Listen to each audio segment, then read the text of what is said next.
My apologies. I'm double checking that we are not having the same issues we had last time because it looks like we may be. So one moment, please.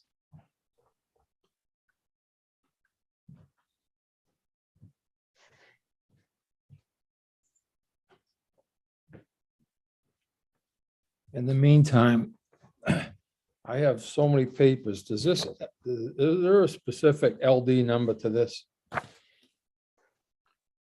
There is not. Okay. That's just the plan. Unfortunately, it doesn't get that LD number until it gets actually printed. Okay. Senator Rafferty, we are live. Thank you, Eli. Good morning, ladies and gentlemen, and welcome to the 130th Maine State Legislature.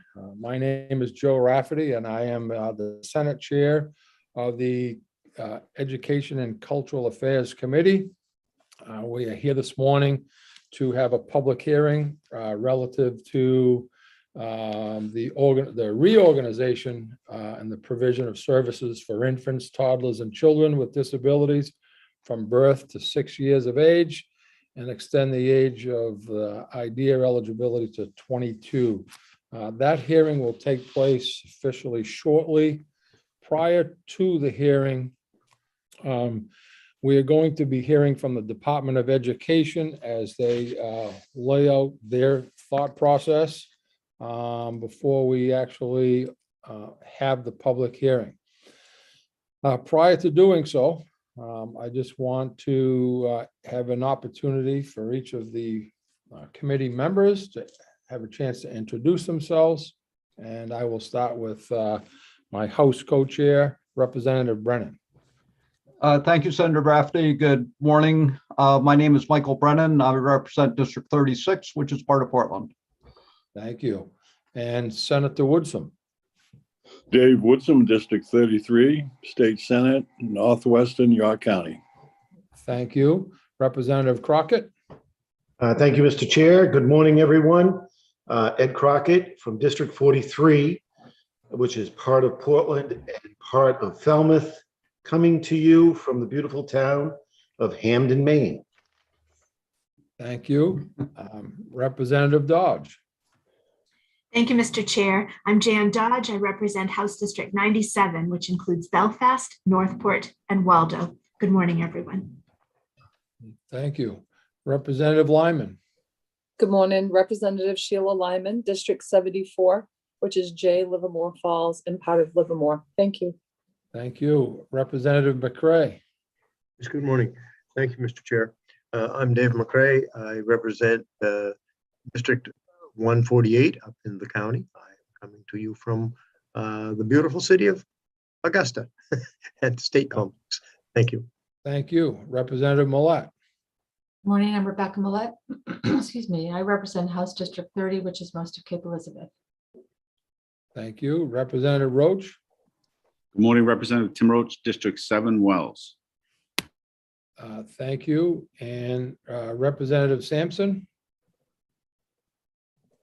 Good morning, everyone. I'm Heidi Sampson, representing the good people of House District 21. That's Alfred, Limerick, Shapley, Newfield, and Parsonsfield. Thank you. And Representative Stearns. Good morning. My name is Paul Stearns. I represent House District 119 in Piscataquis County. Thank you. And working with us this morning also will be our committee clerk, Eli Murphy. Morning, Eli. And also our committee analyst, Hillary Risler. Good morning, Hillary. Thank you both for your help this morning. So as I mentioned, what we are planning on doing is having the Department of Education come in and address the committee as to their most recent thoughts and considerations as we move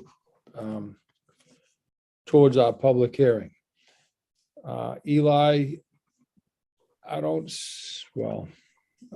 if you could please bring the department in.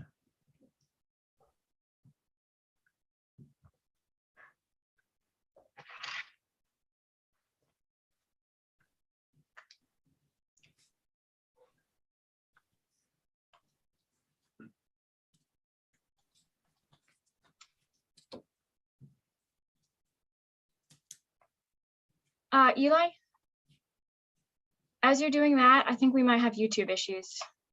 Okay.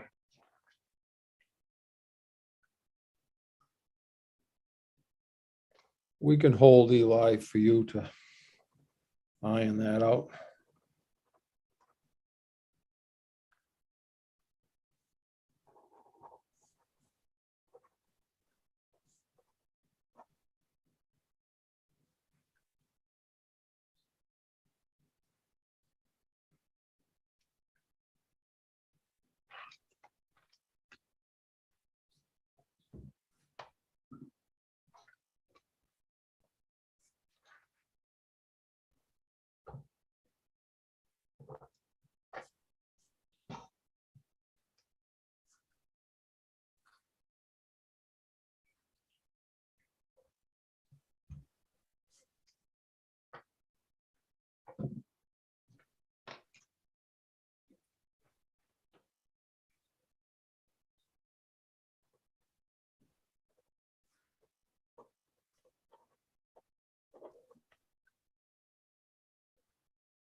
I have just spoken with my office. It looks to be a YouTube issue versus our internal issue.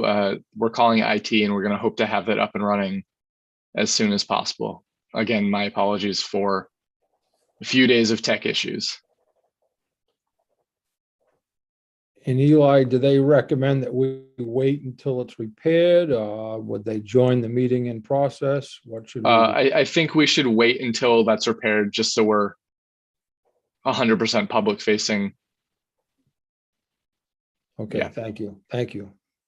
While we're doing that, Megan, are there others who you want me to join to bring in, Ms. Walter? No, not at this time. Okay, thank you. We may have to restart this hearing session by, I'm assuming that no one got any introductions.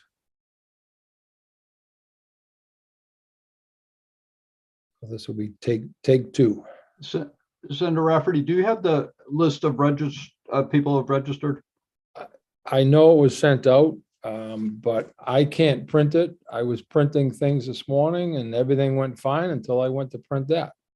I can forward that. Well, I have the list, but it's it's very small type. Yeah, it's a little bit different than normal. Yeah. And I didn't know if it was me or something else. Well, I wasn't sure if it was me because I have a different computer and I used to use Google Docs and now it uses Pages and it's all confusing to me. I have gotten confirmation that we should be live. Okay, thank you, Eli. So I'm going to restart the meeting then. Folks, good morning and welcome to the 130th Maine State Legislature. My name is Joe Rafferty and I am a Senate, I represent Senate District 34 down in York County. This morning I am here as the Senate Chair of the Education and Cultural Affairs Committee. We have a public hearing scheduled this morning relative to the reorganization of services provided to our students across Maine. Prior to that hearing, I would like to give my committee members an opportunity to introduce themselves. Mr. Murphy. I did just get an email from a member of the public saying that they are watching and were able to see the introductions. Okay, thank you. So I think that was broadcast. All Yes. right, so that said, we'll The erase take important two stuff. and we'll go back with take one and here we go. So I'm assuming that you heard me discuss that we were going to first hear from the department so that we could try to get folks all on the same page with the most current information relative to their targets at this time. So with us at this point is Megan Welter, representing the Department of Ed. Good morning and thank you for being with us. Good morning, Senator Rafferty, Representative Brennan, and members of the Joint Standing Committee on Education and Cultural Affairs. My name is Megan Welter. I'm the Director of Policy and Government Affairs, and I'm here today representing the Department of Education. We're going to take a few minutes to talk a little bit about the amendment that was shared yesterday. And I want to start by saying it's really nice to know that technology glitches tends to be the universal that unites us all. So it's been a common theme for all of us, I think, for a little while now. Senator Rafferty, how is the best way that you would like me to do this? I mean, I can provide an overview about our thinking, or would you prefer that I walk the committee through the changes in the amendment sort of piece by piece? I think an overview would be best. Thank you. Great. Okay. Well, as you know, the committee, the department was working with members of an advisory committee, but we've also been seeking feedback and input from stakeholders, including superintendents, directors of special education throughout the state, and we're listening. And one of the things that we've heard from these different groups that we've talked to is that the feeling is that this feels very rushed. Though the plan that we've provided is a 4-year plan that would have my dog making noise. It's all about timing. I think animals are the other thing that unites us right about these days. Would you believe if I said he was a little dog? Anyway, I apologize. Part of what we are doing in our work to really listen and hear from our stakeholders is to say that though this is a 4-year plan, I think the concern that we were hearing was that shifting the FAPE responsibility to SAUs starting in 2023 was a particular area of concern. To that end, we met over the weekend and throughout the last 2 days to really try to put together an amendment that would not only push the FAPE obligation to SAUs starting in July of 2024, but then also to consider what else that provides by doing that, particularly around what is afforded to us around funding options when we push out the FAPE obligation in particular.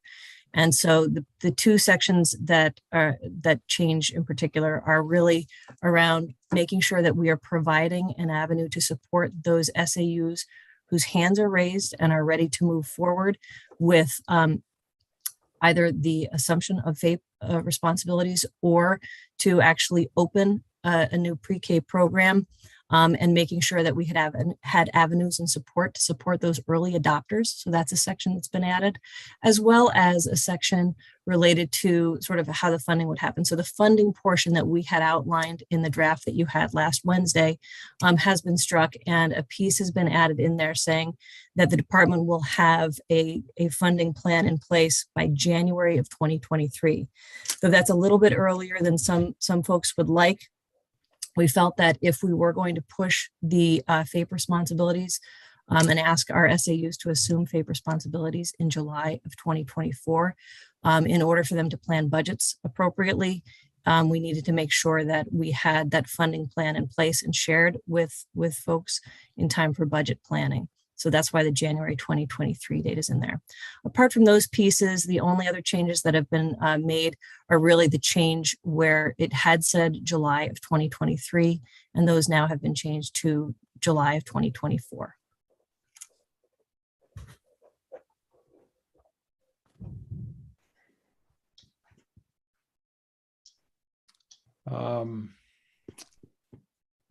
Representative Millet has a question for you.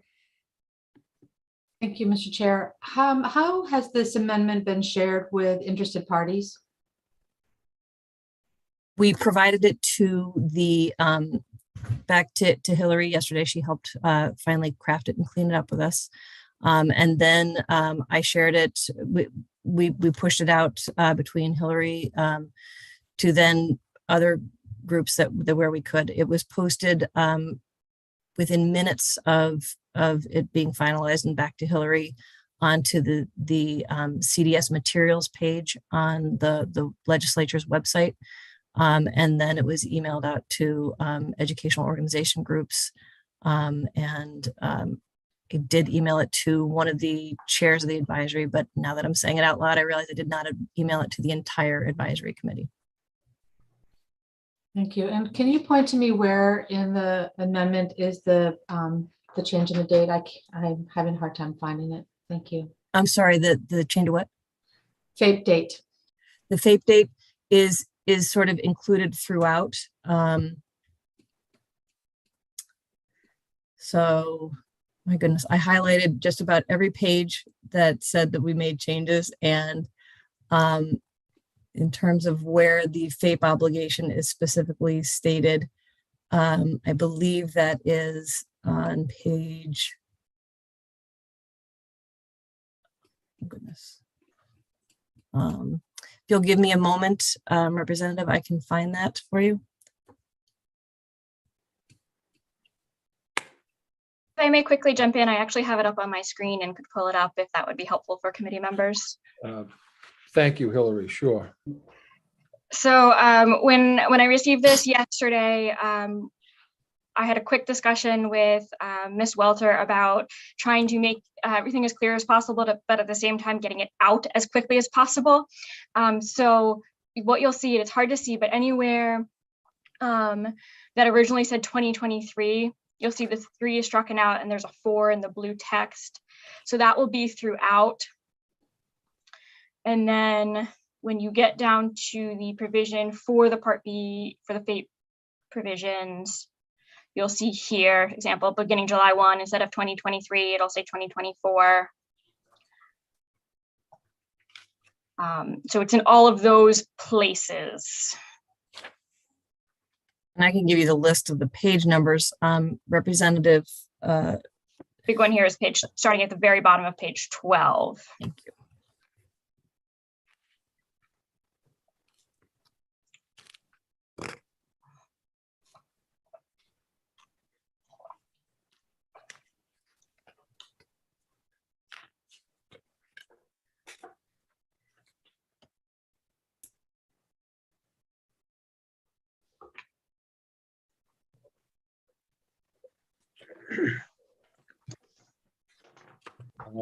Representative Millet.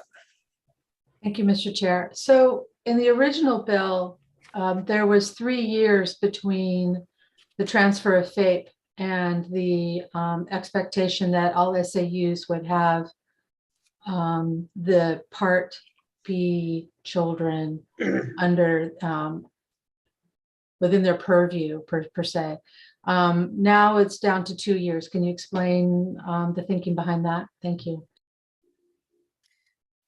Well, what we know is that we have a number of SAUs who are planning to take on some pre-K programs. And so that's why when we talk about a 4-year transition plan, we're including the work that is underway right now in 2022. We do feel that there's a certain amount of urgency in this. And one of the concerns we have with pushing the entire adoption to, say, 2027 is that the federal funds, which will help us sort of overlap the provision of services through CDS, as well as supporting the startup of programs for SAUs.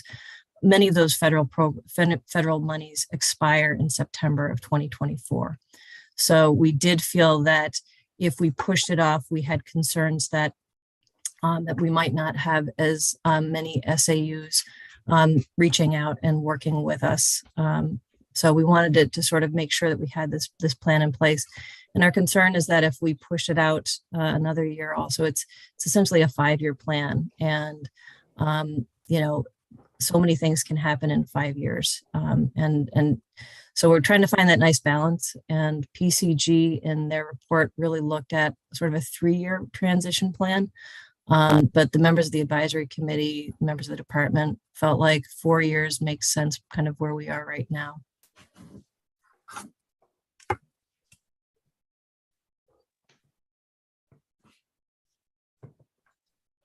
Thank you. Representative Brennan. Thank you, Senator Rafferty. And good morning, Ms. Welter. Just a couple of quick questions, similar to Representative Millette, just so I understand the timing on this. So it's pushed out to 2024. And does that mean in 2024 that all SAUs in the state of Maine would be taking on responsibility for 3 to 5-year-olds within CDS? Only for the responsibility of FAPE in 2024, which is the administrative oversight. Yes. Okay. And that would include 3-year-olds. And then for the 4 to 6, what's the final date that the total transfer would occur? July 1, June 30th, 2026. 2026. Okay. And again, you mentioned why for the timing and everything like that. And I appreciate your pushing the dates out and everything. It is true, just in my experience, that every time we've gotten to a point of actually making a decision about where we're going to go, we kind of step back and say, we need a little bit more time for planning. But I'm assuming that everything else, the framework within the rest of the bill draft would remain, and that you're basically just adjusting the dates at this point.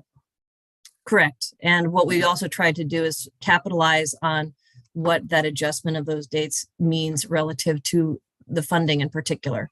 We realize that by, saying we're going to give ourselves a little more time, we have more time to study and perhaps make sure that we are doing a deeper analysis.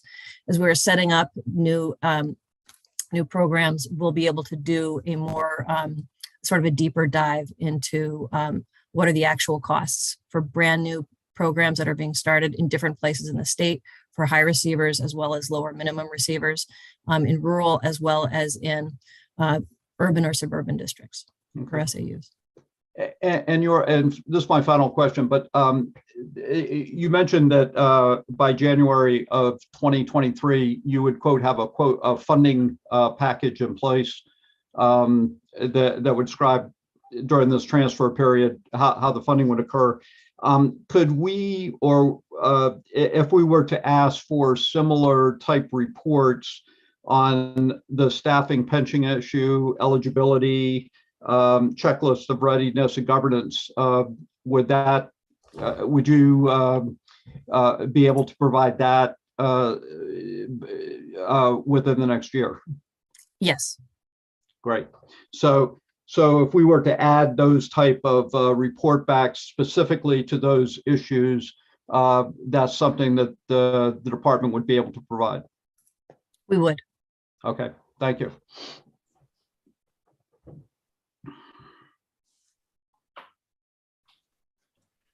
Representative Dodge.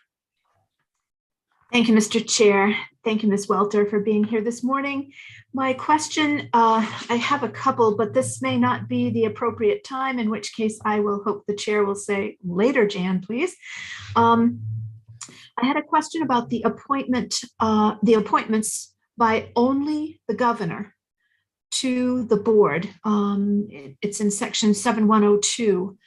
And I wonder if at some point that could be addressed. I have concerns about all of those appointments falling strictly to the governor and what that might mean.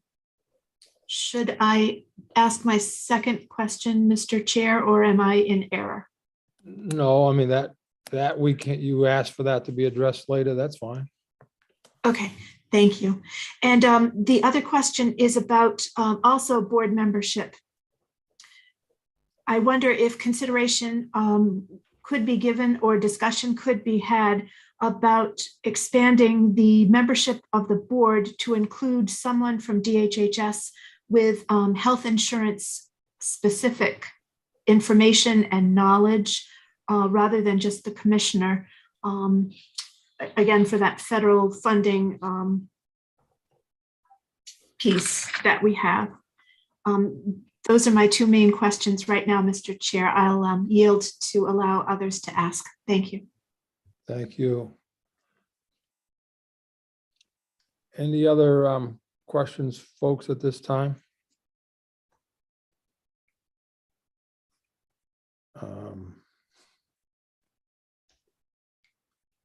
Seeing none.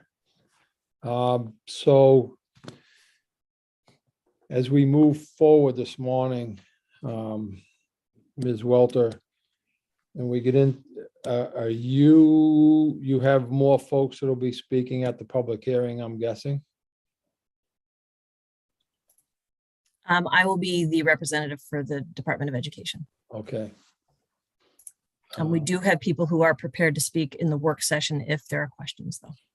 Okay, thank you. Any other questions, folks? So I think if we can move right into that public hearing, if there are no further questions. And I don't have an LD number to officially open the hearing, but I will officially open the public hearing relative to the reorganization of provisions of services for students, for infants, toddlers, and children with disabilities from birth to 6 years of age, and to extend the age of IDEA eligibility to 22. At this time, I will invite Megan Welter of the Department of Education to address the committee. Thank you for doing so. Well, thank you. Good morning, Senator Rafferty, Representative Brennan, and members of the Joint Standing Committee on Education and Cultural Affairs. As I said before, my name is Megan Welter. I'm the Director of Policy and Government Affairs at the Department of Education, and I'm here today representing the Department of Ed. Maine's been serving our youngest learners with disabilities for more than 40 years, and we've had an opportunity today to improve how our youngest and our most vulnerable children's educational needs are met. Since its inception in 1975, there have been nearly 40 statutory revisions or proposed revisions to CDS. Before this proposed statute, the most recent changes to CDS were proposed in 2018 and ended in a resolve to engage consultants, the Public Consulting Group, or PCG, to examine what was working and to make recommendations for improvement. This PCG report was the basis for the three resolves, LD 135, 255, and 386, and was a vital resource that guided the recommendations that are incorporated into this proposed statute today. The department worked to develop recommendations that reflected the requirements in the resolves and that incorporated the input, concerns, and ideas generated by the two advisory groups whose members were defined within the resolves, while also ensuring adherence to federal laws that guide the provision of educational and legal rights for children with disabilities. The advisory groups met several times between October and February, and a draft plan was shared with the joint convening of the committees in early March to get their feedback. The department worked in good faith with the advisory committees, and we worked to share information with them and get their feedback on parts of the plan before sharing it more broadly with other stakeholder groups. Unfortunately, that sometimes resulted in other stakeholders, including superintendents and our staff members at CDS, feeling somewhat excluded by the process, from this process. We agree that more input from these stakeholders would be beneficial to the process. While the survey results from the members of the advisory groups suggest that there's little agreement, we don't think that our differences are as unabridgeable as they seem. As recently as May of 2021, members of these advisory committees submitted testimony to this committee in support of several provisions that are proposed in the statute, including establishing the state intermediate education unit to succeed the existing CDS state IEU, provision of an extended Part C option through the age of 3, recommending that the assumption of FAPE and the provision of services for children with disabilities who are 3 to under age 6 transition to SAUs over a period of years, and that providing a timeline for how the transition would occur, including considerations for financing and supporting our current CDS employees, were also important. We believe we can find common ground, and we've listened to concerns raised by members of the advisory committees. We've also listened to concerns raised by our SAU leaders, including superintendents and special education directors, who've told us they wish that they had had a greater representation on those advisory committees. And we know that our CDS staff members have expressed an interest in being more involved as well. And one consistent message that we heard from members of all groups was that the transition feels rushed. And we believe that this is a transition that should happen as soon as feasible to ensure that supports and services for our students who qualify have those services. We have heard the concerns, and in response, the department has drafted an amendment that changes the original date for the shift of FAPE responsibility from July 2023 to July of 2024. Between 2022 and July of 2024, the department plans to work with these groups of stakeholders, including superintendents, special education directors, CDS staff, parents, community providers, and other stakeholders to ensure a smooth transition. LD 386 began with the presumption that children with disabilities from 4 years of age to 6 years of age would transition to SAUs. And the DOE was directed to establish a process, a timeline, and an implementation plan for transitioning the provision of services for these students. The proposed statute before you outlines how and when this transition would occur. This proposed statute outlines a transition plan that begins with SAUs assuming FAPE responsibilities in July of 24 and the full transition of services to SAUs in July of 26, more than 4 years from now, and a full year longer than what was outlined in PCG's Phase 2 plan. The steps of the transition are delineated in the unified timeline, which was provided to both the Education and Cultural Affairs Committee and the advisory committees. While there are many existing public preschools in our SAUs, this timeline and the amended statute provides a transition plan that's inclusive of those SAUs that are prepared to provide services as soon as the 22 and 23 school year, as well as those requiring more time. In the past 4 years, 16 new public pre-K programs started up and 15 more were expanded. In addition, in preparation for the 22-23 school year, the Maine DOE has awarded competitive grants to 12 SAUs to cover the costs associated with planning, startup, and expansion of pre-K programs using American Rescue Plan Act funding through the Maine Jobs and Recovery Plan. Some of this work is already underway, and members of the department's early learning department have established a process for supporting SAUs as they open new programs and expand others. And they'll continue to refine that process as they work with more SAUs to build their capacity. We are recommending that SAUs manage the provision of special education services for 3-year-olds. 3-year-olds with IEPs have the same rights to a free, appropriate public education as our 4 to 22-year-olds. And we believe that it's right to include them in a plan that we believe will better address their service needs. Concerns have been raised that this would mean that SAUs would need to open classrooms in their building for 3-year-olds. It's important to clarify that while FAPE responsibility for 3-year-olds would change, where and how 3-year-olds receive these services would not. The department anticipates that the SAUs will continue the practice of serving 3-year-olds in collaboration with community service providers. Oversight of the IEPs and ensuring appropriate service provision will allow schools to begin connecting and developing relationships with families and children earlier, while in many cases, the actual program will continue to be provided by community-based providers.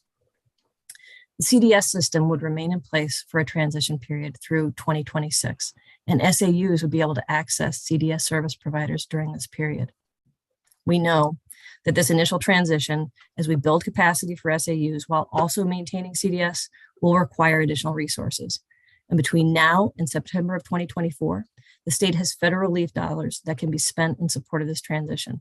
In addition, the CDS budget is more than $38 million each year. As the transition progresses and as more SAUs assume FAPE, and in some cases, the provision of services as CDS staff members opt to work in SAUs, money from the CDS budget will be reallocated to SAUs. By January of 2023, the department will have a finalized funding plan to support preschool programming for 3, 4, and 5-year-olds in SAUs. This also means that efforts are and must continue to be underway to ensure that our valued CDS staff members are included in the transition process. Given the service needs of our youngest learners, their skills and experience are needed now and into the future. The tapestry of service providers across the state, including CDS regional sites and community-based providers, have struggled to keep up with increasing needs for service. The pandemic has exacerbated those challenges of meeting those needs, with nearly 40% of providers closing their doors over the last 2 years. SAUs, CDS, and childcare programs all continue to work to try to fill open positions. The department is recommending the FAPE responsibility for 3 and 4-year-olds shift to SAUs because in order to meet these demands, a coordinated response, a partnership that includes our SAUs is needed. Maintaining and expanding partnerships between SAUs and community providers is necessary to leverage all available resources to meet our youngest learners, to meet those needs of our youngest learners in our state. The proposed statute before you is a plan for the transition of services that were envisioned when LD 386 resolve was drafted. It's a plan that allows this transition to occur over 4 years. We know this change will take time to do it well and to do it correctly.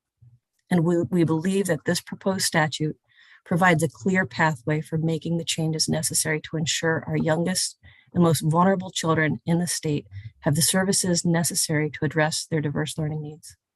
For these reasons, the Department of Education supports the amendment before you, and I'm happy to answer questions during the work session. Thank you. I do have a hand up for question at this time. Representative Millette. Thank you, Mr. Chair. Thank you, Ms. Welter, for that. I certainly do believe the department takes this effort very seriously, and I appreciate that. You mentioned in your testimony that there's an established process to support SAUs. Would you please have somebody share that with Ms. Risler before our work session this afternoon, please? Yes.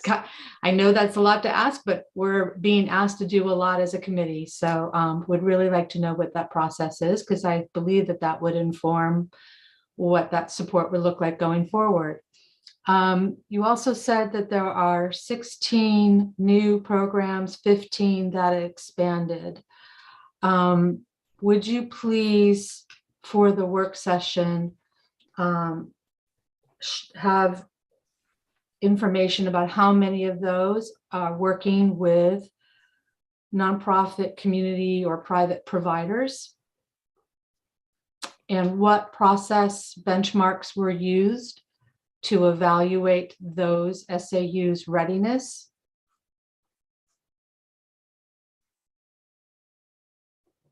And then you also additionally stated that the proposed statute is the plan.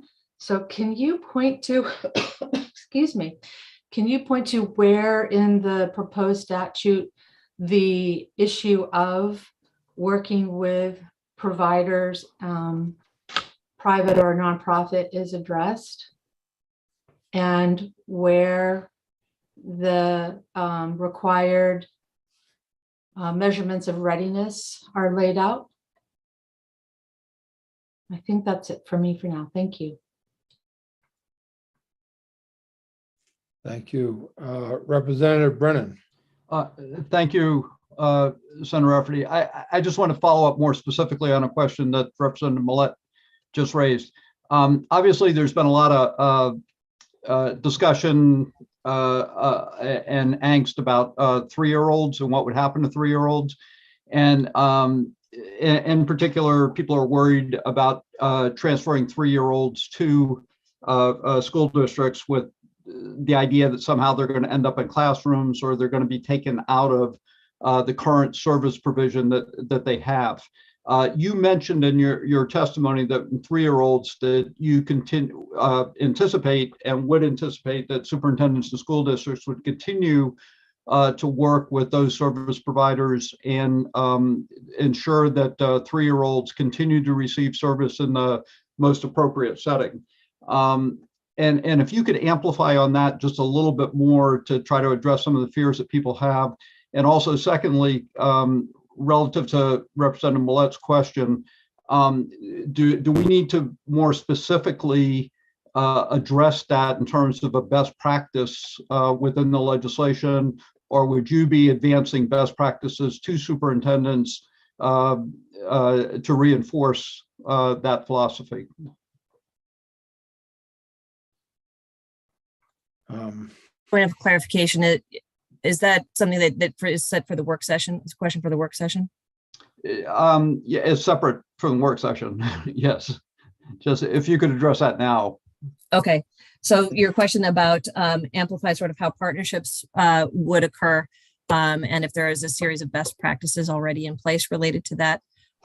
So we do have a number of private providers or partnerships that are in place, both between Head Starts and school units. I'll be able to speak more closely to that in terms of sort of what exactly is in place in terms of how those partnerships occur. But right now, CDS is the agent that helps to create those partnerships. And what we anticipate over the next few years is that a lot of the expertise from CDS will be shared with SAUs. And in many cases, we are hoping that we'll be able to shift many colleagues from the CDS system to be working in SAUs. And so that's part of what the plan is there. And so that's what I would imagine, but I can certainly have more information to be able to expand on that with much more clarity by the work session. Okay, thank you. Thank you. Representative Dodge, followed by Representative McCray. Thank you, Mr. Chair. Thank you again, Ms. Welter. My question for the work session, my next question for the work session this afternoon, please, deals with section 28, which is on page 18, subsection 29, subsection 4, if that is helpful. The language states Child Development Services System and the Department of Education shall ensure that any transition issues relating to the elimination of CDS by July 1st, 2026 are addressed. And my question is, who is going to adjudicate that, as well as item number 6, which is just below that? The DOE will pay 100% of costs for children 3 to 6 who have been determined to be underserved through the independent education model in the years 24 through 26. And again, who is going to adjudicate that? And what is the appeals process for either SAUs, parents, childcare providers? If there could be a bit more clarification on that, please. Thank you. Whoops, that wasn't right.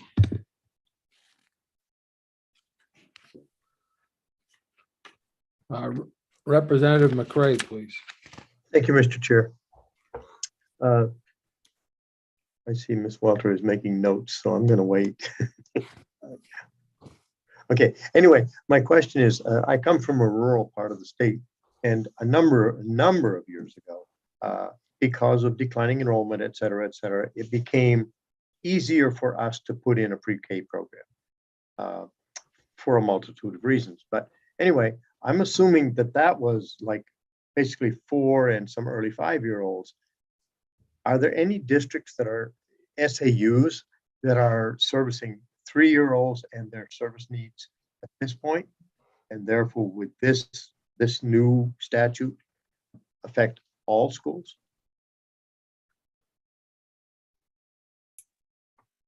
Just want to check. I'm okay answering these questions. Is that correct?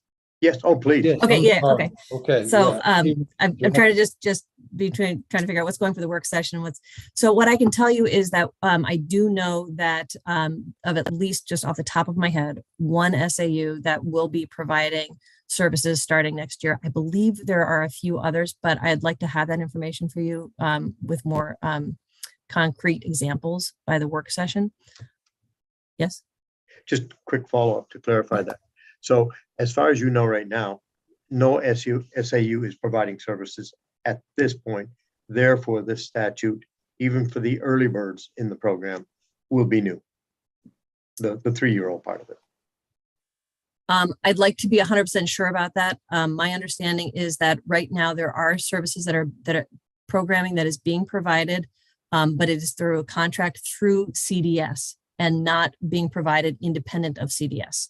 So that is my understanding of how the flow of money for services is set up right now. Okay, thank you very much. Thank you. Representative Millet. Thank you, Mr. Chair. Ms. Welter, we've received a bunch of testimony. And one most recently that just came to mind that I would like to discuss with the department is the concept of regionalization. There are individuals who see great possibility in the regionalization of pre-K. And as that is the setting in which I believe the department believes that Part B children would be included, how does the department see that working? Yeah, I'll just leave it there. What I can say is that, right now the CDS system is set up on regional systems, and part of the benefit of beginning to shift more to SAUs is as programs are developed, there will be more opportunities for students who do not have IEPs to be in programs, and thus allowing hopefully more opportunities for a least restrictive environment. Have I misunderstood your question, Representative? Well, I would just caution a comparison between regional CDS and regional pre-K classrooms, right? It's my understanding, and please correct me if I'm wrong, that regional CDS offices manage the services for that child, but that oftentimes the services are provided in the home versus putting a child on a bus and having them go 45 minutes to an hour to a regional pre-kindergarten classroom. So that is the source of my concern in the question. Thank you. I understand, and members of our team will be able to speak to that more during the work session. But what I would tell you right now is that what we envision is that by adding the SAUs, you are adding additional, essentially, places where services can be provided that hopefully are closer to where students live. But we also believe that those partnerships, if the families are continuing to access community providers, that the services could still be provided through there, just overseen by SAUs. I think I'm missing you. Yeah, sorry, just one last one, because I know I'm broaching perhaps argumentative, and I swear I'm not trying to be argumentative. But again, my concern is that SAUs would participate in a regional program. They would not, and this is the testimony received, is that they're too small. They have chosen not to have pre-Ks. They're excited about regional programs. And so I have a whole host of concerns around regional programs for pre-K right off the bat. But then when you throw into the mix Part B students, my concern grows even more. So this goes beyond the SAU program. This is about the regional program where SAUs are sending their kids to a centralized location. And I'm going to keep my hand down. Well, what I will say is that my colleagues will certainly speak a little more to this during the work session. But what I will add is that the department is right alongside and is in complete agreement with our colleagues who are concerned about least restrictive environment. And we understand the concerns that people would have about how a regionalized program would do just that. It would make it very difficult for least restrictive environments to be realized. And so One of the things that the PCG report noted was how many students were receiving services in, special purpose placements. And, that was higher in Maine than in a lot of other places. And that could be in part because of our geography and, the roughly disparate sort of nature of where our populations are. But we'll speak more to that, but I certainly am hearing the concerns and know the concerns related to least restrictive environment.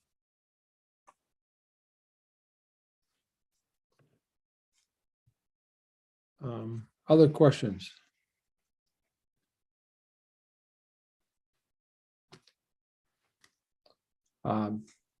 Seeing none, thank you very much, Ms. Walter.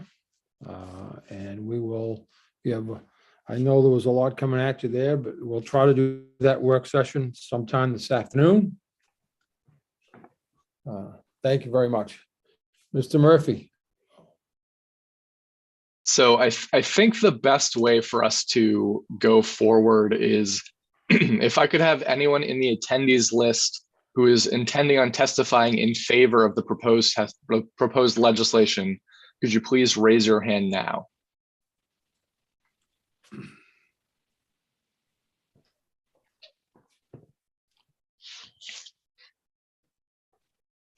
Okay, I'm seeing two hands, Senator, and I can bring both of those in. Those are Heather Perry and Gay McDonald. Okay. And how many folks testifying did we, give me a guesstimate? Right now, I believe it's still around that 30 yeah. mark for everyone. Okay, so of the 30, we have 2 for. Correct. And I am just going to throw this out for all of you coming up and in waiting, that I'm not going to put an official 3-minute clock on. I'll do that mentally. I just ask that we stay to the point, try to be direct as possible, and we'll keep it at that. And obviously, I mean, if you have new things to add as you hear testimony, you might add some to yours and delete some of yours, so that it's we're trying to get all of people's thought process shared, and new thoughts are helpful, are actually most important to us at this point. Thank you, Eli.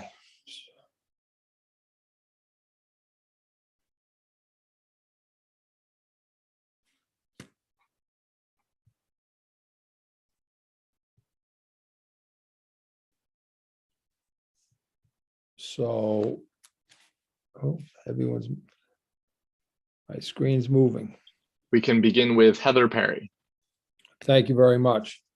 Good morning, and thank you for being here. Good morning, Senator Rafferty and Representative Brennan and all of the honorable members of the Education and Cultural Affairs Committee. I just want to begin always by introducing myself. My name is Heather Perry. I'm the superintendent of schools in Gorham. I've been a superintendent of schools in the state of Maine now for 16 years across rural parts of the state, and now being in Gorham and Cumberland County area. So I feel as though I've got a pretty good understanding, albeit I've spent the last 7 years in Gorham, but I think I have a pretty good understanding of what's occurring across the state. And I think that there are definitely some mixed conversations across the state and experiences around CDS. My intent here today is to just share the current experience here in Gorham around CDS services and sort of share that story with each of you, and to demonstrate why I'm in favor of moving forward with the changes that are proposed for CDS, albeit with some significant reservations that I still have in terms of funding, in terms of programmatic pieces. But what I really wanted to do is just share with you a little quick story that it kind of encompasses what my concerns are regarding current CDS services. In Gorham, I came into Gorham in 2015. When I came into Gorham as a superintendent of schools, I had a total CDS population coming into my kindergarten of 35 students. Those were the days. My current incoming CDS population is 67. So we have almost doubled the number of CDS services coming into the schools in that relatively, I think, short period of time. What if that among itself is pretty significant, but let's just think about also the types of services that are being provided. When those 35 students came into my system as CDS students in 2015, they did so with full services having been provided to them through CDS. Full services. They had received their speech services. They'd received all the services that they were supposed to receive as they came into my system. Of the 67 that are currently coming into my system or plan to come into my system for the coming year, there are a majority, I'm talking more than half of those students that have not received the full services that should have been provided to them prior to coming into my system. That's significant, and that places some significant strain upon my system as a public school and the services that we provide for these students that are of special needs. To me, what that indicates is a system that is not functioning, at least in this part of the state, well, to provide the services that are necessary to prepare students, to provide the access and the equity for these services so that students can be successful upon entering our public schools. And to be quite honest with you, as a school superintendent, I am ready and willing to take on the responsibilities associated with providing FAPE to 3- and 4-year-olds, if that means that I'm going to be able to sort of work to strengthen those services and ensure that the students coming into my system are doing so with access to those high quality programs that we all know are so necessary for these young learners as they enter our system. Just to give another brief indication, I do want to point out that during that same time frame in my schools, for special education total population, we've increased from about 12% in 2015. We're now ranging close to 14, almost 15%, which is still well under the state average, by the way, but it's still a significant cost and burden to our local taxpayers to pay for the services that are of a highly specialized nature for students that if we did our jobs well at those lower ages, maybe would not require those same services as they got older. The differential from per pupil cost in special education for Gorham is about $1,500 actually between what it costs per pupil for special education versus regular education. And I'm not saying that's a magic wand per se. I'm just saying that if we don't do our jobs well in those early stages, there are absolute fiscal implications to that for our local taxpayers as a school system. I guess my bottom line is the point that I'm trying to make is that we either pay now for these important services or we pay later. And these services are not being provided to the level that I believe is necessary in this area of the state anyway, because of the sheer density and the overwhelming number of students that are here and the lack of staffing and ability for CDS to really take care of these services. And that's greatly concerning to me for not just the short term, but the long term as well. And I think that one of the things that we think about in schools is to really, and in communities, is to really do no harm. That's like kind of like the Hippocratic Oath, right? But I'm thinking that in my neck of the woods anyway, in the state, if we maintain the status quo, that is in fact doing harm. So we need to think differently about how it is that we provide these services. And as I said, as a superintendent of schools, I'm willing to kind of step into that fray and assist in however I can to ensure that these services are being provided. As a community in Gorham, we do a lot of work here in this area, and we're looking to bolster all of these public and private partnerships in our communities to make these services possible. I am not fearful of taking on FAPE. I do not envision that all students will attend our schools as 3- and 4-year-olds. That is absolutely not what was best for these students and these families. These services would need to be provided through a combination of programming that would happen at the school level, but also programming that would occur in the home, programming that would occur at child care centers and home child care centers, and at the place of services that are best for those students. So I think superintendents understand that. To me, the big complexity is around funding. There's still a lot of unanswered questions in my mind around that, but I'm willing to roll up my sleeves and help figure those things out. And I have full faith that if we do this right and we get some of these conversations going at the state level, we can do this right and we can provide these services in a way that is economically feasible for our local communities and also serves these very deserving children and families in the best that we can. So that's my testimony is just in favor of these changes. I think that what we're doing now is not working and we have to think differently. So thank you. And I'm certainly available to answer any questions that folks might have. Thank you very much, Superintendent Perry.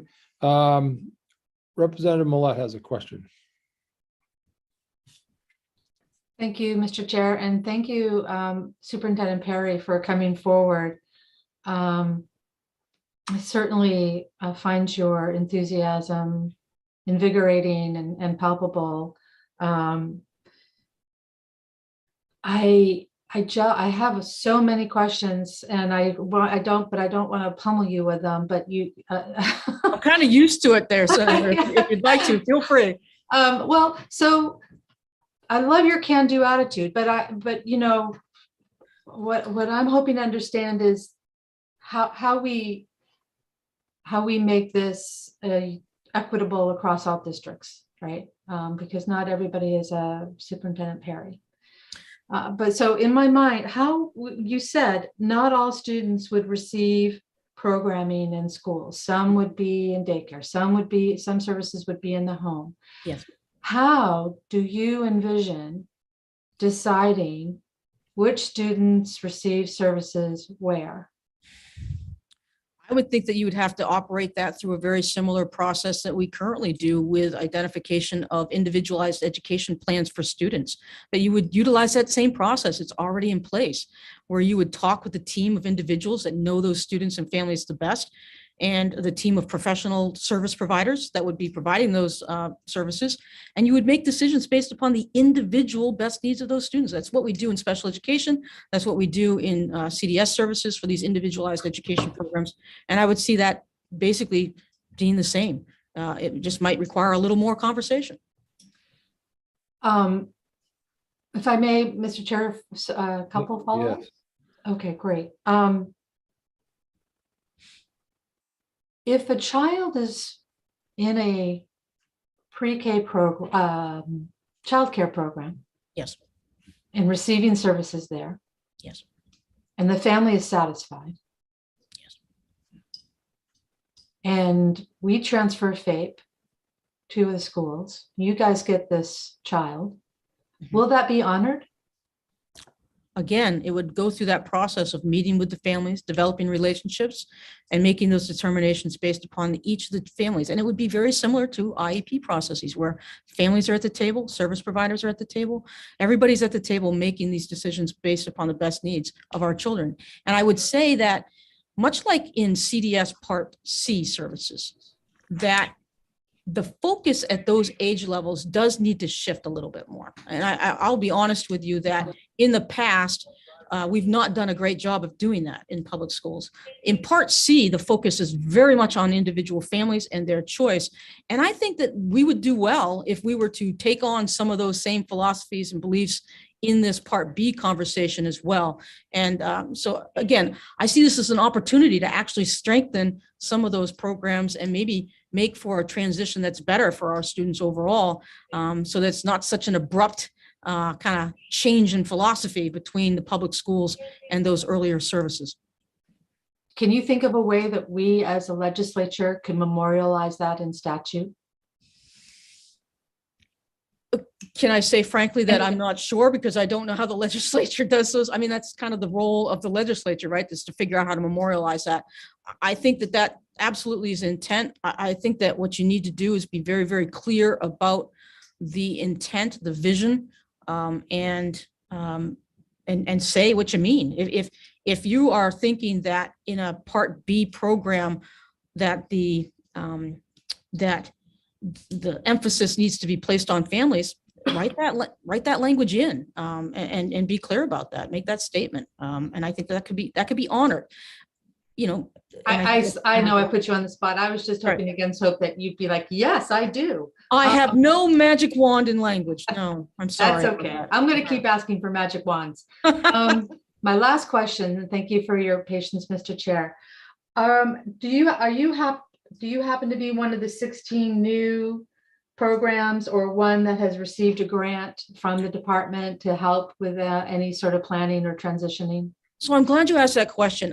The immediate answer is no, but that's only because we chose as a community to wait for the second round of funding that's coming up and will be available, we hope, starting in July of those same programs. So there's going to be a second round of funding for that. And we intentionally, as a community in Gorham, waited for that second round because we've been doing a significant amount of work as a community on a project we call the Little Rams Early Childhood Project, where we have been bringing together all of our service providers, whether that be home daycare or childcare settings or childcare centers.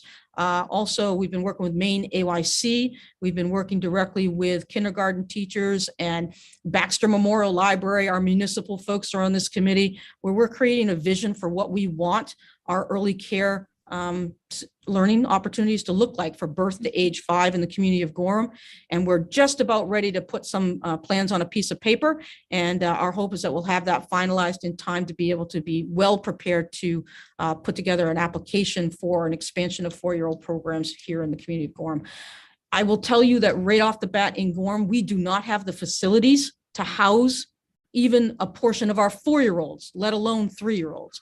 And so the way that we're approaching this work in the community of Gorham is through those private and public partnerships and having very clear conversations about what those could look like, what they could mean, and how those could work. And that's the only way that we were ever going to be able to extend those services below to the 4 and 3-year-olds in the community of Gorham is through those public-private partnerships. We simply don't have the facilities to manage anything else. Thank you. You're welcome. Thank you both. Additional questions?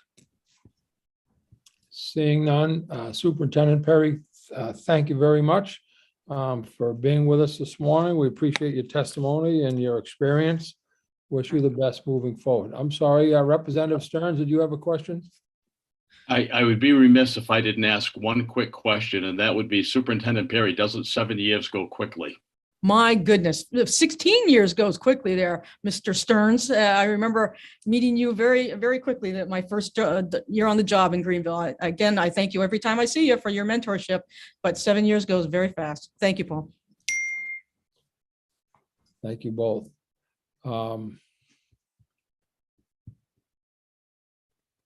Ms. McDonald, good morning. Good morning. That's a hard act to follow. I think Superintendent Perry pretty much just said many of the thoughts we're having. Are you ready for my testimony? We are, thank you. Okay, thank you. Senator Rafferty, Representative Brennan, and distinguished members of the committee. My name is Gay McDonald, and I am the Executive Director of MADSAC, Maine Administrators of Services for Children with Disabilities, with a membership of over 300, and the majority of which are special education administrators across our state. I am here today to speak with you regarding an act to reorganize the provision of services for infants, toddlers, and children with disabilities from birth to 6 years of age and extend the age of IDEA eligibility to 22. It would be nice if that had an LD number on that. On behalf of the MADSAC Representative Board, I am providing testimony in support of this legislation and its concept, particularly focusing on the transition of Part B, Section 619 services from Child Development Services to Maine School Administrative Units. Maine is one of very few states in the country where school districts are not fully responsible for providing 619 services to children with disabilities aged 3 through 5. This would not be of a concern if our current structure was fully meeting the needs of all children with disabilities aged 3 years to under 6. Although the Maine DOE and CDS have worked tirelessly over the past 6 years, establishing at least 12 classrooms to help address this unmet need, we know the current CDS structure is not fully meeting the needs of all young children with disabilities across our state. Early intervention is critical for young children with disabilities, and without the needed early intervening special education services, many children with disabilities continue to show a greater need upon their entry into kindergarten. We recognize there's hesitation from stakeholders, opposition from some, and SAUs across our state are in various stages of readiness for this transition. The transition of Part B services to SAUs is not new. It's been discussed for at least 3 to 5 years, with past testimony in support of the transition of services from CDS to SAUs. It's brought about many questions and concerns, many of which have been answered through reports, presentations, and other documents presented to the committee.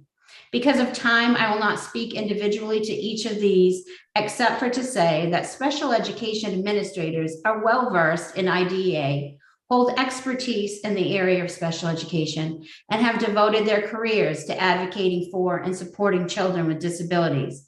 And there are many well-established community providers in particular areas through our state and current CDS staff who will be needed to continue providing services should this transition occur, because SAUs will need their support and services given the significant special education personnel shortage in our state.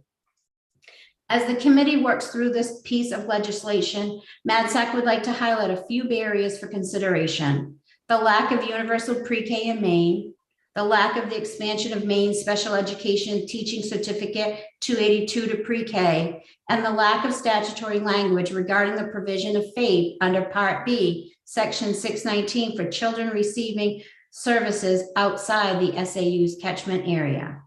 If asked if this is the optimal time for this transition, we would say right now that the need is great, the funding is available, SAUs are experiencing significant special education staffing shortages and struggling through the impact of a 2-year-long pandemic. However, we do not know if there will ever be an optimal time because there will always be barriers and challenges. What I can say in closing is a systematic structural change is needed to ensure the needs of all children with disabilities across the state of Maine are being met under IDEA Part B, Section 619, and that time is short, and many children with disabilities in our state are not getting the needed special education services they need and desire. MADSAC sincerely appreciates the time, effort, and care taken by the committee in addressing this serious issue. Thank you for your time, and I'm open to any questions you may have, as well as making myself available for the work session to further discuss this piece of legislation. Thank you very much, Director McDonald. Any questions, folks, at this time? Yes, Representative Dodge. Thank you, Mr. Chair, and thank you, Ms. McDonald, for being with us this morning. My question is around your statement about those kiddos who are receiving services outside their town in which they live, outside a catchment area for an SAU.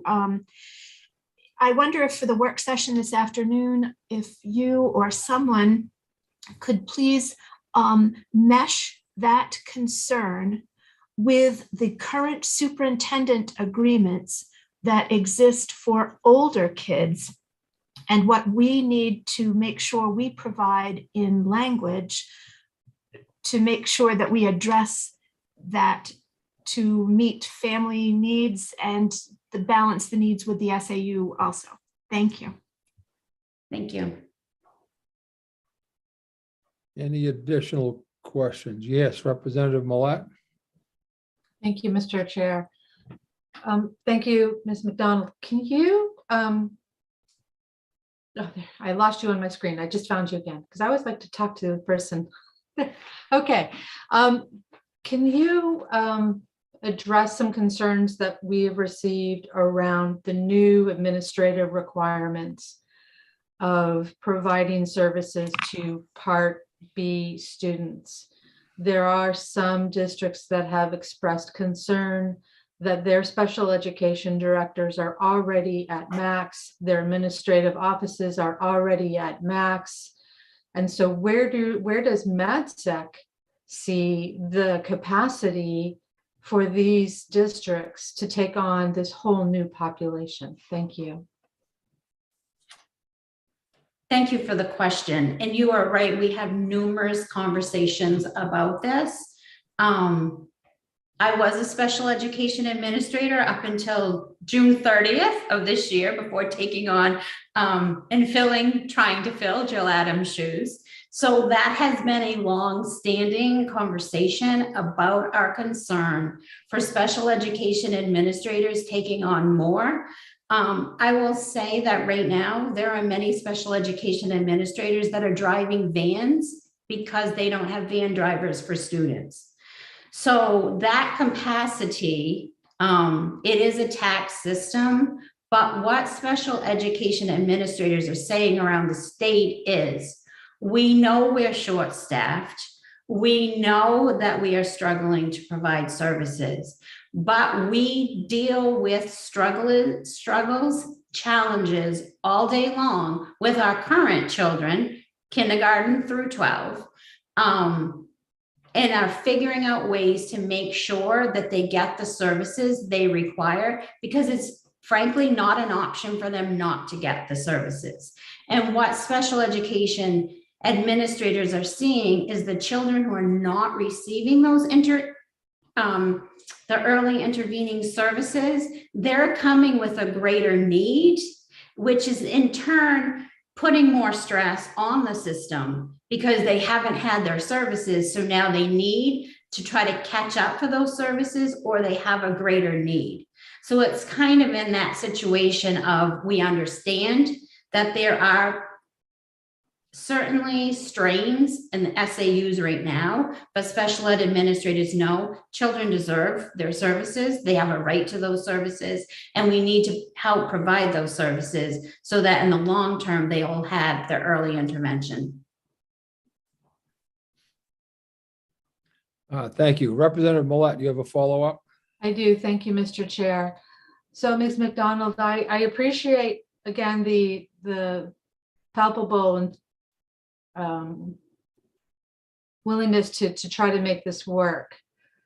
As a committee member, though, my concern is folks have said, yes, there are issues in providing services the way the system is working now, but you've just shared with us the fact that our school districts are really struggling, but yet they're willing to take on more. But what in that would reassure me that by doing this, we would somehow be solving the problems that we're having now, rather than just replacing them with different ones? I think that school districts have a structure already in place. And so whether students are coming in and transitioning through Part B, or you happen to get 20 students transfer into your district with high needs through special education, that the structure is in place, that although taxing at times, the team comes together and you provide services for that child. I definitely think with the transition of child development services to SAUs, that would expand and allow a partnership that we don't currently have in many areas of the state, to have providers, outside private and providers assisting in that, and using the current CDS staff to help with that transition, possibly seeing CDS staff transition and fill some of those vacancies that we have, or maybe new vacancies that we have. And also working with our partners in our community to bridge that gap, to do that cross-center approach, which is best for children. I will say that for administrators specifically and administrative assistants, that will be, for many districts, a bigger strain, and you may need to have a site coordinator or someone like that. Some districts are going to bring in under 5 students, ages 3 to 5, or children, I should say, 3 to 5. Some, like Superintendent Perry just spoke of, they have 60 coming in. So it's very different across the state. Thank you. Folks, any additional questions, please, for Director McDonald? Seeing none, thank you very much for being with us this morning. We appreciate your testimony and expertise. You have a great day. Thank you. You as well. Eli, If we I- have, I'm sorry, go ahead. no, I'm just saying, I think that was it for both folks that spoke for. We're going to have folks that are speaking against. Right. Are there any other folks intending on speaking in favor of this bill or this proposed legislation? Please raise your hand now. Seeing none, those intending on speaking against this legislation, please raise your hand and keep it raised.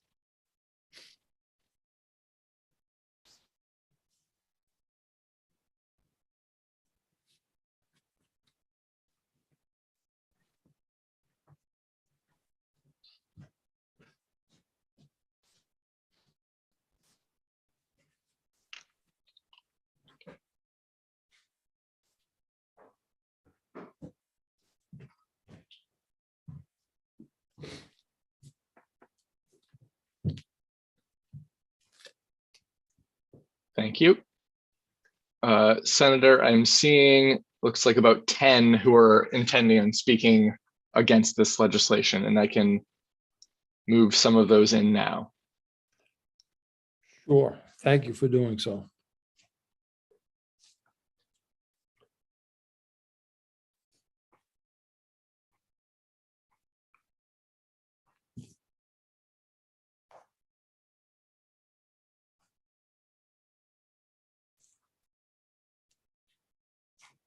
Senator, we are going to have Connor Archer, followed by Kenneth Johnson, and then Barbara Moody.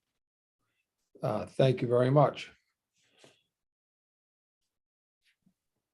Mr. Archer? Good morning. Thank you, Senator Rafferty, Representative Brennan, and honorable committee members and guests. My name is Connor Archer, and I'm a resident of Bangor, but heavily involved in the community, especially in education for children and young adults with various abilities or challenges, but especially in early childhood. I am an individual who benefited from the early childhood education system and currently live with high functioning autism to this day. I was diagnosed at 3 years old and know the impact that early childhood providers and a correlated partnership had on my life. I was told I would never speak, and today I'm speaking in front of you against the particular components of this legislation. Let me be very clear. I am very much in favor of supporting a partnership with our local schools, public schools, and providers. Educating our youngest children at the youngest age possible is essential for our overall growth in communities.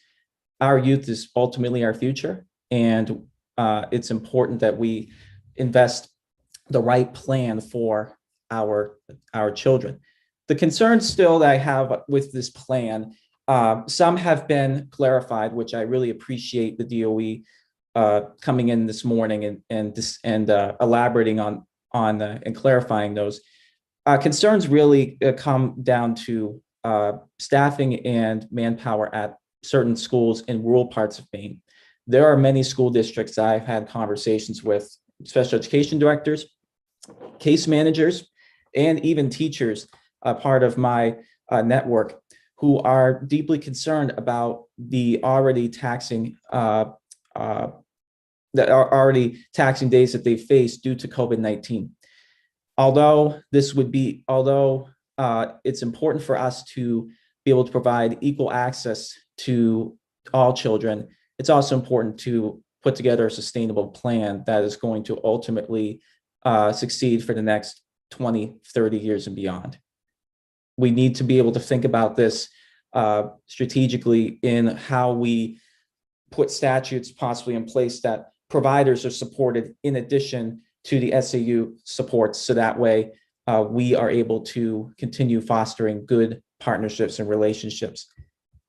As an individual who has overcome many significant challenges, I'm a firm believer that having community partners and schools working together is important, but there are many concerns that outweigh that are still evident in this proposal as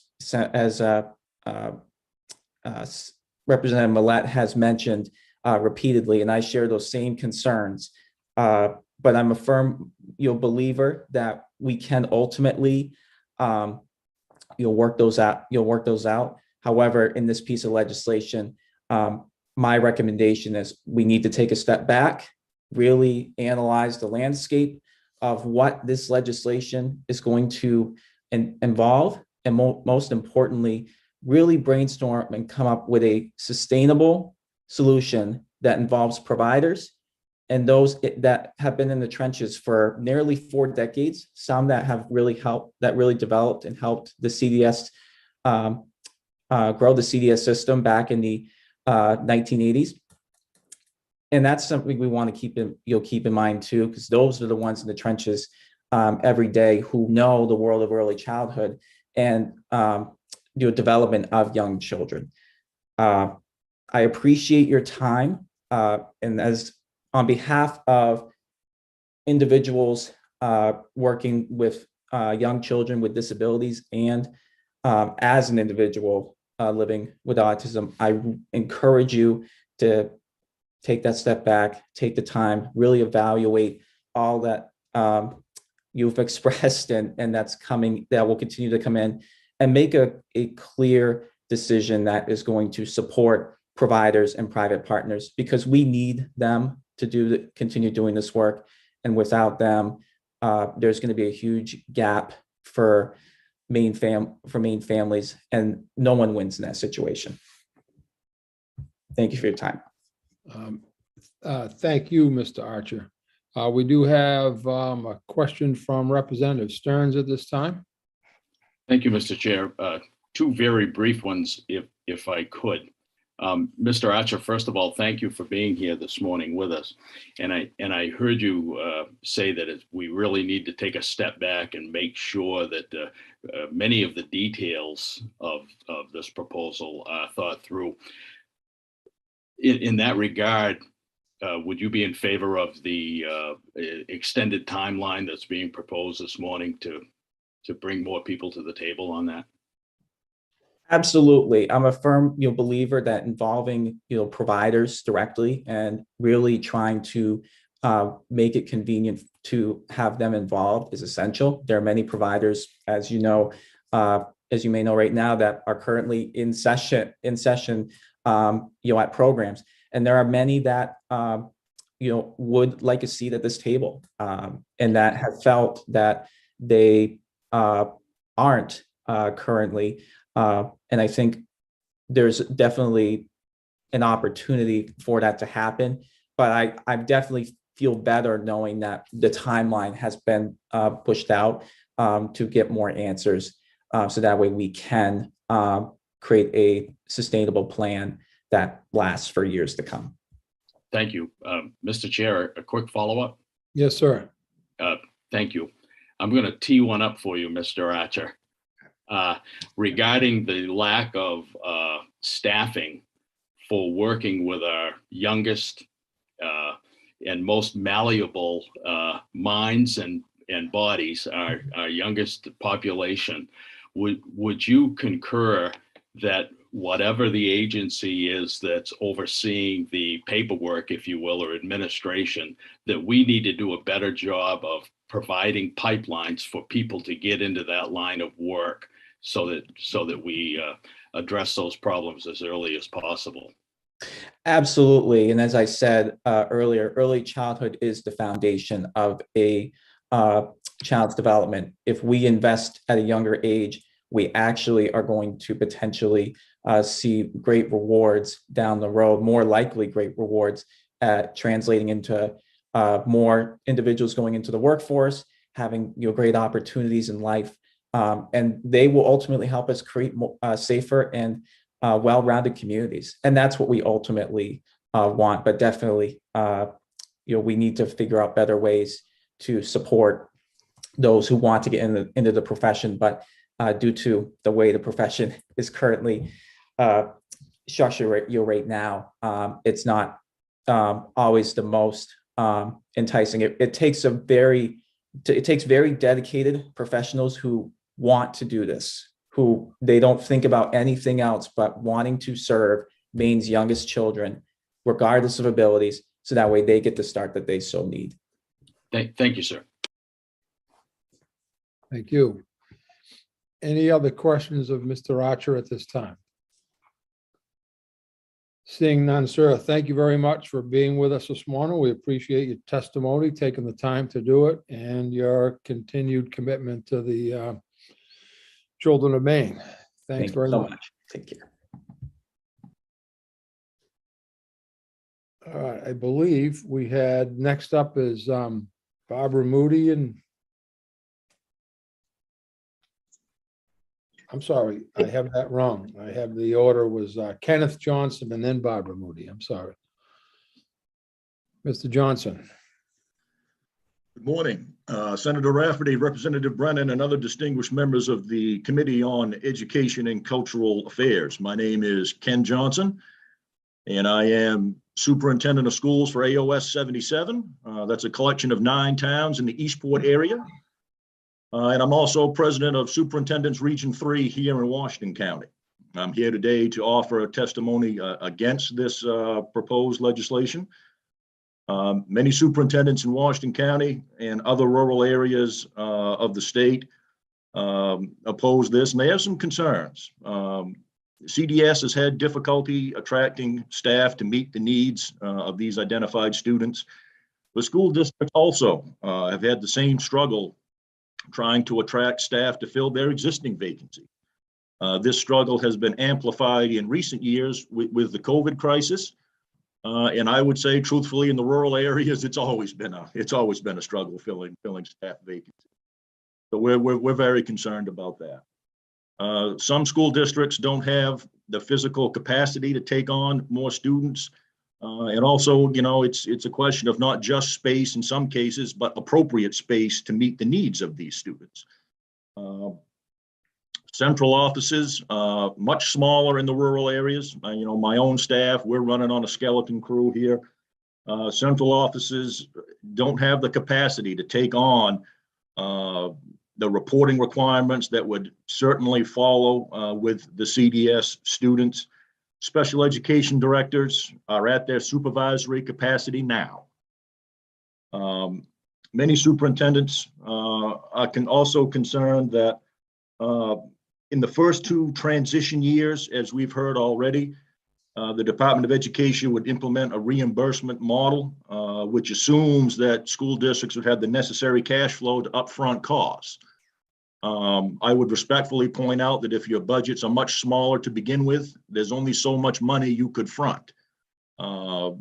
In small budgets, you know, if you've got a $500,000 or $600,000 or $700,000 school budget and many of your costs are tied up with teacher contracts, existing special education costs, secondary tuition, if you don't have a high school, there's only so much money available that you can front. So that is a concern for many of us with smaller school budgets. It's also difficult to really agree to support taking on more services when there's not a long-term funding design in place. Many district leaders are afraid that program funding will eventually be added to the burden of local taxpayers. The current EPS funding formula has a local required mill rate expectation. And obviously I don't need to belabor the point on the EPS model and its effect on the rural areas that I represent. But essentially, there are a lot of concerns around staffing as well as what the funding may look like. You've heard many of these concerns already from other presenters. I do not need to belabor the point or take up unnecessary time from this committee, but I am certainly happy to answer any questions that you may have. I have Representative Millette and Representative McCray next. Thank you, Mr. Chair. Good morning, Mr. Johnson. So you mentioned that from your perspective, having physical space, finding staff is a pretty serious obstacle. Can you speak to one of the options that the department has said exists is to partner with community providers, community childcare, private businesses, et cetera. Do you have a sense as to whether that pathway would be feasible for your member districts that you are the chair of? Sure.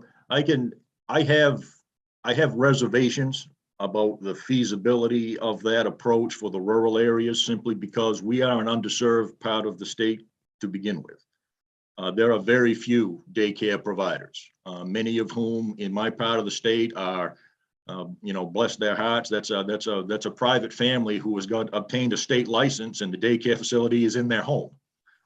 I would be concerned about what their capacity would be to support this initiative. As far as, local businesses or a more regionalized approach, I've heard comments since our session began. There are fewer of those statistically in the rural areas. Small businesses, they have immense challenges trying to stay afloat themselves. And the geography, I think regional is relative. For example, here we send some of our most needy identified students to regional services. It's 25 miles one way from my office, where I'm here in Eastport, where I'm coming to you live from.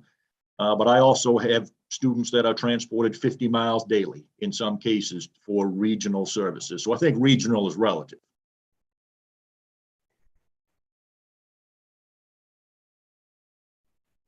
Thank you very much. Representative McRae. Yes, thank you, Mr. Chair. Thank you, Mr. Johnson. You just sort of preempted some of my question with your last answer. I too am from a rural area in central Aroostook County, and I've been in contact with a superintendent or two up there that are saying that if this is foisted upon individual districts to do it on their own, it'll be an absolute disaster. So of course that runs to the regional centers that you just spoke of. And in my area, I would see that perhaps being a solution where they could employ the service people, the counselors, the therapists, whatever, and share them amongst, let's say, 4 school districts, what have you.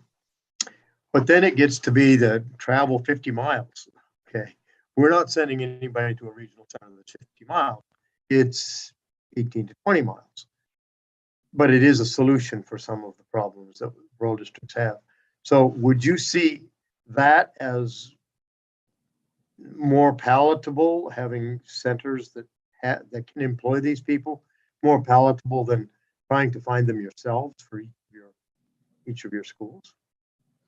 I think that would be more palatable than trying to funnel many of these services directly through schools that are experiencing some of the challenges that I've already alluded to. I think that option is certainly worthy of a little more exploration, a little more research, and perhaps in your work session. I mean, I would not presume to speak, but if there was some more information to be gained about what types of services are available in what parts of the state, I think that would greatly inform the work. But I would not, despite the challenges, I would not dismiss that approach out of hand. Just a very brief follow-up, Mr. Chair. Yes, sir. So Superintendent Johnson, would it be possible, just trying to think on my feet a little bit, would it be possible to have this regional center, in some cases, provide that staffing, provide that on a, we'll come to you rather than you trucking kids for an hour each way.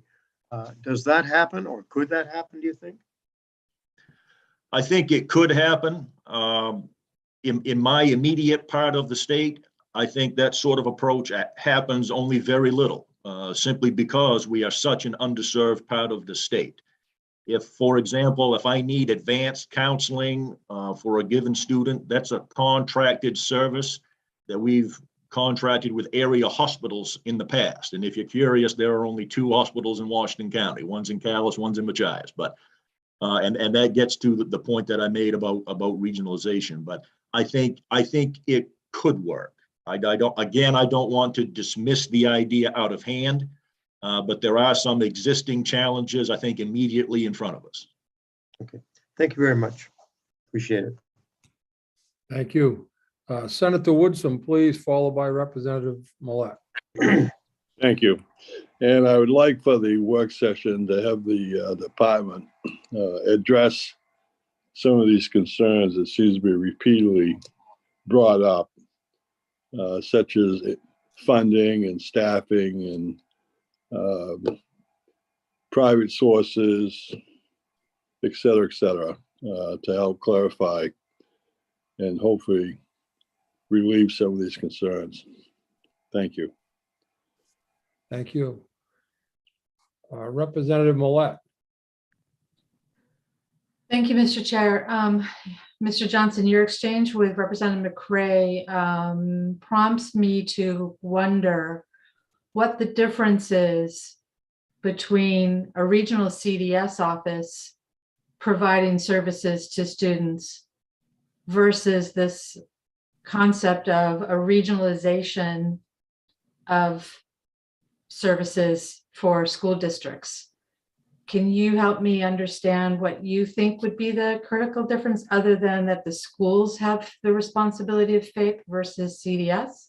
Right. So I'm happy to provide some more specifics based on my understanding of existing law as a superintendent. And here are a few that come immediately to mind, and stop me if you feel I'm getting too far afield. But a regional CDS site, as you suggest, would be a direct employer of CDS staff. If I have to employ somebody as a teacher, this gets to teacher credentialing, certification requirements. It adds direct cost to my budget. I mentioned the challenges in the central office, and I don't mind saying that since my budgets are approved individually in town meetings, that small rural communities are sensitive to adding costs. So from a practical nuts and bolts perspective, to perhaps better answer your question, a regionalized CDS center, if you will, who employs CDS staff directly, gets away from some of the teacher requirements. I've already fielded questions, for example, of would my kindergarten teacher have to have an early childhood endorsement from the Department of Certification?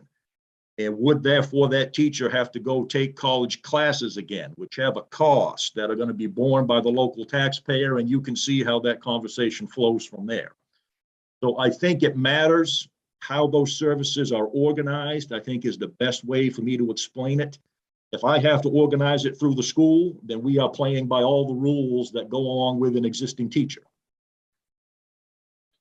Thank you, Mr. Johnson. I don't think I framed it correctly. And I think actually the question that I have may be best for the work session with the department, which is, given this discussion about how rural districts could very well struggle to have the necessary resources and would turn to the concept of regionalization, how does the regionalization approach differ from what is currently in place with regional CDS offices that are making sure that students receive their services and have contracted with providers, et cetera? So Mr. Johnson, that's really not for you. It's for our work session conversation. Thank you. Thank you.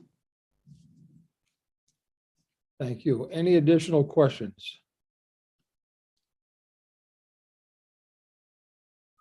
Representative Dodge.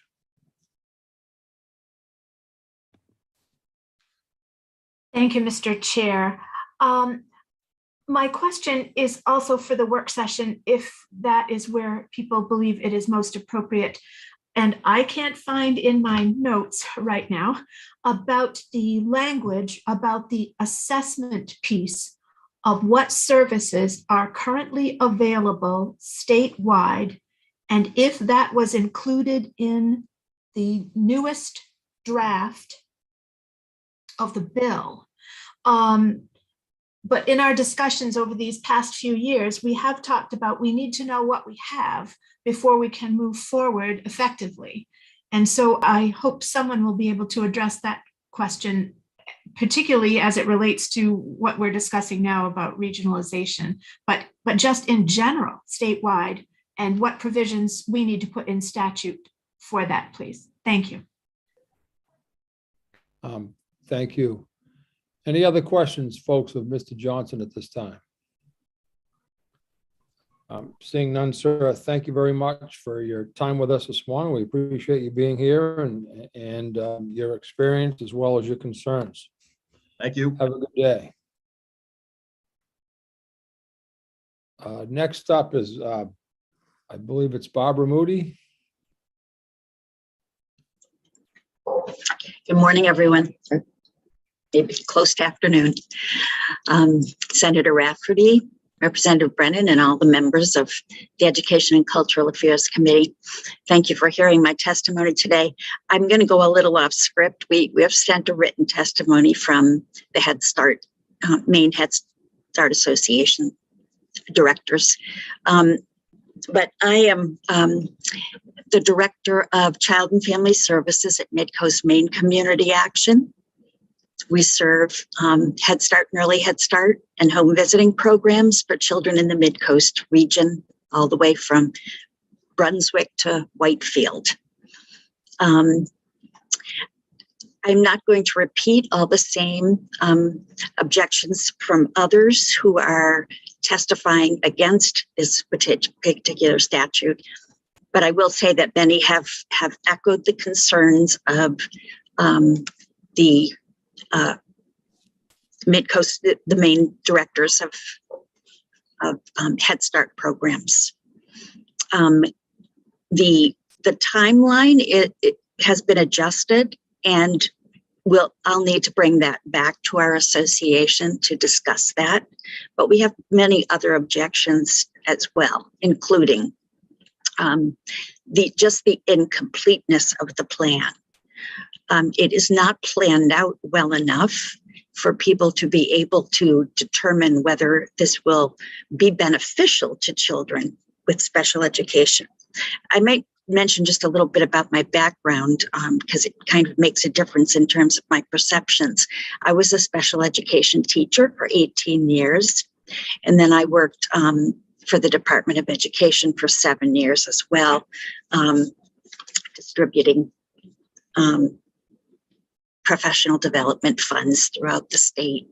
So I've seen this issue from the public school side, as well as from early childhood now. This proposal lacks a good funding plan. I want to mention, as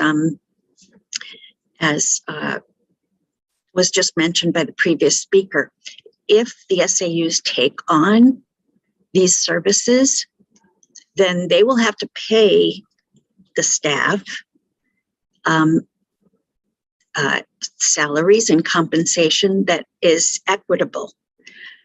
As you all know, early childhood professionals are not paid well compared to public school teachers, even in the same job. I can tell you that in my Head Start program, we lost 3 081 certified teachers this last summer because they went to public schools and they got $10,000 to $15,000 a year more for the same job with the same qualifications. So that would be a big leap, I think, for districts. I did hear Representative Millett talk about capacity, and I think that is a really serious issue.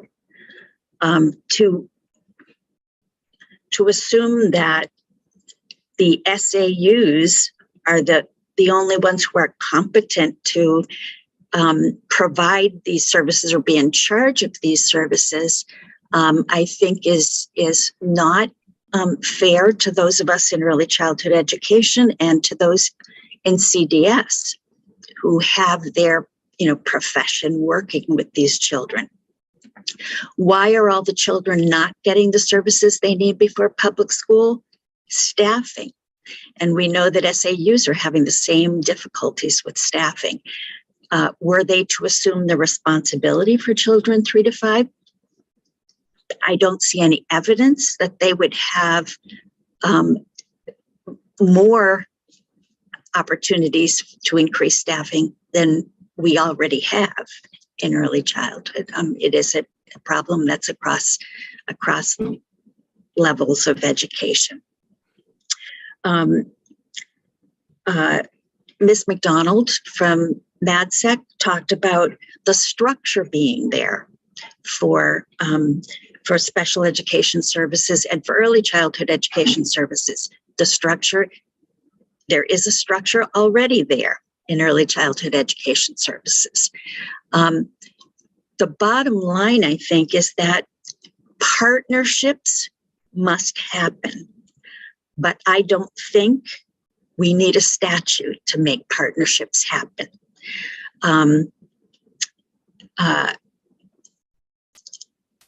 The superintendent from Gorham talked about how they were partnering in their community. We have a similar kind of educational alliance in Lincoln County, the Lincoln County Early Childhood Education Alliance, including public schools, CDS, Head Start, and we're trying to figure out what resources do we have, what are we lacking, how can we work together so that we can serve more of the children than we're currently serving. I think all of us, SAUs, early childhood educators, CDS, we all want the same thing. We all agree. It's really important to make sure these young children get everything they need before they get to public school. But I would maintain that we don't need a statute to do that.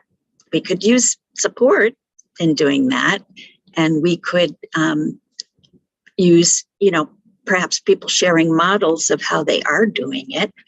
But I don't think that rushing into a statute that is going to force a transition for FAPE and related services to SAUs is going to yield the kinds of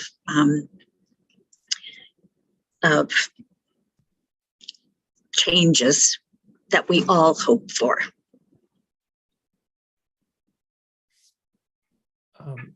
Thank you, Ms. Moody. We do have a question from Representative Sampson. Thank you, Mr. Chair. Thank you, Ms. Moody, for being here, and thank you for your testimony. And I'm liking what you're saying with regard to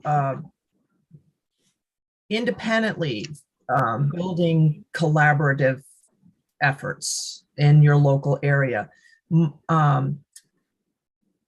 What would be your thoughts? I mean, as you look around the entire state of Maine, you have different communities with different resources, and where would you see a weak link to that idea? I like what you're saying. I like the fact that why do we have to make more laws if there's already an incentive? Because I can't imagine people working with these children don't want to do the best for these children. So that naturally there's going to be a sort of a built-in desire to look for resources that could benefit. Well, where do you see a possible weak link in that effort, if you see one at all? I'm just kind of curious. Thank you. I think that the weak link is a systemic one. And because I've worked in public education, I've worked in higher education as well for 7 years, and now early childhood education, I think that the mindset of educators is that they take responsibility for their section. And in order to reach outside of their section, they need to have some kind of incentive to do that, because we all are kind of running a mile a minute to take care of our responsibilities, and for them to take on another responsibility, even if it's in terms of collaborating collaborative conversations, that needs a commitment from everybody. And I think to give you an example, I was in education for 30 years when I became a Head Start director, and I knew absolutely nothing about Head Start. And I was a special educator too. I knew nothing about Head Start. To me, I thought it was a preschool program. And it is so much more than that. And that demonstrates to me that we're not communicating well across these areas of education. And we need to have support, I think, to communicate, because all of these kids are important to all of us. And for public education, it's in their best interest to see that children are getting what they need before they come, so that they are prepared to come into kindergarten or pre-K. I guess I'm not really answering your question, Ms. Sampson, but. Can I have a follow-up, sir? Yes. Thank you. No, I think I wanted to just explore your thoughts on that. And I actually think it's very helpful. And you mentioned incentives to, I mean, you hit the nail on the head. It's everybody is in their own little silo. And how do you get the silos to communicate? What is the vehicle for that? And you mentioned incentives. Now, naturally, we think financial, but are there other types of incentives that we could be exploring here? Would you have a suggestion or two?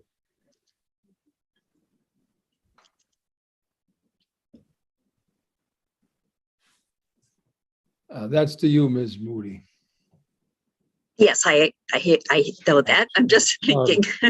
I'm not sure I really do, Ms. Sampson. Other than, it's about relationships. I mean, I think people have to reach out to each other in their region, in their area, and get together and start to talk about the shared responsibilities. Yeah, and I'm not sure what incentive people can have for that, other than the incentive of what's best for children. Yeah, well, I like that incentive, but I appreciate your honesty. I just like that. Thank you very much. Thank you both. Representative Dodge. Thank you, Mr. Chair, and thank you, Ms. Moody, for being here today. Perhaps I can ask Representative Sampson's question in a bit of a different way.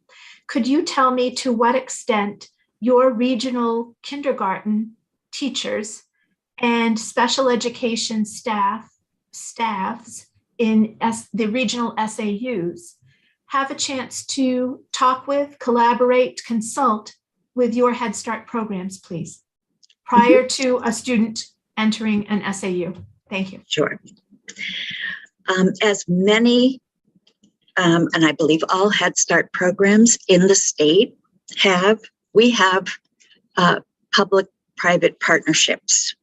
So we partner with public schools and provide, in some cases, provide their whole preschool program, which they compensate us for. We do that in our own locations, but generally in the same town as the school. In other instances, we have public partnerships with schools where we have a Head Start program in their school building. We provide the teacher and an ed tech, and they provide an ed tech. So no money is exchanged because they're providing us with the space, we're providing them with the program. In the cases where we have partnerships and we are providing the whole program outside of the public school, we have a lot of interaction with the school. I'll give you an example.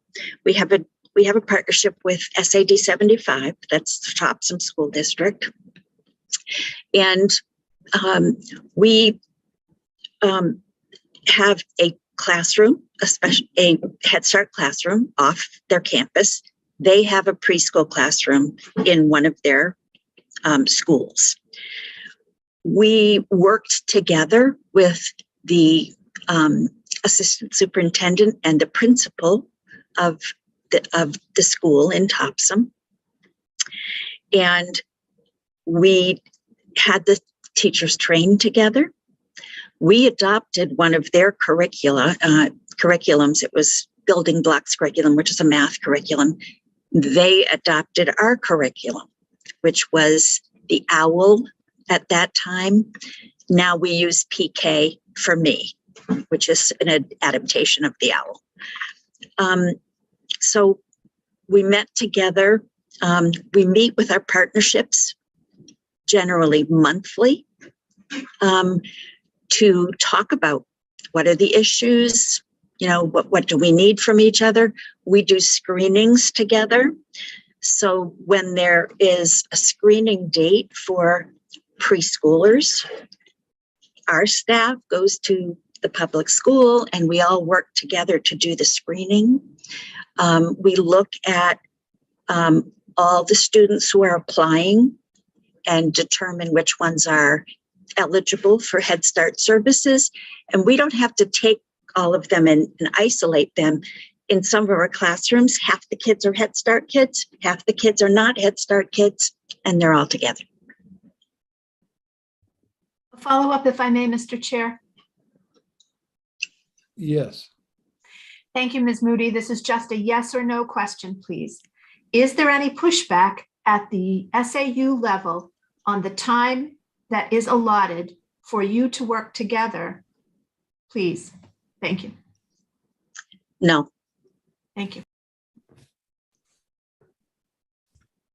Any additional questions? Not seeing any, Ms. Moody. Again, thank you very much for being with us this morning. We appreciate your testimony and your willingness to answer questions. Help us along with this. Have a good day. Thank you. Thanks for your work. Senator, we can now go to Heather Martin, followed by Sue Powers, and then Jonathan Brown. Thank you, sir. Wonderful. Thank you, Senator Rafferty, Representative Brennan, and very hard workers of the Education and Cultural Affairs Committee. I appreciate all the work you've put onto this and also recognizing how big this is in the scale and scope of things for early childhood education across Maine. So I appreciate you wanting to get it right and be good on the details moving forward. My name is Heather Martin. I am the Policy Director for the Maine Association for the Education of Young Children, but I am also testifying on behalf of the Family Child Care Association of Maine today as well. We are testifying against the current proposal. We are thankful to see that there was an amendment made to the timeline. That one-year timeline was a concern to us. So we're happy to see that. However, and I'm hoping I can throw Representative Millett one magic wand here in my testimony. We do have some concerns about the lack of detail that is in this legislation. And I know it's a delicate balance between flexibilities in services, but as well as making sure there's no unintended consequences or reducing the unintended consequences that could come about because of this legislation advancing as it is now. So what I want to talk about a little bit is how currently in this legislation, there doesn't feel like there's protection and preservations of childcare programs. We've heard districts can still work with childcare programs. We heard services could be administered in childcare programs, but there's no language to ensure that has to happen. And that's where we are struggling right now. That's where we are hearing from childcare programs who are very fearful about the unintended consequences from happening from that. My executive director, Tara Williams, will be testifying a little later to give you an overview of currently how some partnerships are going around the state and how that's structured in Maine. But I can tell you that programs are afraid this could advance public pre-K expansion outside of childcare partnerships and therefore close childcare programs doors down. And if that happens, we are now not just losing those childcare programs that were there for the 3 to 5 year olds, we're losing those childcare programs that were there for the infant and toddler care. And that's based on the business model of childcare. If they were to lose their 3 to 5 year olds to public pre-K expansion, or even just their 4 year olds, because right now Maine just does 4 year old pre-K programs within the state, they cannot sustain that business model if they lose the tuition of those students. So we are very supportive of a mixed delivery with public pre-K. And as Barbara just outlined, that can be done in partnerships where publicly funded dollars can be supported in childcare programs to administer those curriculums.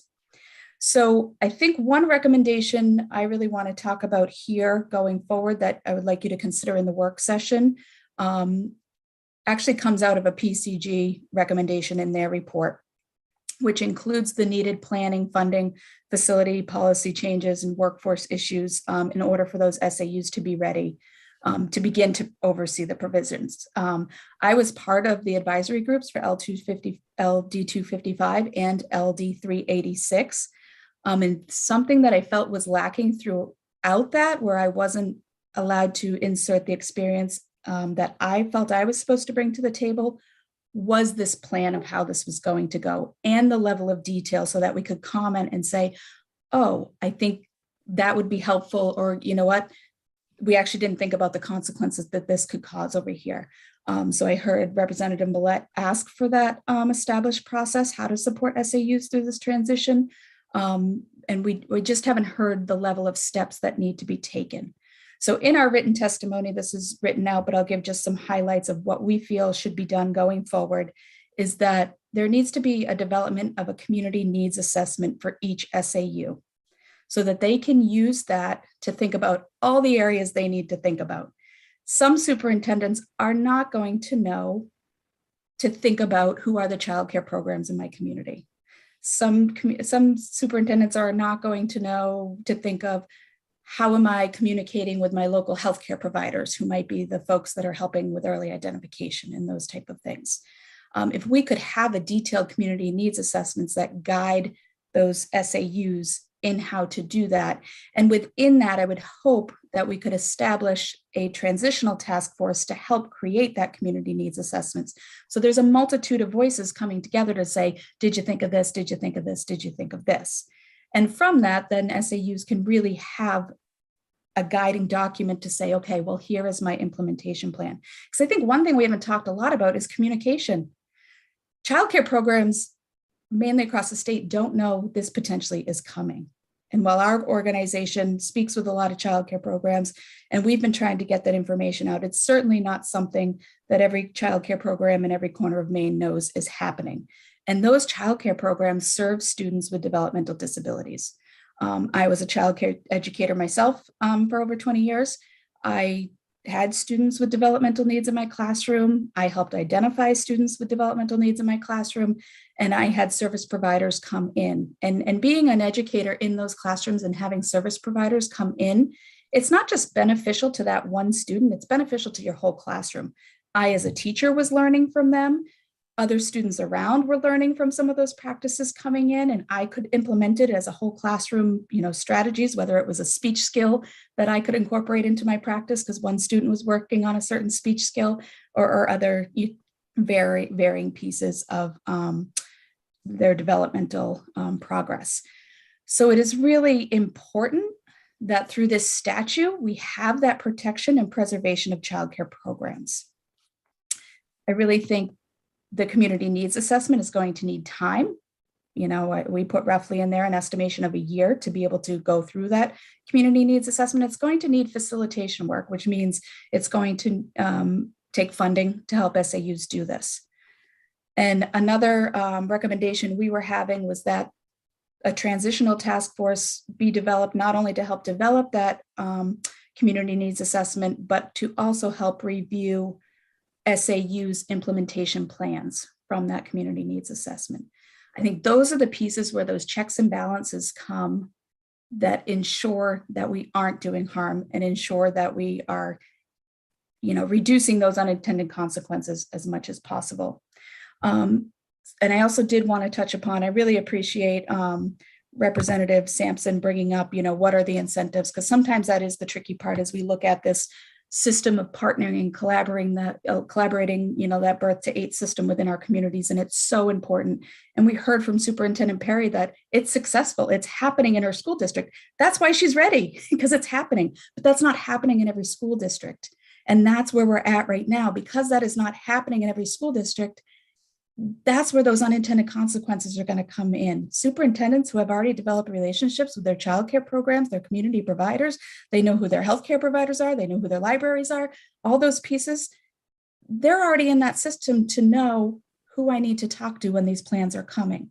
And I think sometimes those incentives can come a little later. We have to ask communities to do this first, and then they start to feel those incentives and benefits because they're going, hey, this is making my job easier if children coming into my program are getting high quality childcare, right? It pays off in the end. As well as, I love some ideas about, could there be investments in mutual professional development? And I love how Barbara had said, not only do her Head Start program go in and learn from the SAUs come out and learn from her Head Start program. That's amazing. That's what we want. We want that collaboration to be back and forth and not a hierarchy. So I'm hoping we can put some of those safeguards in place in this statute that, still does allow some of the flexibility of what the community needs. We certainly know we have communities with no childcare programs. They are going to have to develop something. But what does that look like? And what are some examples from other districts that can help them as well? We have communities that have lots of childcare programs. But we have a really sad statistic. There are 0 family childcare public pre-K partnerships right now, 0. And family childcare is so important in Maine. And they are dwindling, quickly. They are important and vital to our rural communities. And we need to start building those community partnerships with our family childcare programs as well. I could go on and on and on. I know you have limited time today and you want to get to the work session, but I will be available for the work session as well. And if you have any questions, happy to answer. Any questions of Ms. Martin at this time, folks? Yes, Representative Dodge. Thank you, Mr. Chair. Thank you for Ms. Martin. My question is around communication that you brought up. When I first came on the Education and Cultural Affairs Committee, I was flabbergasted at the number of agencies that deal with the well-being of early childhood kiddos. In your opinion, who should be in charge of overseeing successful communication to those agencies if they have not already joined with each other in partnership to share information and collaborate? Thank you. When you refer to agencies, are you talking about groups that work with specific parts? Are you thinking like state level agencies? I'm thinking about agencies out in the community agencies, Head Start, MadSec. Wonderful. And when we first came on the committee, I believe there were probably 22 people who presented to us, said, here's who I am. And why aren't those people talking and doing not only what you're talking about with collaboration, but why have they not been talking about this change that has been in the works for, well, I know at least 5 years. So thank you. Well, and I love that question. And I think a lot of it does come from our top up and how we work down in our silos. And one recommendation within the PCG report was actually to produce a cabinet level department that could oversee this umbrella of early childhood. And it's something our organization has been very supportive of for many years now and hoping to see come to fruition. And I think if we could start there and bring all these folks together, because that's something else I haven't seen in this. I don't know where DHHS involvement is in this. And DHHS is the childcare people, right?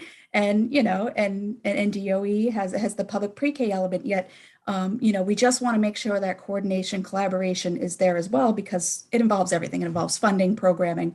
And from that, so as an organization who, as ourselves can bridge a lot of that DOE, DHHS communication, because we kind of have feet in both worlds.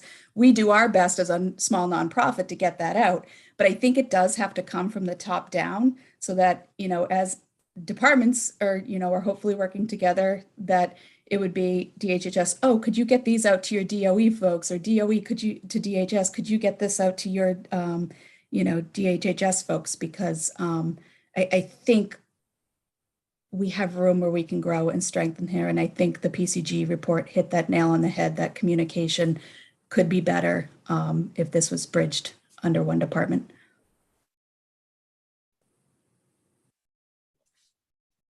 Thank you. Any additional questions, folks? Seeing none, Ms. Martin, thank you very much for your testimony here Thank you. today and for your offering your own experiences and expertise. We appreciate it. Have a good day. Well, I think next up will be Sue Powers, followed by Jonathan Brown.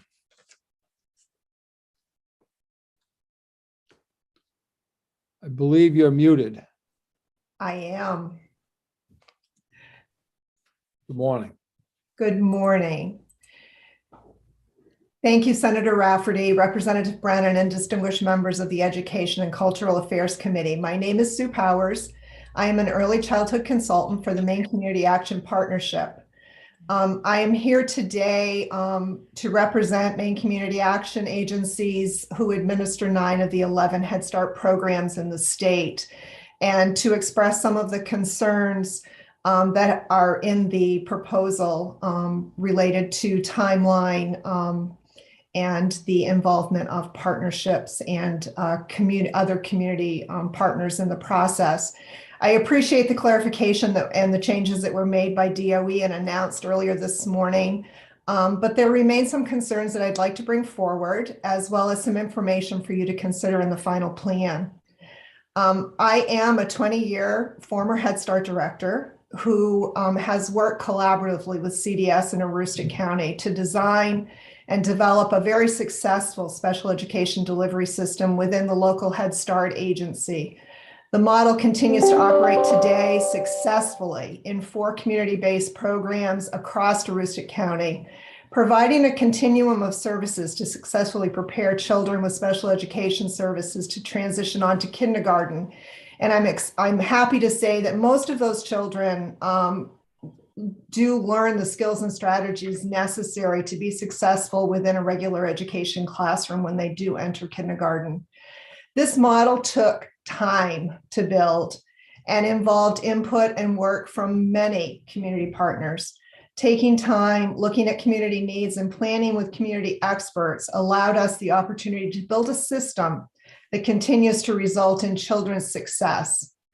This model has been so successful and has resulted in such positive outcomes for children. The Department of Education has used the model as a recommended service delivery option to other CDS and Head Start programs across the state. The model is built on partnership between SAUs, Head Start agencies, and CDS.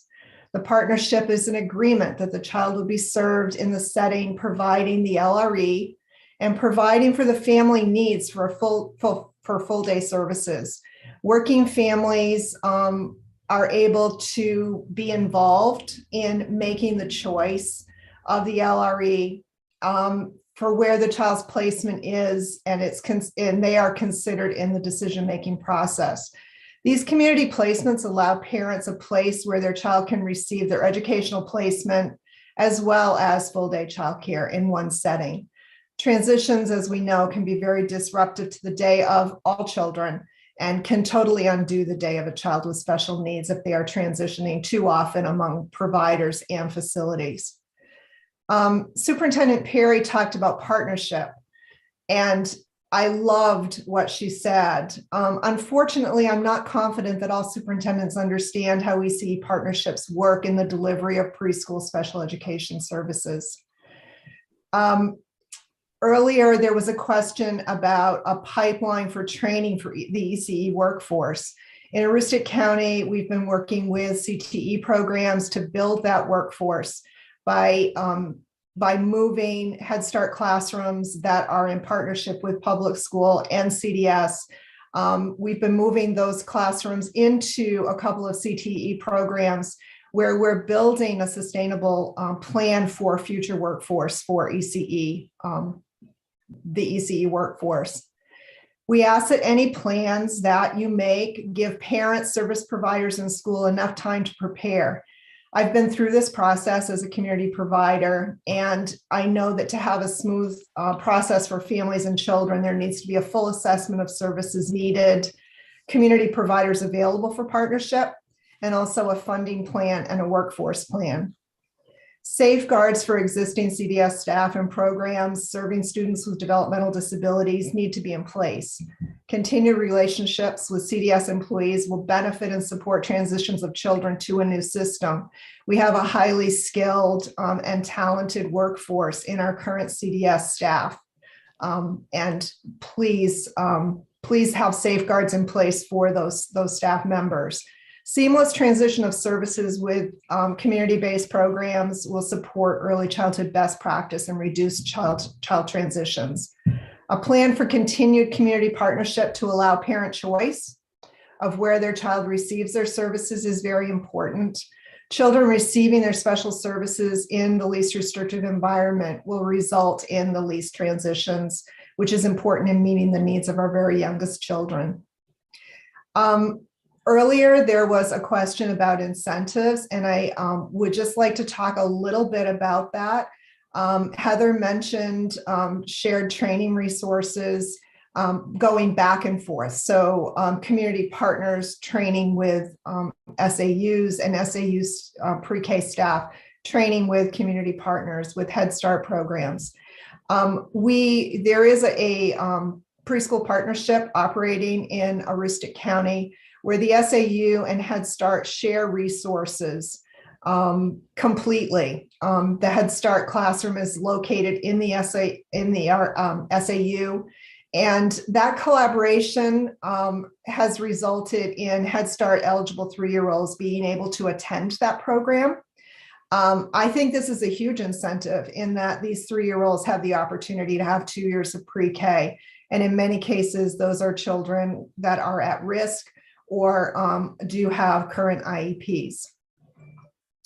I ask you to be thoughtful in the process making and give time to create the very best plan for child development services, the community early childhood programs, and most importantly, our children. Thank you for taking time today to hear me, and thank you for your attention to this very critical issue. Thank you. We appreciate you being here. Ms. Powers, I have some questions. First is from Representative Millette, followed by Representative McCray. Thank you, Mr. Chair. Good afternoon, Ms. Powers. So your presentation raised a couple of questions for me, and I think this is more for the department for our work session, and I want to ask it to make sure they have enough time and that I don't forget. So you raised a very interesting and important issue around the transitioning of these young children and trying to minimize that. It's something that I have forgotten in our conversations and work. And so I'm wondering, with the programs that have been authorized, how many of them result in full-day programs for those families and children's? What's being done to minimize those transitions? And Ms. Powers, I believe that the Head Start programs run year-round. Is that correct? Some do. Early Head Start does run year-round. Preschool Head Start tends to run on a school year. However, through the last 3 summers, many Head Start programs have continued those services year-round. Okay, so that's interesting. So in the past, when those Head Start programs would close for this summer, how did those children continue to receive their services? So in Aroostook County, we have developed a system for children to receive their extended year services within the Head Start classroom. So we keep staff working so that the ESY services remain delivered in the same setting that the children are receiving their year-round services.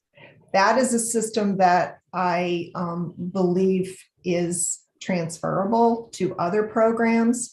It would take a system building, but is certainly a system that has worked successfully for the last 6 years in Aroostook County. Great, thank you. So I also for the work session, would love to hear how the department envisions that working within the SAU environment. Thank you. Thank you, Representative McCray. Yes, thank you very much, Mr. Chair. Good to see you, Ms. Powers. I do have a question having to do with the department in their introduction this morning. Are proposing an amendment to move this from June of 2023 to June of 2024, and funding being put in place January 1st of 2023 to aid in the planning. And it seemed like several times in your testimony, you were concerned about a rush to doing things, as everybody is here. But did that provide you a little hope, a little more hope of getting this right? I've been here for, well, this is my third session, and first day in the Education Committee, I think this whole topic came up, and it's been going ever since. So it's certainly important, but I'm curious about the planning part. We've been planning, but we've got more to do, obviously. So I'd like to have your reaction to that. So the delay to 2024 gives me hope. I did serve on the independent advisory committee that worked with PCG. And in that committee, we were hoping for a 3-year transition period. The move, the plans that need to be put in place, the community assessments that need to be done are time consuming. And it's going to take time for schools, CDS, community programs to come together to make a plan that will be in the best interests of children and families, as well as community providers and RSUs or SAUs. I think that it needs to be a plan that provides time for thoughtful planning that takes into consideration workforce, funding, and as well as services that are currently available. Okay, thank you very much. Excuse me, any additional questions, folks, at this time for Ms. Powers? I'm not seeing any. So again, thank you very much for being with us this morning. You're the crossover between morning and afternoon. But in any case, we appreciate you being here with us, and your testimony as well as your experience is very helpful. Thank you. You have a good afternoon. It appears, I got to go back to my list. Is it Jonathan Powers, I think, is that up next? No, I got it mixed up. So I have, excuse me, Sue Powers, then John Brown? Or is it the opposite? John Brown, then Sue Powers? Thank you. Thank you, Senator Rafferty, and good afternoon to you again, Senator Rafferty, Representative Brennan, and members of the Education Committee. My name is Jonathan Brown, and I work as the political organizer for the Main Service Employees Association, which represents CDS workers. And I'm here to testify on behalf of Hannah Whitmore, who is an MSEA member who is unable to join today as she is providing key services to children as we speak. And so now I'm going to read her written testimony. My name is Hannah Whitmore, and I'm writing this testimony on my own time against the Department of Education's proposal for CDS. I work in the Down East region of Maine and have been at CDS for almost 3 years. As a CDS employee, I do believe that there are definitely changes that need to be made to our program. Like any organization or public service, there is always room for improvement. One biggest change at CDS would be to increase funding to allow for employee retention and make CDS more appealing to recruit new staff members. CDS, like most places countrywide, have been facing staff shortages and difficulties hiring and keeping employees. Evaluating and appreciating staff and appealing to new possible hires would create more resources for the children and would provide for less employee burnout. Many staff today are feeling overwhelmed and overworked and not being appropriately compensated. Moving children to schools for Part B services would be an incredible disservice to children. Many schools, like CDS, are facing staffing shortages and would not be able to adequately support special education services as well as serve the children. Separating Part C and Part B services would be even more of a disservice. There is a long process when it comes to transitioning a child from Part C early intervention to Part B special education. This process takes a lot of communication between the two programs and working together to meet the needs of the families and children we serve. Separating the two could cause even greater discrepancies in service and could potentially create a lot of unmet needs. It would be incredibly unwise to separate the two programs. The challenges we face at CDS need to be met and fixed internally. CDS employees need their voices heard and not shipped off to another organization to be fixed. Reorganizing and rebranding CDS would take a significant amount of time and would greatly impact the children and families we serve. Instead, why not try to improve what we have now instead of completely changing things? We need to retain and attract staff and create a happier workplace rather than cause fear and uncertainty. Allowing independent agencies and individuals to make decisions of processes they don't understand is a disservice to families and the staff who work at CDS, like Hannah. Thank you.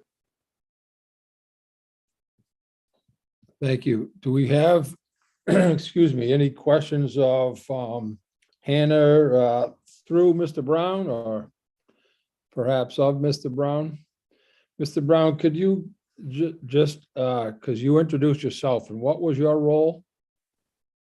I work as the political organizer at MSCA. Thank you. Would you have some knowledge as to what the current plan is for attracting and retaining employees?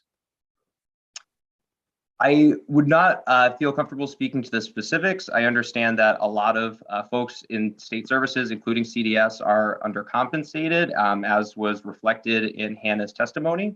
But I know that Jeff McCabe, the Director of Politics and Legislation, will be following me in testimony today, so he might be able to speak to more of those specifics. Thank you very much. Thank you.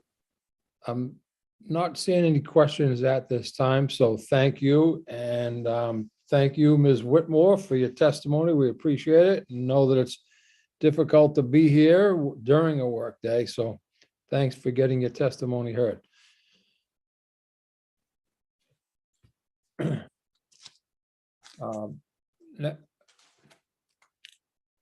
Eli? So I'm moving in Jeff McCabe now. I'll have him go before the next three, as the testimony may tie with the last one. Following Jeff McCabe will be Tara Williams, Rita Furlow, and Beth White.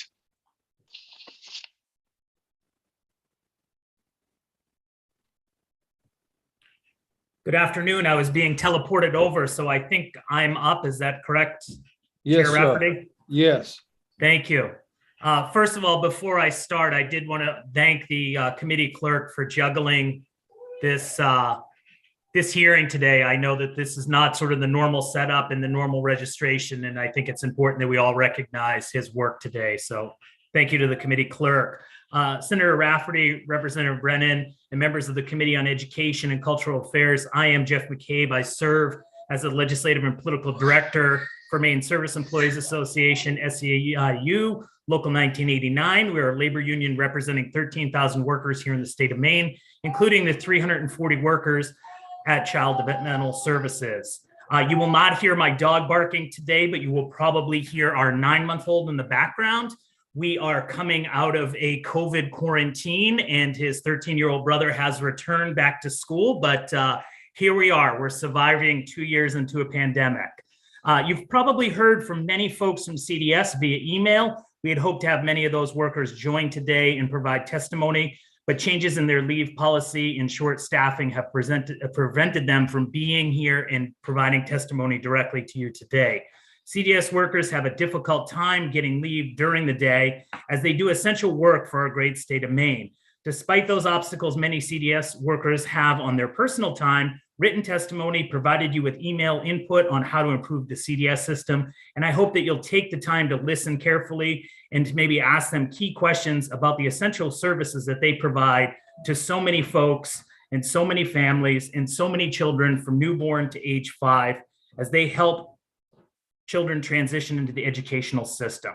As you're well aware, each legislative session in recent years, the workers of CDS and the services they provide are routinely subject to bills and discussions about educational reform, and the 130th session of Maine legislature is no exception.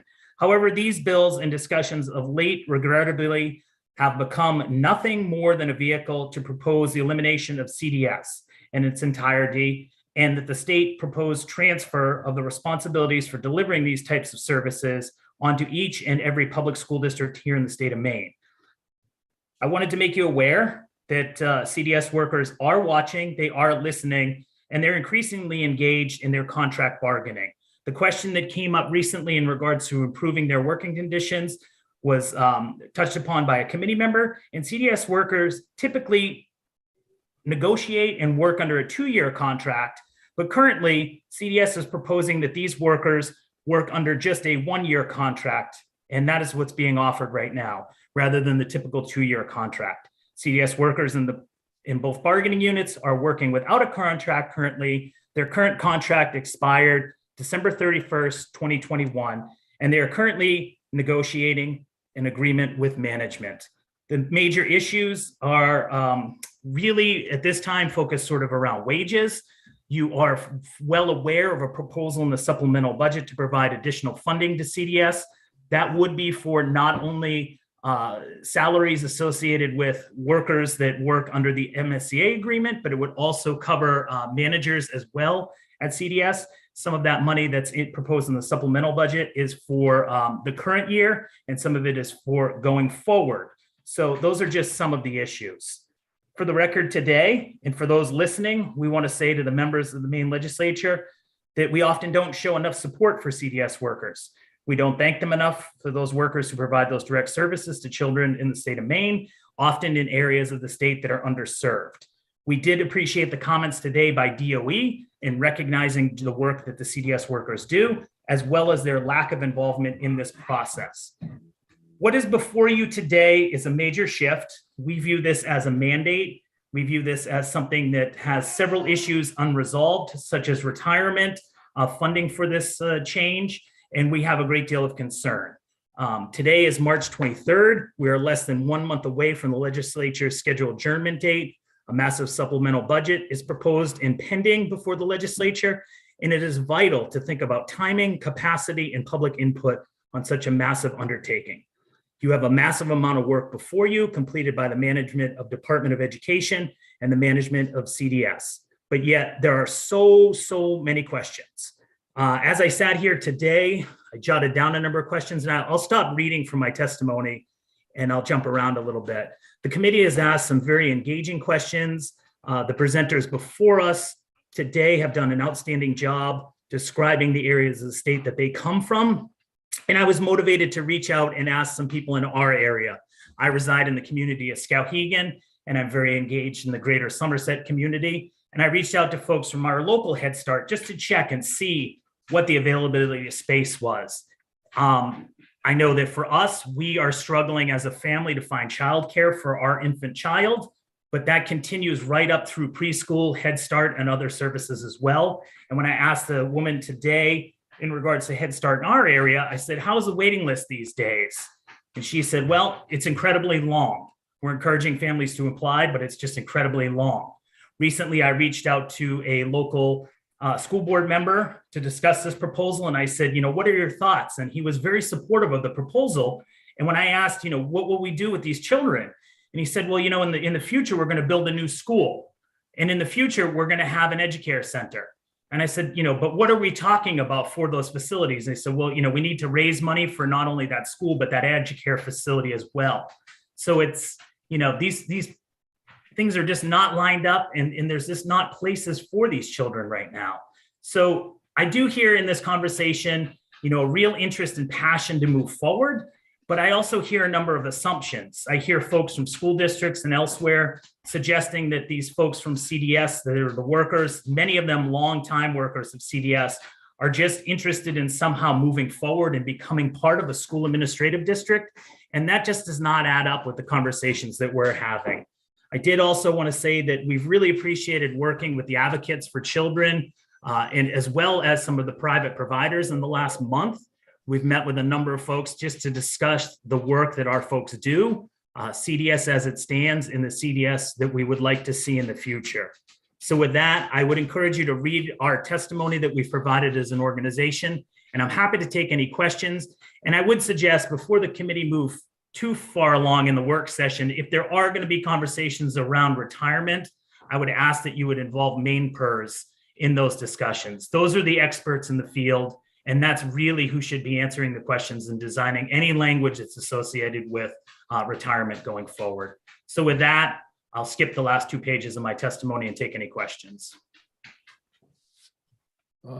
Thank you, sir. I have Representative Dodge, followed by Representative Millette. Thank you, Mr. Chair. Thank you, Mr. McCabe, for being here today and sharing your expertise and insight. I have basically 2 questions. The first is, what other assurances do you feel should be included in the bill that will help CDS workers to understand at a cellular level that they are appreciated, they are needed, and that there is no way that that the need for their services is going to evaporate? Because that is the basis of what I believe in my heart and my brain, and what I've been telling people who have been contacting me who are worried that their job is going to disappear. That's question 1. Question 2, who else, in your opinion, please, should be at the table besides MSEA and MEPERS? And I'll go one step further and say, should someone from the Maine Education Association also be part of that discussion, since there will be some CDS folks who will be transferred to an SAU, and those concerns in that transition from an employment standpoint may also have questions that would be best answered by an MEA specialist. Yeah, thank you for the question. I think for our folks, they really need an opportunity to provide input to a plan. They need to, be asked or surveyed in some manner that they feel like they've been listened to and that their concerns are addressed. So I can't necessarily speak for all of the membership, but I will say, that would be one approach, some sort of listening session. I would agree that a conversation including MEA, MSCA would be extremely appropriate. For the folks with in the case of CDS workers, their retirement is something that is negotiated. So that's a little bit different than our typical state employees. You legislate state employees' retirement, so that's done differently. So I think a discussion with those CDS workers would be extremely helpful. I think what you have before you in the original draft of the bill that was available yesterday, not as part of the amendment, was some broad language around retirement. That's something that I did talk to your analyst about. I don't know necessarily if that would work, I know that there's still more questions with even just that sort of drafted language. That's language that came out of probably the 1990s. And I wouldn't say that that was pulled directly from statute. That was more just so that you'd have something for the bill. So I think Maine PERS would, you know, probably need to be able to be invited and answer questions. And I don't know if it's something that they could answer on the spot, or if they would have to go back and talk with their legal staff as well. So, you know, that's one sort of big question we have. But, you know, at the end of the day, too, I think that we represent the workers of CDS, but we're also concerned that, you know, parents have not necessarily had a voice in this process. You know, it's very uncomfortable for me to come in and just oppose this today. Last year, we came in and we were neither for nor against the piece of legislation. We were, you know, sort of hoping that many of the things that came up last year and have come up in years past might be further, you know, worked out at this point. And so that makes us uncomfortable. And it's not something that I like to just come in and oppose hard work of a department, hard work of a committee. But I just think these huge sort of questions around funding, retirement, and some of these other things just cause us to take great pause. And we can't not oppose what's before you today. Thank you so much. A quick follow-up, Mr. Chair, for the work session. Sure. Thank you. Is it possible for us to talk about the retirement situation and expanding any caveats? I believe the language, I don't have it right in front of me, but the language allowed a one-time window for a worker to make those elections. And having walked the path where oopsies are discovered, I wonder if we should look at that especially closely, please. Thank you. In Representative, that seemed like some information for the work session, but I will also say we have on other retirement bills more associated with the executive branch use sort of an opt-in, opt-out when we're looking at changing certain units to special retirement. So often these are folks that work in conjunction with law enforcement or folks that might work in corrections. And the typical practice of an opt-in, opt-out, my understanding for those bills, we were notified this year during several public hearings as well as work sessions in labor and housing that the IRS no longer thinks that is acceptable for Maine PERS to draft those opt-in and opt-outs. But I don't necessarily know if it's different in this situation. That's a lot of my hesitation too. I know that we had 2 retirement bills that we were looking at an opt-in, opt-out for folks in the executive branch, and it was advised by Maine PERS not to do that anymore. So those are the kind of questions that you know, and so yeah. Thank you. I have Hillary has her hand up. Hillary.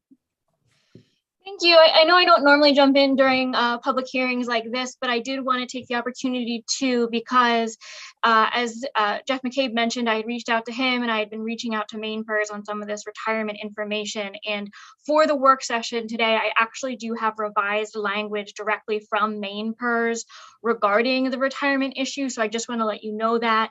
I can send that out now, and I can send that to those who are listening as well.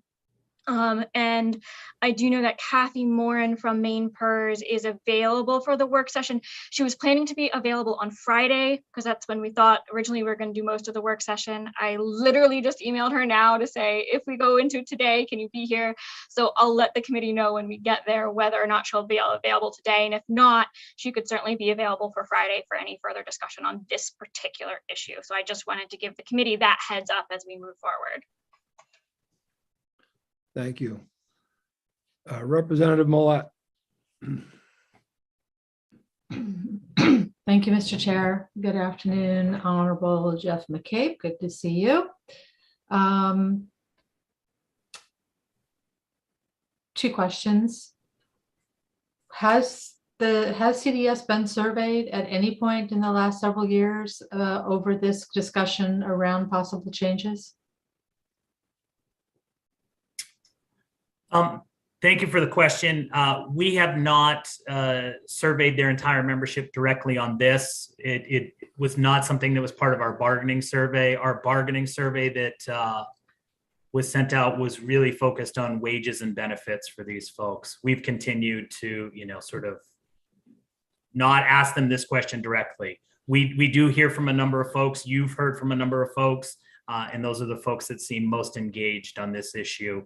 And I'm unaware that there's, support within the ranks of CDS workers. I don't know if you've heard from any CDS workers directly in support of this change, or if it's mostly just been in opposition and sort of expressing concerns, but no, to your question.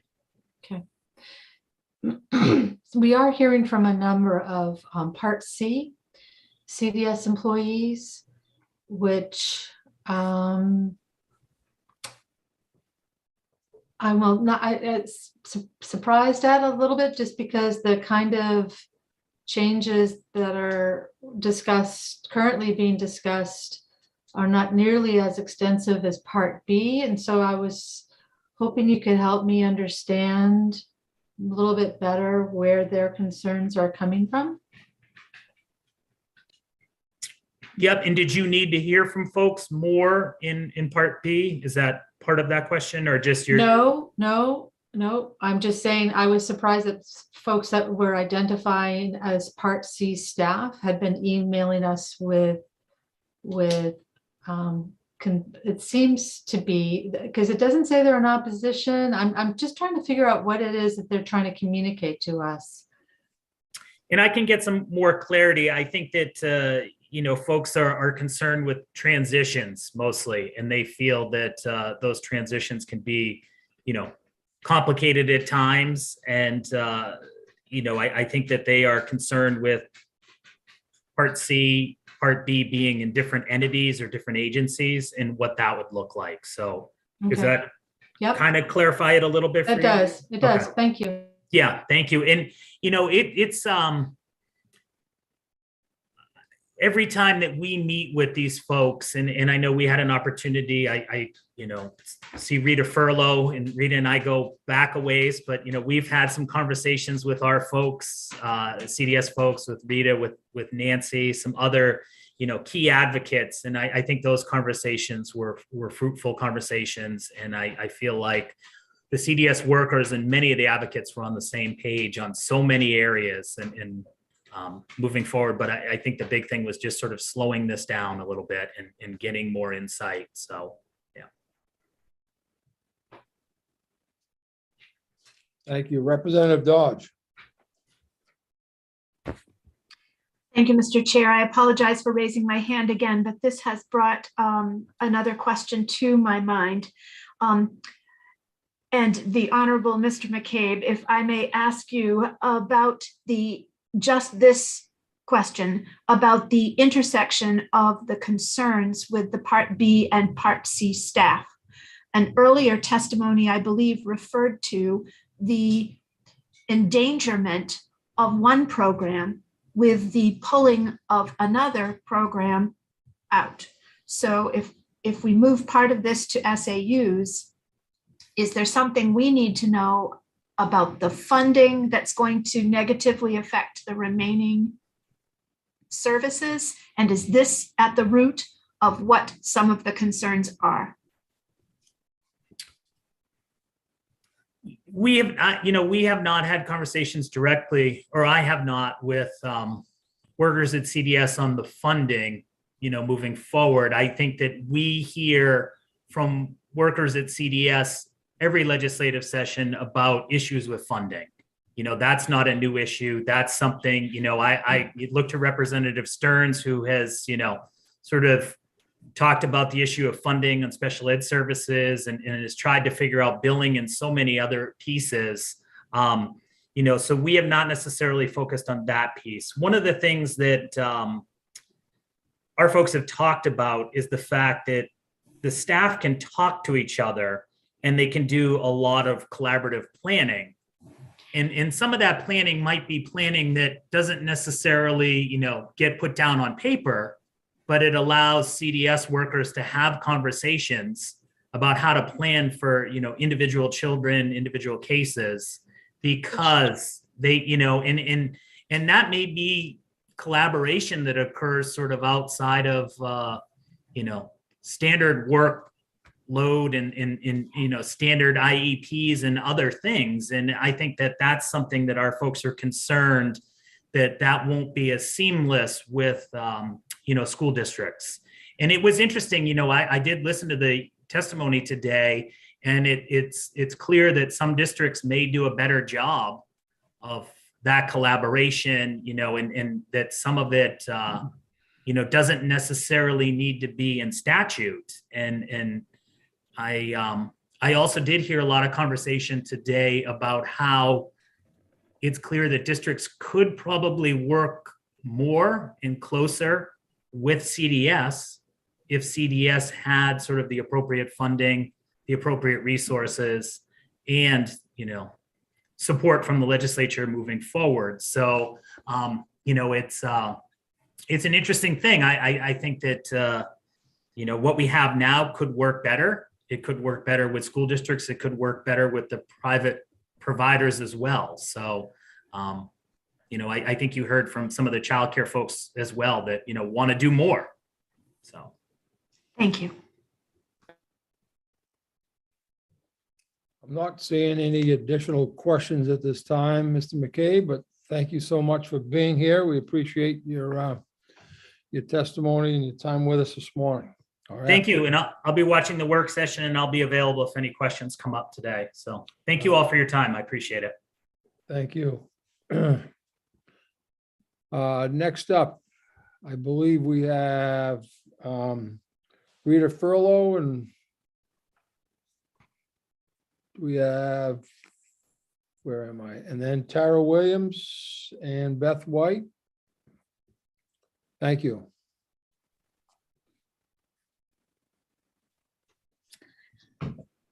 Good afternoon, everyone. Rita Furlow. I'm the Senior Policy Analyst at the Maine Children's Alliance, and I appreciate you listening to testimony this afternoon.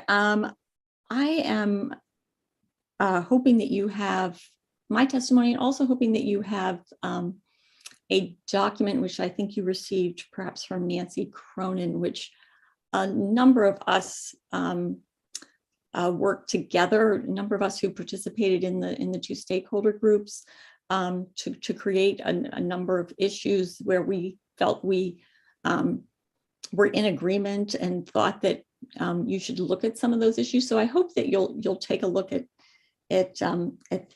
that document. I first want to just briefly talk to you about the critical importance, of course, of Medicaid. And I believe it is one of the fundamental reasons why CDS has struggled for years and years, is because we have never figured out how to really take advantage of Medicaid and billing. And, that was really a major point of the PCG report, of how if we were actually to be taking advantage of Medicaid, we could be serving many more children, and it wouldn't be costing the state any more money. Now, we all know, right, that what is more complicated than special education law and Medicaid thrown together. But I do appreciate that the committee actually already tried to deal with that and perhaps take it out of the mix a bit. But I think that that you have to make that work. You have to figure out a way. If you're creating a new governing board, I think the head of MaineCare needs to be on that governing board to make sure this is going to come together. The other thing I really want to talk to you about is the number of children. I hope you'll look at the graph in my testimony. The number of children under the age of 1. We have to do better. We are, we are not finding these children. We are not doing an adequate job around child find and locating these children. We, last year, out of 12,000 children who were born, we only identified 98 children in the entire state of Maine who qualified for CDS under the age of 1. Now, when you look at where we are compared to the national average and compared to the rest of New England, I hate to say this, it's embarrassing. It's shameful. We have to, how is it possible that we are only finding 98 children? I want to give you some other pieces of data. We know there were 901 infants born substance exposed or affected who that will cause, potential, right, significant developmental delays. We know there were 16 infants born with Down syndrome. We know there were 132 infants who were very low birth weight, under 3 pounds. We also know that there were 507 children under the age of 1 in Maine who had a substantiated child abuse report. I want you to add those numbers up. How is it possible we're only identifying 98 children? Something needs to change. And this is one of the things, I was very sad that I had to oppose this. But you have to deal with this issue. You can't just move things around and think that you're going to fix everything. You have to fix this eligibility issue and this child find issue. One of the things I'm hopeful about is something that I haven't heard anyone talk with you about, is something called Help Me Grow. It is a national model. The Health and Human Services Committee last session passed a bill asking OCFS to create this model. The goal of the model is really all about helping to screen and identify children early. I've been disappointed that this is happening over in DHHS. I suggest you look at the language in the bill that passed. The language specifies that this model needs to work with Part C services and early childhood intervention, right? But no one throughout the process when I participated in the stakeholder group, it was not coming up. So I'm hoping that there can be more collaboration and discussion about how that could really help improve parts of the system. The other thing that I wanted to mention at the beginning, and I forgot, is that I come right from this in my current role at the Maine Children's Alliance from really a system perspective and thinking about systems and how right through policy we can make things work better. 20 years ago, I had an infant and he went through child development services and got identified at the age of 2, and he never needed any services once he got to public school. And so I'm very thankful for CES. And so I struggle when I just sometimes feel like we've never appropriately funded CDS. We've never dealt with the Medicaid issues. And just moving the pieces around, I think, isn't going to fix everything. And so that's why I hope you're going to dive a little deeper than just the proposal that you've received from the department. I'm glad to see that they slowed things down. I think that will help. And I think that there are many of us who really want this to come together and succeed. So thank you for taking the time, and I hope you'll take a little more time. Thank you. Any questions, folks, of Ms. Frollo at this time? Yes, Representative Dodge. Excuse me. Thank you, Mr. Chair. Hi, Ms. Furlow. It's very nice to see you. I have a couple of questions, please. The first one is, was there not a representative from the Department of Education who participated in the Health and Human Services Committee work or sessions on the Help Me Grow initiative, please? Did I understand that correctly? So this was a bill, right, that came out of the Health and Human Services Committee. And right, I mean, you know, we talk about silos, right, in the Department of Education and in Health and Human Services. Well, you guys have your own silos, right?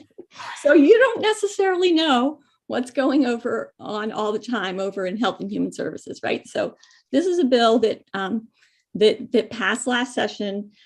Staff is, you know, they've hired staff to start this work. You know, I recommend you, you know, just Google Help Me Grow when you can, and you will find, you know, 30 other states are doing this. It's a national model. I'm familiar with it from like 2 or 3 different, you know, task force and other things that I've participated in over the last 6 to 8 years. It's been a recommendation that just kept coming to the top. So we're thrilled that that's going to be implemented in Maine, but it's, you know, it's going to take coordination and cross-system work, which is one of the things that, as you've been hearing, I think, all day long, in terms of early childhood, it is one of the major problems, right? We've got pre-K over in the Department of Ed. We've got the Head Start coordinator over in the Department of Ed. We've got the Maine CDC working on home visiting. We have the Office of Child and Family Services working on childcare. And all those folks interact with these kids, but it isn't coordinated in a great way. And the folks at the Children's Cabinet are doing a really good job of working on this. But I'd say one of the places where we struggle is, right, we don't have county government, right? So there's the state level, and then, you know, at the regional level, there's just not a lot of coordination. So that's one of the things that I actually would like to mention as well, is that, you know, just think about how complicated all these issues are, and then think about being a parent who you just found out your child may have a developmental delay, and you're thinking about, how am I going to navigate this system? And I really think we should think about, right, the regional, right, the 9 regional they used to have like these regional councils, which, right, were eliminated. I think that was part of something that really didn't help CDS. But I think that thinking about whether or not there are ways to use those regional groups to help coordinate some of these early childhood pieces, and to help parents think of, you know, trying to figure out some structures at that regional level to really, you know, connect with parents, because I think parents of children with disabilities, you know, I think they feel really potentially pretty isolated, and trying to navigate this is not easy. A follow-up, if I may, Mr. Chair. Yes, please. Thank you for that. But the first follow-up is, you didn't answer my question. Was there a representative from the Department of Ed? So yes or no, was there a representative from DOE? Thank you. Second question. So am I hearing you correctly that you do not feel that us pulling Child Find and focusing on that in a separate way to try to create the improvements you're talking about to identify more children, and pulling out the Medicaid billing and addressing that needs very much clarity, beyond those 2 things that we have structured into the resolve and soon legislation, where other than more time delays what are we missing, please? And I'm sorry for the disjointedness of that question, but I hope that you understand. Thank you. Yeah. The other thing I think that people have touched on all day, right, is the workforce issues. How many years have those of you who've been sitting on this committee been hearing about a lack of speech and language pathologists, about how there are school districts, right, that there's no speech and language pathologist to be found for miles and miles. I really think some of these workforce issues should be a part of this plan. And right, should we be doing loan forgiveness for speech and language pathologists in some of our rural areas? Could we be spending some federal money on that? The governor's created, right, a workforce, group. Like, can we get any of these issues on their radar? I think that's something else that's a huge part of this. Thank you. Representative Millette, please. Thank you, Mr. Chair. Good afternoon, Ms. Furlow. We, as a committee, just passed out a bill on billing. And I didn't have enough time to find the language again. Maybe you can remember what, in your opinion, was the scope of what we passed sufficient to address the issues you've raised about our inability to access Medicaid funds? I will tell you, I've not seen the final language of what you passed to be able to answer that question. Will happily take a look if I can. Yeah, would you please take a look before our work session and get back to us? Thank you. Yeah. I'm not seeing any additional questions. Ms. Furlow, thank you very much for being with us today. We appreciate your time and testimony. You have a good afternoon. You too. Thanks.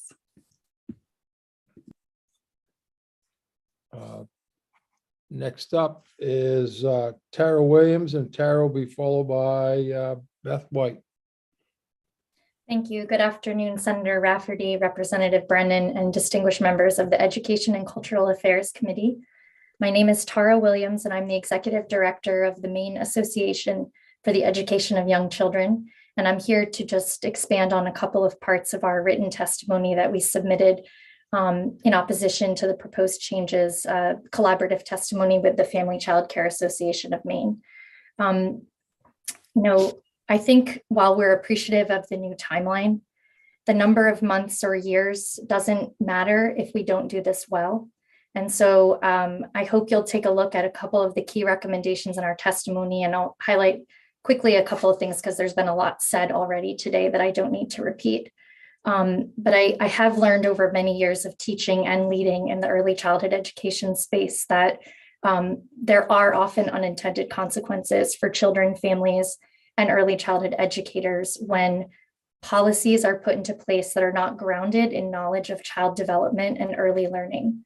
And so I just want to ground my testimony in that, because that's where most of our concerns are coming from. And I'm just going to speak for a moment about the overall early childhood education system, because I don't believe that we can move one part of the system when we're talking about making changes to CDS without affecting the full early childhood education system. And it's really important to think about the fact that there's nothing in the current plan that ensures that preschool children will be able to receive their special education services at family child care programs, child care centers, and Head Starts. And you've heard a little bit about that today. We need to address that somehow in the language. We cannot just go off an assumption or a hope that they will partner, that school districts will work with childcare programs. I deeply respect and very much enjoy working with Heather Perry. I've been working with her community for several years and facilitating meetings and bringing people together around the table. I think there is potential to do that kind of work, and we already have some good collaborative conversations going on around the state, but it is not happening statewide. It is not happening by and large in all these SAUs. So it does take dedicated time and effort to build collaborative working relationships between early care and education programs, childcare programs, and SAUs. And it also concerns me when I hear comments like, we're not implementing public preschool only because we don't have room in our school, meaning it's not going to only take place in our school because we don't have space. Public preschool should also be implemented in childcare programs because it's valuable and good and helpful for children and families in childcare programs. When we publicly fund preschool within family childcares, childcare centers, and Head Starts, we are supporting a system that supports our children and families. And so what I hope that we can do through legislation like this is touch on both in special education and general education that it is important to value and fund and align an entire system. Everyone is not at the table. So I heard a couple of comments today, we all come around the table, everyone's at the table. That doesn't exist all across the state, but we can work towards it. And one example of that actually happens in the current system when children transition from Part B in childcare programs into public schools. There's a transition meeting to help with that. Very often those are scheduled by a school district, and it's not taken into account whether the teacher from the childcare program can attend and what their schedule is. So we hear a lot across the state that the main childcare provider or teacher who's been working with this 4-year-old for several years often isn't making it to or included in transition meetings. And I think that's not, I'm not saying that as an example. I hope you're not taking it as, well, if that's not working, we just move it over to the school district. It's an example of something that's not working that needs to be addressed in the current system. I really wanted to underline something Sue Powers said about transitions during the day. When I heard her mention, you know, it's really important to think about that children need to be served. Young children need to be able to get their care and education in one place throughout a whole day. We have some great public preschool models that are partnership models in our state, many of them in Head Starts, where children can get their care and education over a full day.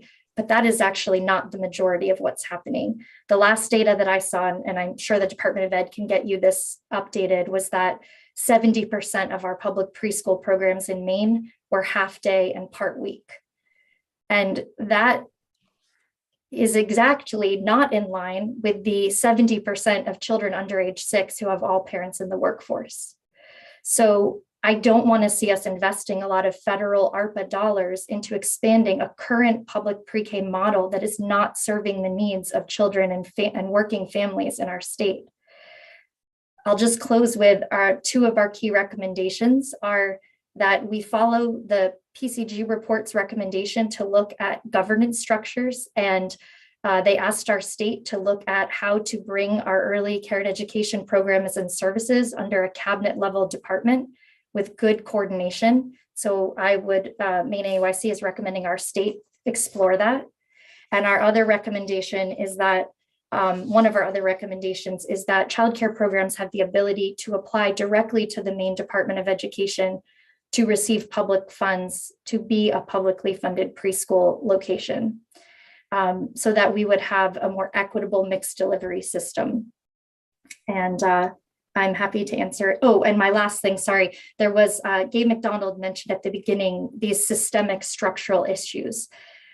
Yes, in birth to 5, both in childcare and in CDS, we have had systemic issues, but this is about underfunding. This is about historic, long time, decades long, more public investment is put into K-12 and not into birth to 5.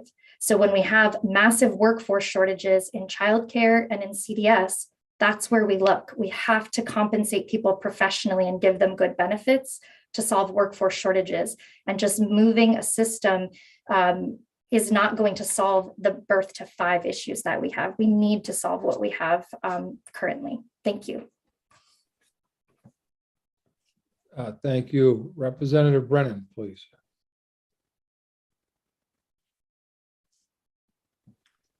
Thank you, Senator Rafferty, and thank you, Ms. Williams, for being here. Could you walk through for me very quickly, just because I've forgotten all the distinctions, but somebody can be licensed simply as a family child care provider, right? Yes. And that's there's not necessarily extensive programming or anything. It's just that they're licensed to have a certain amount of children that they can provide childcare for. Is that correct? Not exactly. A licensed Okay. family childcare is providing both care and early learning. There's things within licensing rules about programming and what happens during the day, and actually would make wonderful public preschool partners. Okay, but they're distinctly, well, in my experience, they're different than a childcare center that would be licensed also by the state, that would have professional staff, that would be, in some instances, they have kindergarten and have extensive wraparound services. Are you equating the two, or? I'm saying that the two are a lot more similar than we think. The main difference that we find in family childcare is really two things: a smaller group size for children, and also a mixed age model. So children, infants, toddlers, and preschoolers are all served in the same room by the same early childhood professional.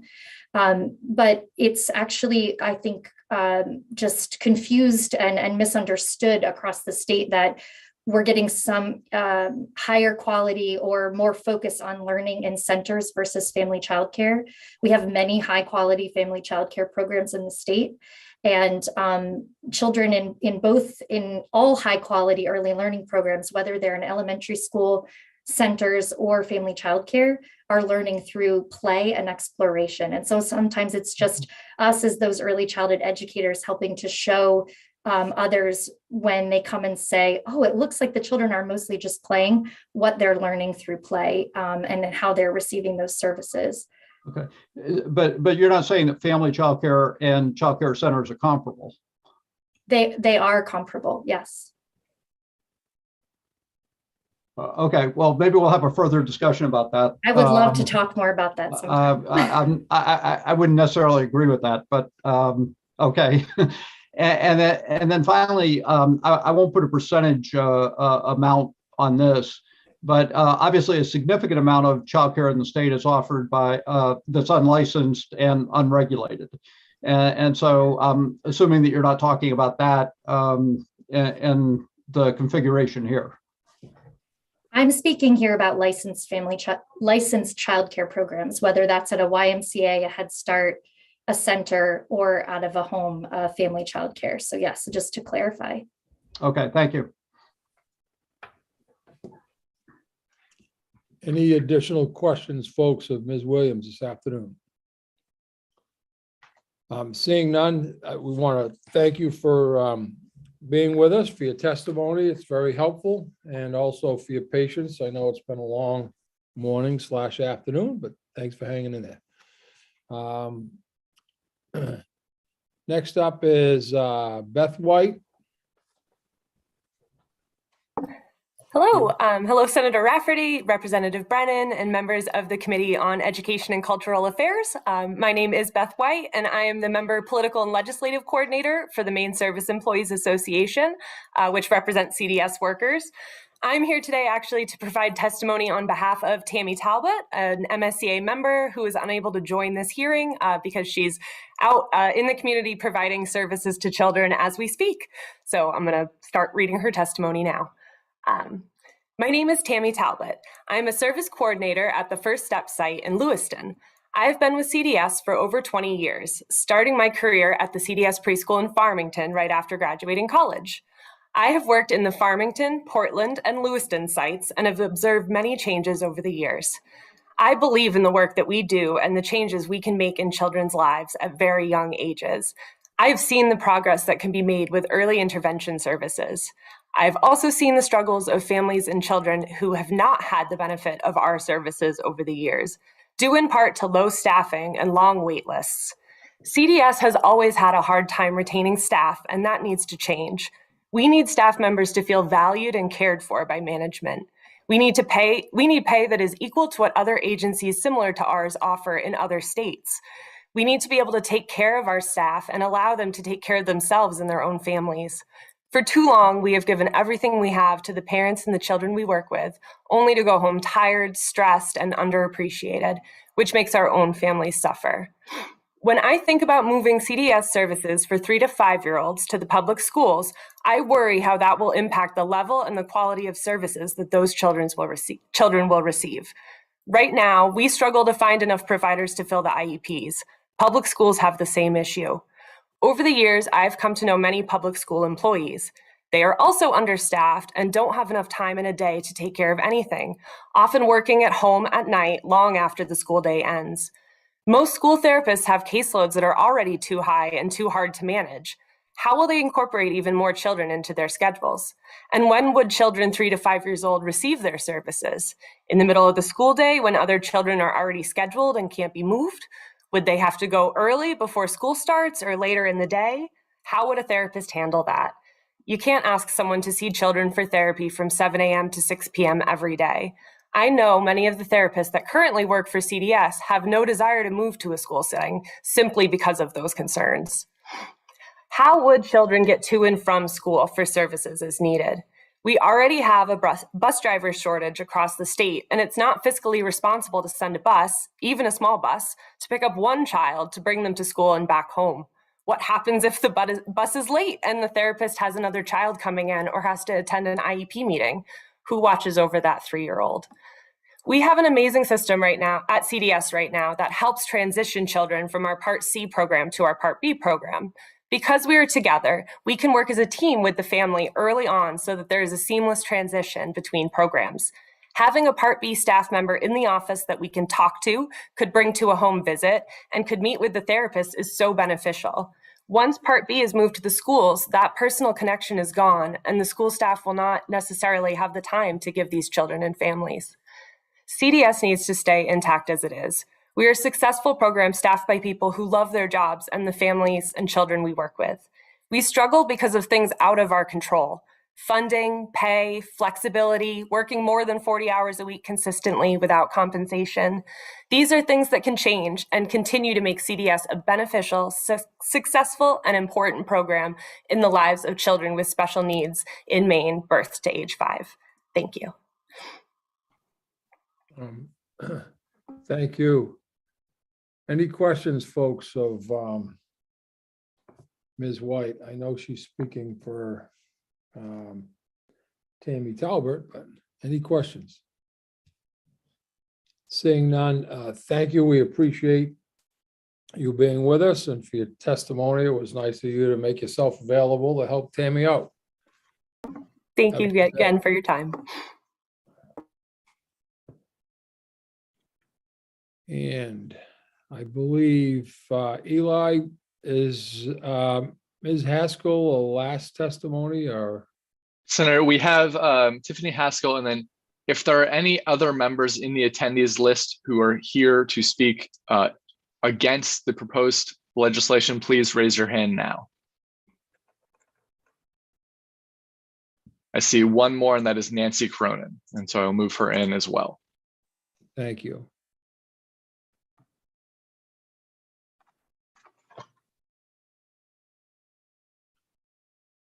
Good afternoon, Ms. Haskell.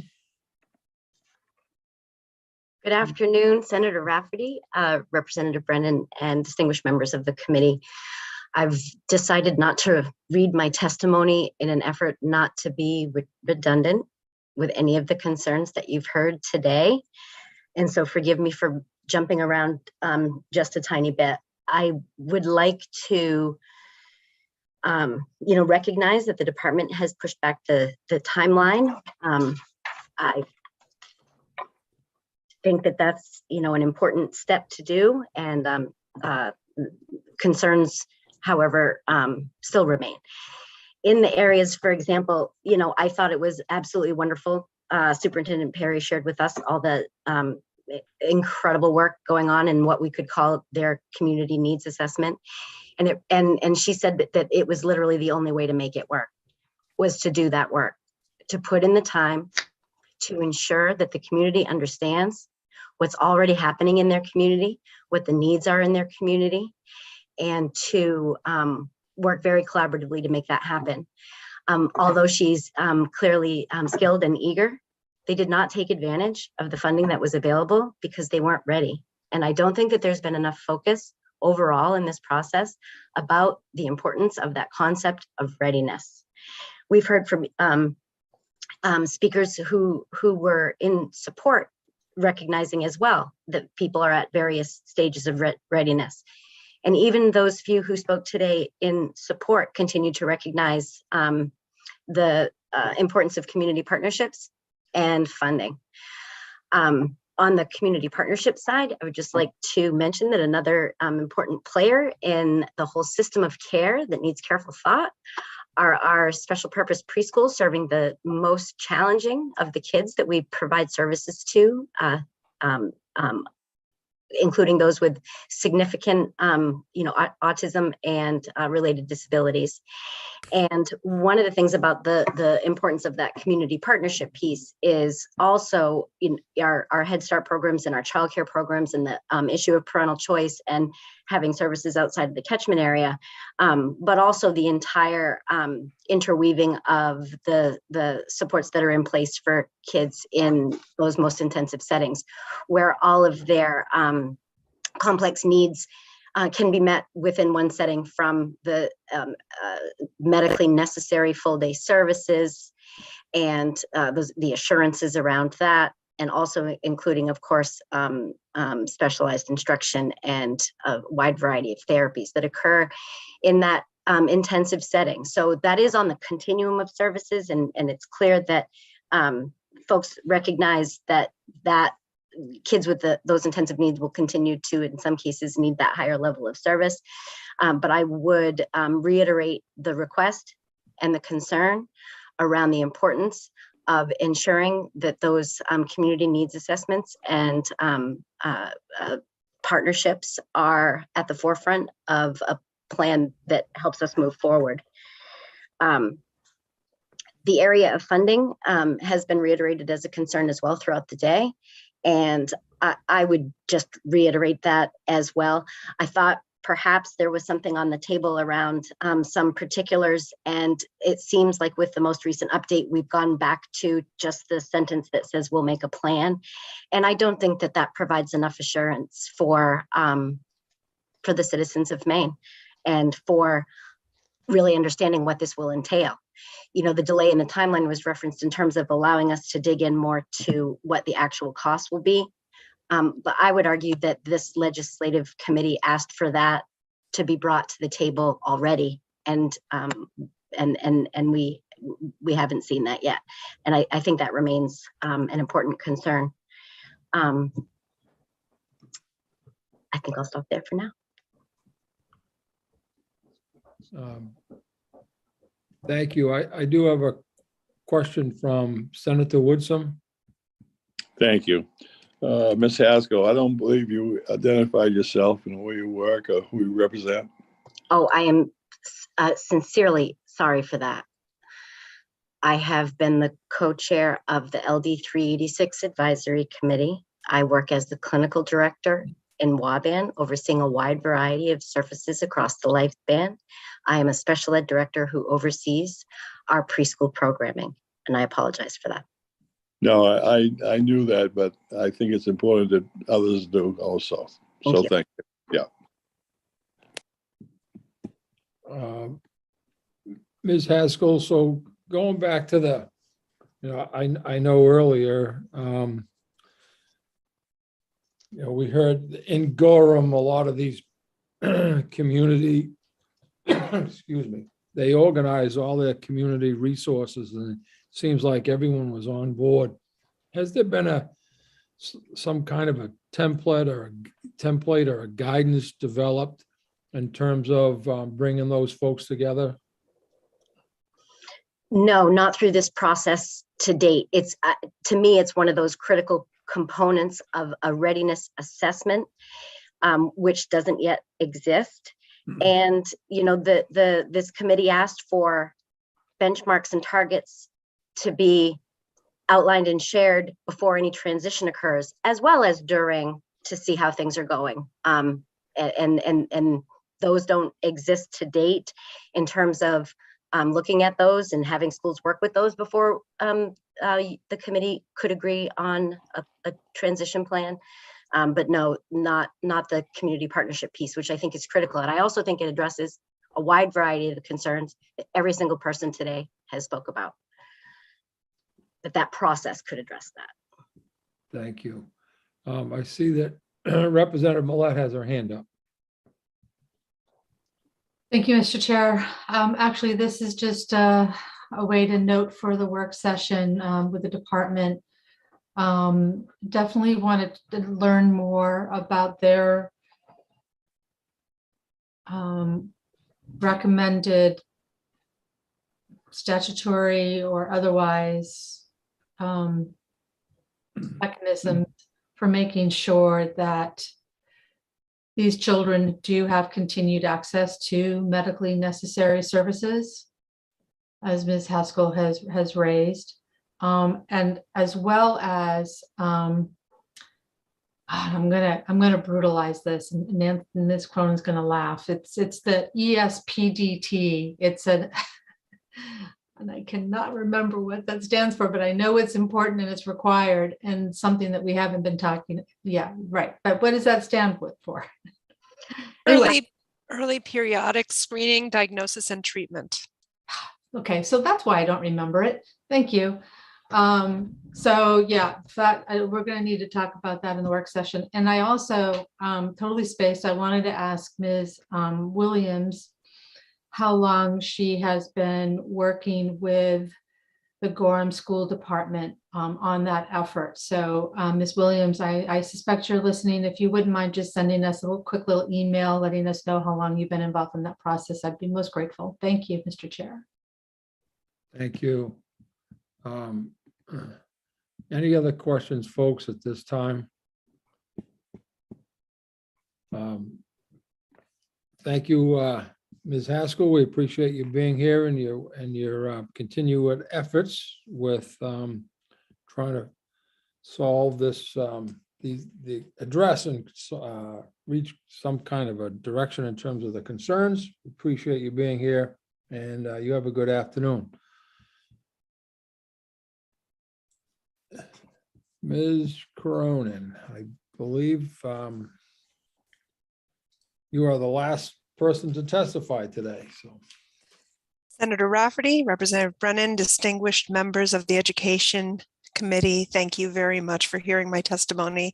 My name is Nancy Cronin. I'm the Executive Director of the Maine Developmental Disabilities Council. I've also been the co-chair of LD 386. I was the chair of LD 255.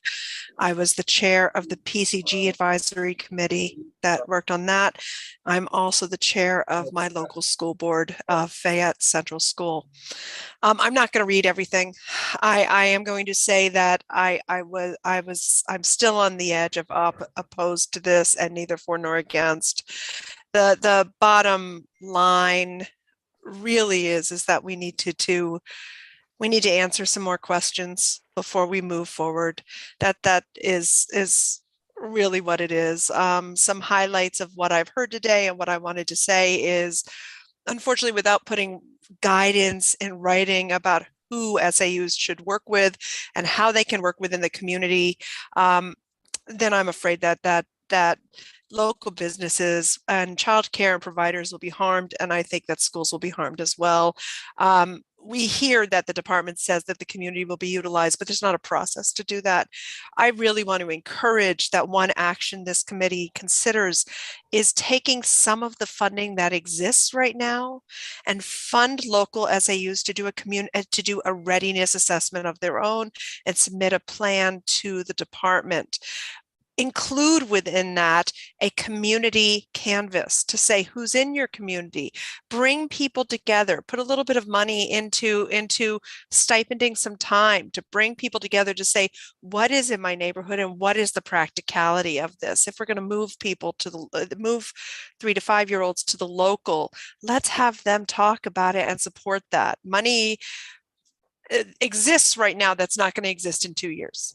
And that is a good way of using it. We're making a lot of assumptions without actually knowing what training guidance and a clear written plan let them help you. We need to see the written language before we move forward. I've been hearing about regionalized services, and it makes me extremely nervous. IDEA clearly says that students with disabilities need to be served in the least restrictive environment. If we are setting people up to say, I can't handle this, I'm going to regionalize, then we're going to set it up for regionalized services of children with disabilities all in the same place, maybe having to drive far, and being against federal law of least restrictive environment, putting a serious risk of schools having to deal with litigation. And I just don't think we want to do that. As far as funding goes, I completely agree that what we need to determine funding soon. In the funding document that you can find at legislature.maine.gov, Doc 8423, there were two pieces that made me very nervous. One, I realized it was that, I quote, there will be an increase in the number of 4- and 5-year-old students subsidized through the EPS formula. The increases in student counts would impact the total cost of education and therefore increase the mill expectation. Wow, that's property tax increase. That's not 100% funding, and that's not what we signed up for. We need to determine first how we're going to fund this before we move it forward. Our schools are tired, and they just can't take this leap on faith. Another thing that was very, very concerning in that document was that the state was going to pay for compensatory services. Compensatory services probably are going to be needed because, one, we've had a lot of wait lists and we've had a lot of unmet needs out there. But if we simply hand this over to SAUs, we're going to be putting them in an awkward position with parents. Parents going to have to go in and say, I needed these services, and advocate for services that the SAUs might not even understand yet. And if they can't reach satisfactory sections of that, then there will be due process. And it will be the schools that will have to be in charge of defending for things that they weren't even a part of. We need to fix that, so the need for compensatory services isn't so dramatic that we actually include it in a document. You know, that should be the minority, not even 50%. And I'm afraid that right now that the need is so great, we need to fix that.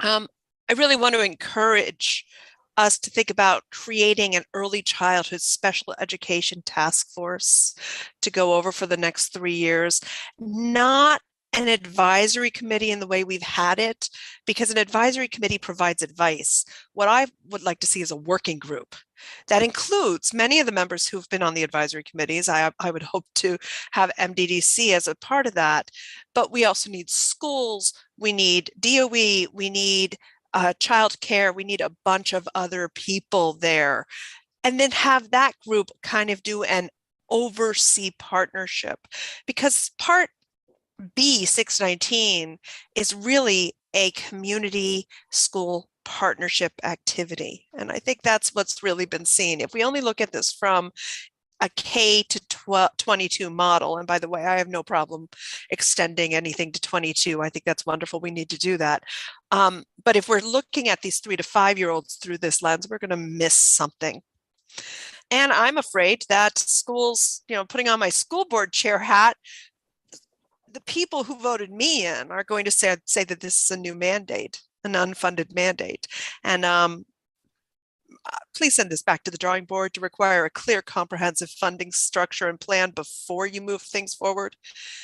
Now, Part C, I am going to read a little bit of my testimony because I liked how I wrote it. On March 21st, so 2 days ago, I was provided the opportunity to participate in a conversation with OSEP about Part C. I was in the room with Connecticut, Vermont, and about 3 other states, and people were talking about how intertwined their Part C, public health nursing, home visiting program, and Help Me Grow centralized referral line was. This protected families by allowing a single entry system into a multiple infant and toddler programs, reduced duplication of services, and ensured feedback loops to all concerned parties, such as medical doctors. I was utterly stunned.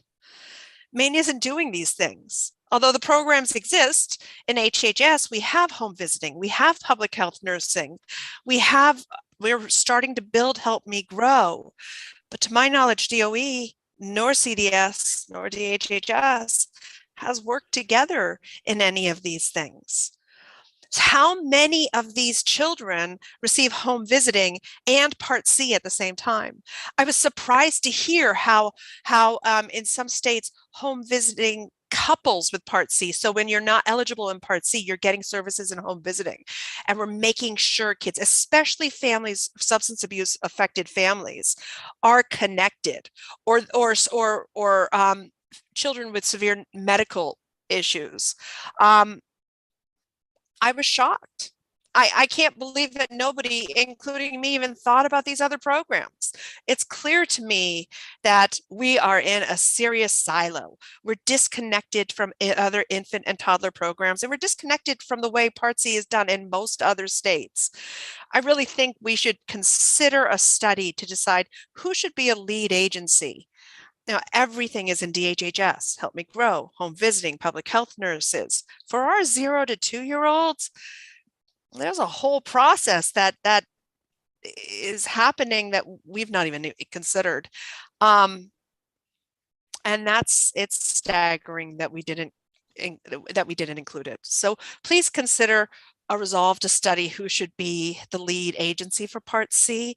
And honestly, even if it's not the lead agency, is it time for our state to have a division of early childhood that looks at 0 to 8-year-olds and looks at making sure that all these services are coordinated?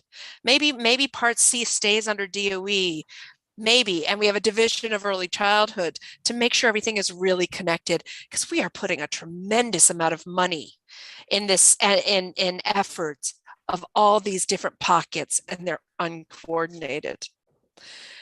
So my takeaway, and I'll be here for the work session, is consider an early childhood special education task force. We're not comfortable with you approving this move without actually seeing a plan first and a funding plan. This is important, but you can move forward with that task force with a stopgap of a report next year. Just don't change the statute that schools are going to be responsible in this in 2 years. We're not there yet. If you want to, move 4-year-olds, but don't touch our 3-year-olds. Do a resolve to study who should be the lead agency for Part C. Provide an incentive to fund community readiness assessments and include a canvas to fund a focus group in each community about what their local resources are. And my last one is improve and separate CDS now with a local board and executive director. One of the reasons I'm concerned about CDS is there's a conflict, but also because there's no executive director and local board, there's no way of looking at, are there alternative or other things that they can do as a body to be financially more secure? Are there other ways that they can assist the community that's beyond IDEA? We've so intertwined this thing with Department of Education that we might be losing opportunities. And it doesn't feel good having the regulators overseeing and doing the services at the same time. That's just not right. But separate it. And then let's look at, are there other things that they can do to self-sustain? Because if we do move 3 to 5-year-olds to school districts and leave 0 to 2-year-olds, will they be able to sustain that as a business? It just doesn't make sense. We have to set it up so that those employees are safe. We have to set it up that they can meet needs to their communities, and that needs a separation of power. I will be around. You have my testimony. I'm nervous that you're working this right after, but I'll stay around and be here. And thank you so much. Thank you. Any questions, folks, of Ms. Cronin at this time? I'm not seeing any, so thank you very much, and for your offer to be at the work session as well. We appreciate your availability. Eli, how many neither for nor against folks do we have? Folks in the attendees list, if you please raise your hand if you're looking to testify neither for nor against on this proposed legislation.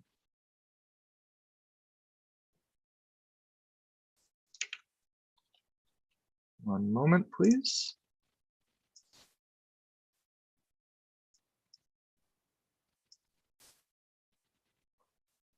Senator, I look to have 6. Okay. I almost forgot them, so we want to be sure we give an opportunity to speak. And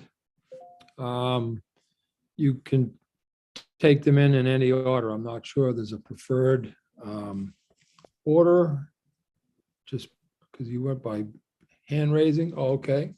Yep, so I'm going to begin with Eileen King, and I'm also bringing in John Kaczynski, and I'll move the others in as we go.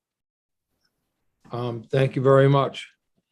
Good afternoon. Good afternoon, Senator Rafferty, Representative Brennan, and members of the Educational Cultural Affairs. I'm Eileen King, Deputy Executive Director of the Maine School Management Association, testifying on behalf of the legislative committees of the Maine School Superintendents Association and the Maine School Boards Association regarding the proposal to have schools take over the responsibilities of child development services for children ages 3 and under 6.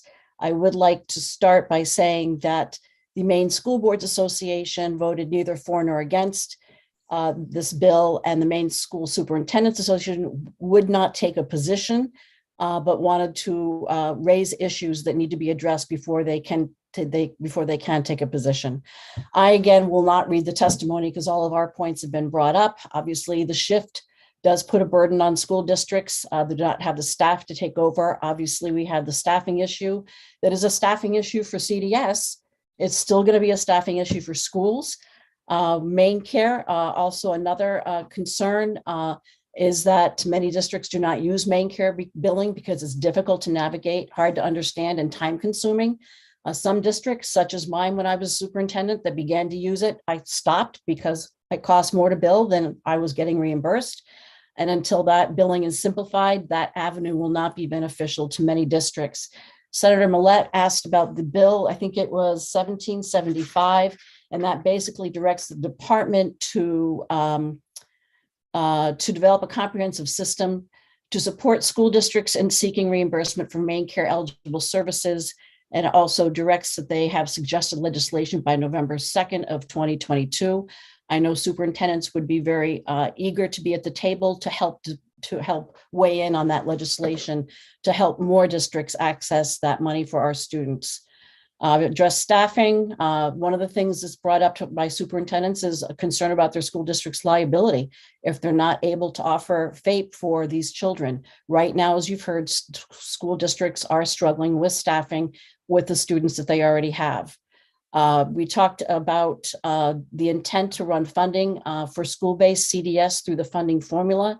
Again, we've seen the proposal that indicates funding for 4 and 5-year-olds would run through the formula, and that funding for special service for 3-year-olds would be 100% funded by the state. If that's the case, we're concerned about the creation of winners and losers. And this is exacerbated today because of the high value of property in the state that is not necessarily a reflection of the income of its property taxpayers. We did hear from Meg this morning that there will be a clear delineated funding formula, I believe January 23.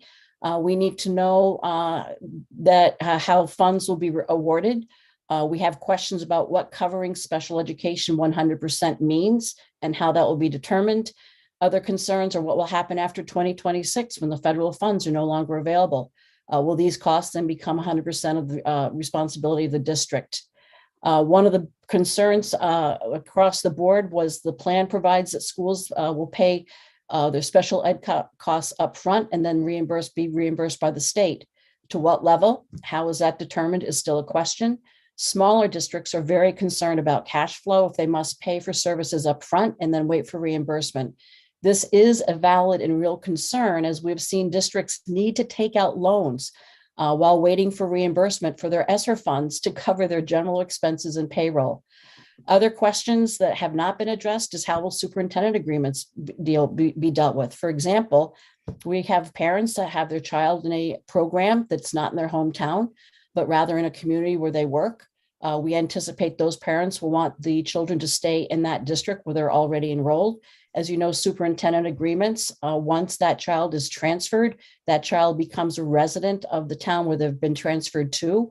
How will those costs then be figured out? Or will it be the resident district or will it be the non-resident district? And that could be a very real concern depending on the needs of the children. I think that's something that has not been brought up, and I think we need to be looking at that as a concern. Would like to know if some districts want to know if there's an opt-out provision if a school district cannot provide services and can readily show that they're already struggling to provide services for the students they have. Should we consider keeping CDS intact for those areas right now that cannot provide services for the students they already have? So if I said we have more questions than we're getting answers for, we appreciate the time that the advisory committee and the staff of the MDOE has spent working on this. We feel a lot of the concerns in 2018 have been addressed. We appreciate that. And we believe that with more conversation and more work that we'll finally get to a place where we can make sure that all children are provided with equitable programming in all corners of the state. And that's what our number one concern is. One of the things we've heard about is regionalization of services. I do agree with the concern about making sure that's done in the least restricted environment. We do have a model of the Southern Maine Administrative Collaborative that is being used to offer services across all regions. Currently, they're providing occupational therapy, physical therapy, speech, and they run a special purpose preschool for CDS. I think that's a model that we could look at and that people could learn from. This would also address Representative Millet's question regarding the capacity of the administrative needs. And RSC could take on many of those administrative responsibilities by having several of the districts in the RSC provide the funds towards purchasing these services. So when you're talking about special ed directors that are already taxed, perhaps if we could look at the regional service center model and purchase those administrative functions for a region to consider providing services to children, but also to take on the child find, to take on the enrollment aspects of this program, and to take on other administrative tasks that may alleviate some of the concerns. If the biggest hurdle is staffing, how is the state of Maine being proactive about addressing this concern? This was a concern in 2018.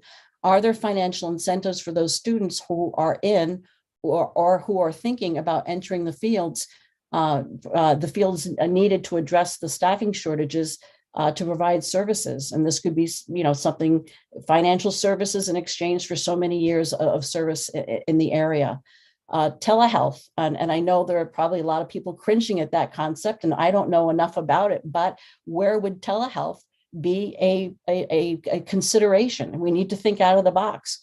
Is that a consideration? Would there be a place where that would be an appropriate use of providing services and support in really remote areas?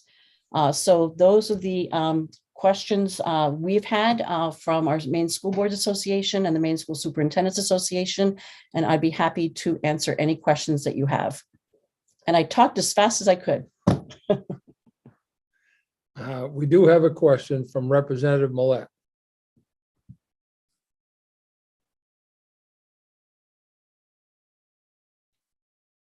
You're muted. I am. Good afternoon, Ms. King. It's good to see you. Good afternoon. Thank you, Mr. Chair. A couple of questions about SMAC.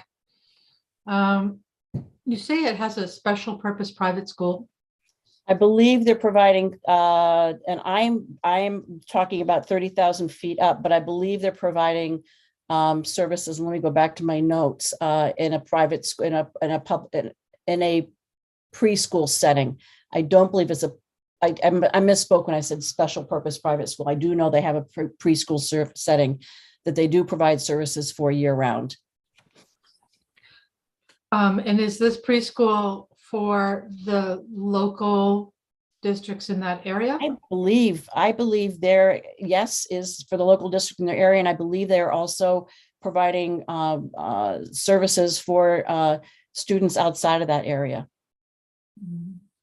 Okay. So for our work session in whatever period of time, I would like to have a little bit more information about what districts are sending their students to that preschool? And I don't know if it's sending, I think they're also reaching out to other areas and helping them to set up services. So Representative, I'll have to get some more information for you on that. That would be really great. I appreciate it. Because I just to be fair to you, you did say in two separate remarks that they were offering services to districts. Correct. But they also had a preschool. So if we could get just a little bit more information about that particular model, I would be most grateful. Thank you. Thank you. Yep. Representative Brennan. Thank you, Senator Rafferty. And Ms. King, thank you for being here. You cited a number of different issues that you thought needed to be answered. If those issues were answered, will you then support this proposal? Both school boards and superintendents completely support the intent of improving services for all students. If it can be done through community partnerships, and that's the best way to do it, then we absolutely support that. If it can be done in schools, then we absolutely support that. But weighing in on a bill where there's a lot of this language will come forward is really hard to do. The other thing is one size does not fit all. And what works in one size part of the state is not going to work in the other part of the state. And we need to be considering looking at what our strengths are regionally, what our needs are regionally, and how do we address them in different parts of the states, because one size is not going to fit all and in providing services, especially in the remote areas of the state. Thank you. I agree. If I just have a quick, follow-up question to that. But one of the underlying, principles of moving to the local school district is that ultimately the child and the family would be better served in making a transition into the public school system by having the school system be well acquainted with the child and the family as early as possible and the special needs that the child might present. Would you agree with that and think that most school superintendents and schools would also agree with that principle? It was actually mentioned, yes, and it was actually mentioned yesterday that they appreciated the fact that the DOE felt that the schools would be the best place to bring these children in for that transition, for the continuity of services, and to get to them as early as possible. And this is no reflection on the work that CDS is doing. We just know that there are struggles with staffing, but that goes back to what superintendents are saying. If they're having struggles with staffing, we're going to have struggles with staffing. So just wanting to be proactive in how we can look differently at staffing. Well, we have universally across the board recognized that workforce and staffing is an issue. So thank you. I agree. Representative Millette. Thank you. I forgot my original question, but now,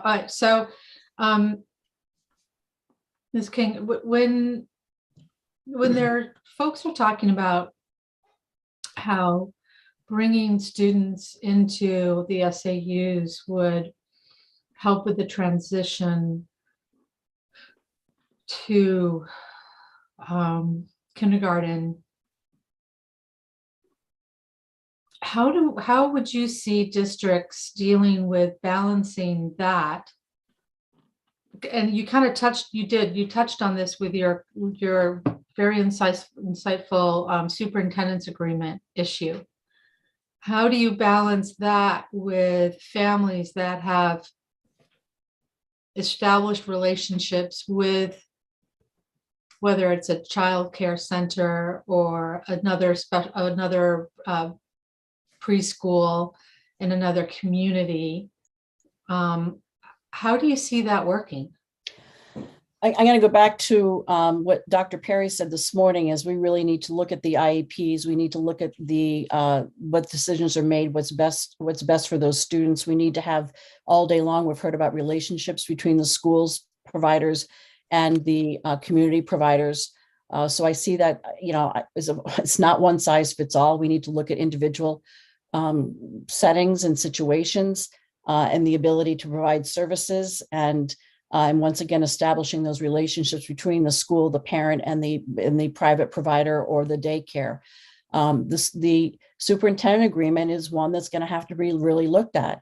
If a parent has a child in a preschool or a setting, and they're comfortable with what's going on, and they want to keep that child in that system, and that system is under, a school system, how do we look at the agreement and the law that surrounds superintendent's agreement, where once that child is transferred into the district under a superintendent's agreement, they become a resident of that district?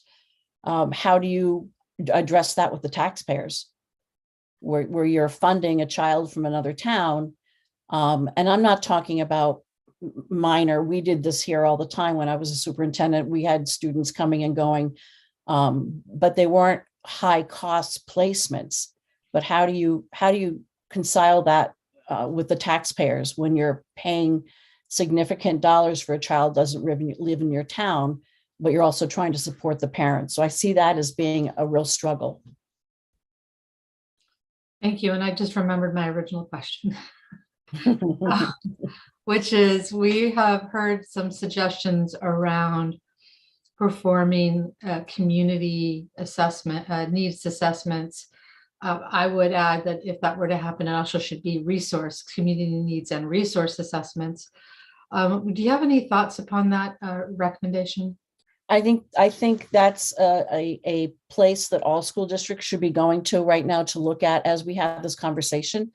I believe that in the towns where that has happened, that has really brought the community providers together.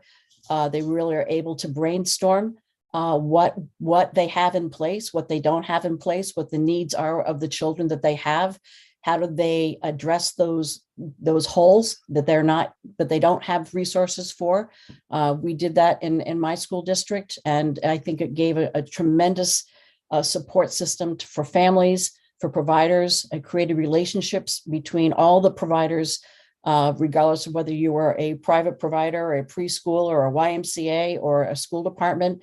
But those relationships were strengthened. There was a community support, understanding of what our students needed. And then there was a community understanding of what we didn't have and why we needed to provide those resources, and how are we going to do it, and how was it going to be funded. But it was a partnership where we met, I think 4 times a year. And it was also connected to our school-based health center that also worked with them and collaboratively. So we had health providers and all the early childhood providers coming together.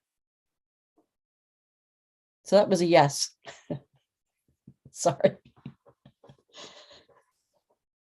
Any additional questions, folks, at this time?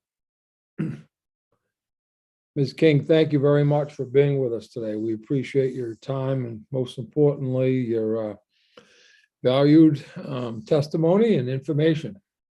Thank you. It's great to see everyone. Have a good day.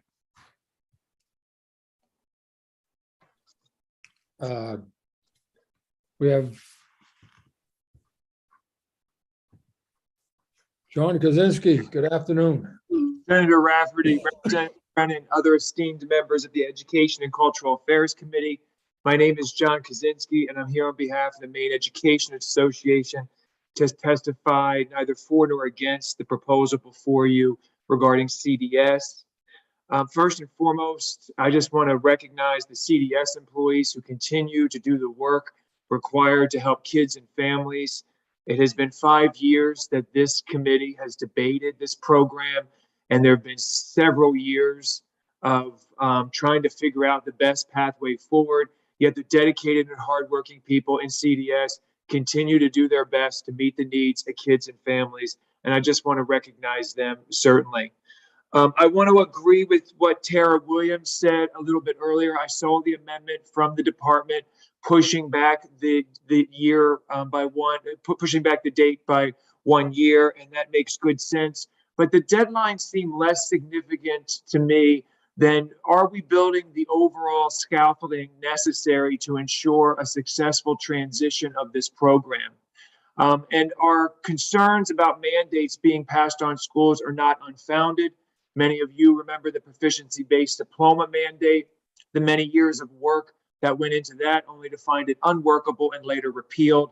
Hours of work and money spent to try to make something happen that was not well thought out. During that, I remember the phrase, building the plane while you fly it was a typical phrase of educators. We have the opportunity to build the plane before we fly it with any proposal to transition CDS services. And our real metric should be, are we doing a better job than current in meeting the needs of kids and students? I really do appreciate the unified timeline that the department has prepared. That's the closest I think we've gotten to seeing an overall plan. Oh, but looking over my 5 years of testimony, the key questions still remain, and I just want to hit on a few of them. Some of them you've heard about. They were reiterated many times today. Certainly workforce shortages come top of mind. If we're already struggling in schools with ed techs and teachers and professional staff, certainly moving this to schools is going to intensify those workforce shortages, at least we expect. I really like the suggestion from Nancy Cronin, and then what I heard from Representative Millett and Ms. King's exchange about maybe a community needs and resource assessment to better unearth those areas where we might find intense shortages are going to prevent us from providing the needs, meeting the needs of kids and families. I also just wanted to hit on as well that the issue of retirement for CDS employees, and I did listen in on the exchange with Jeff McCabe, and I did see Ms. Risler's proposal that was sent around. I just want to say from our experience, it's really critical, given this transition for these, potential transition for these employees, we think it's critical that employers in the schools are required to provide an election to the employee to maintain their current Social Security plan or to move into MEPERS. I believe there's two precedents where this has happened in the past. And again, Kathy Moore and MEPERS will be a wealth of knowledge on this. But I believe in the 90s, there was a transition, and Representative Stearns, Senator Woodson, Representative Dodge, Representative McCray, you may remember these as well. But there was a transition in the 90s from teaching assistants to ed techs. And at that time, the school districts, I believe, were required to provide a one-time election for each employee to decide whether or not they wanted to stay in Social Security or move to MEPERS. I think that's so critical. People don't think about retirement enough. If you make the wrong choice here, you could rue that day for the rest of your life because specifically the GPO WEP offsets and how they impact educators who then transition over to main PERS. So I just think it's critical. The other precedent for that was, and again, Representative Stearns and others may know better, in the 80s, there was a Medicare opt-in for educators where employers were required to provide them that opportunity to opt in. And again, it was a requirement to do so. And I would encourage any transition, because keep in mind for these employees or for the employer, the current normal retirement cost for the pension is about 4%. Social Security is 6.2% of payroll. I don't think anyone would be nefarious, but certainly with something of this magnitude, we want to make sure employees are protected because, as I said, this will impact retirement benefits for as long as they live. A couple other points I just want to make. The department has done a great job consistently advancing equity in public schools. And we want to ask whether an equity lens was applied to the consideration of this transition. And I thought about this specifically when hearing Heather Perry speak today for two reasons. Heather Perry is in Gorham, and Gorham, I would imagine, may have more access to certain professional services they might be available in other communities.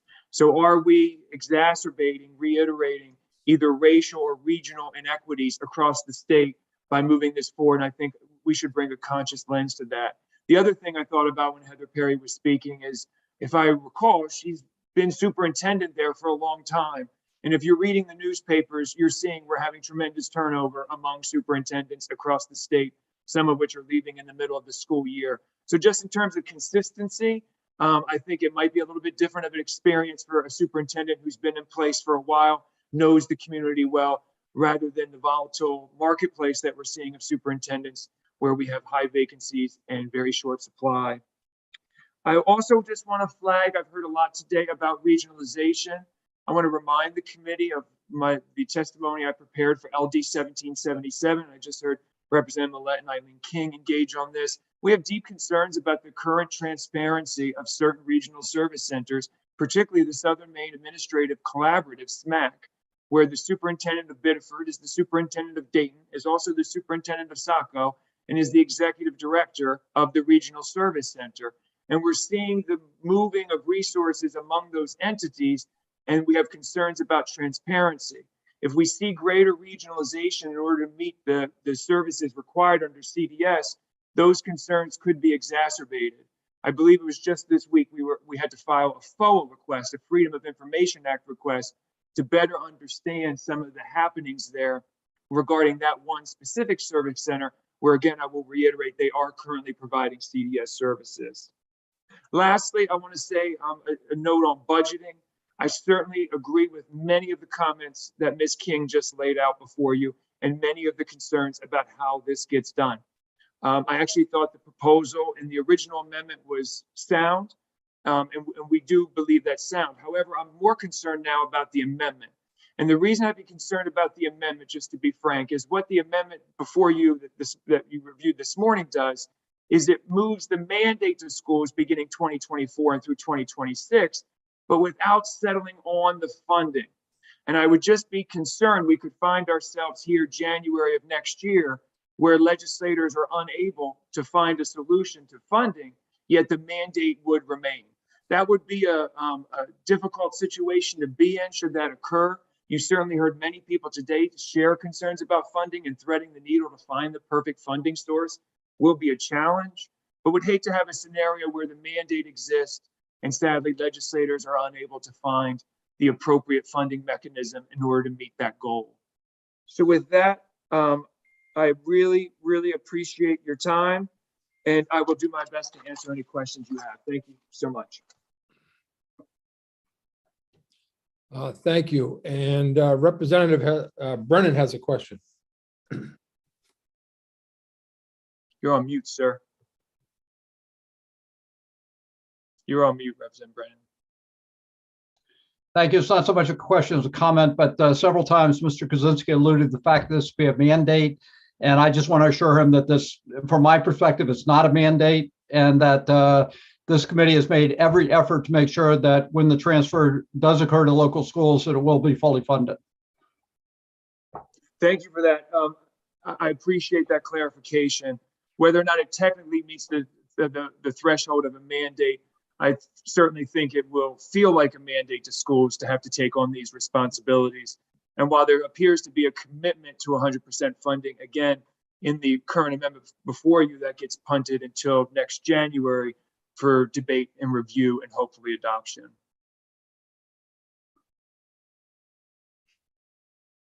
Thank you. Representative Millett. Thank you, Mr. Chair. Representative Brennan, I think, raised a really good point that I look forward to discussing in the work session. And if we could have maybe even Ms. Forrester help us decipher whether this work is a mandate, and if so, what level of funding is required and or vote.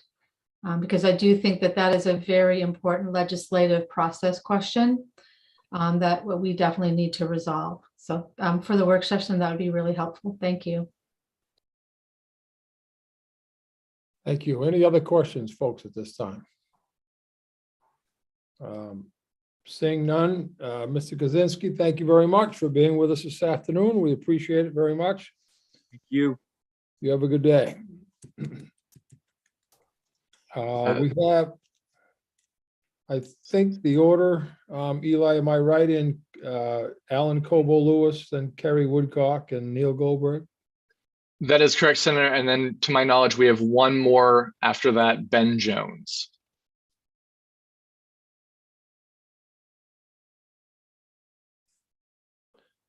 Thank you.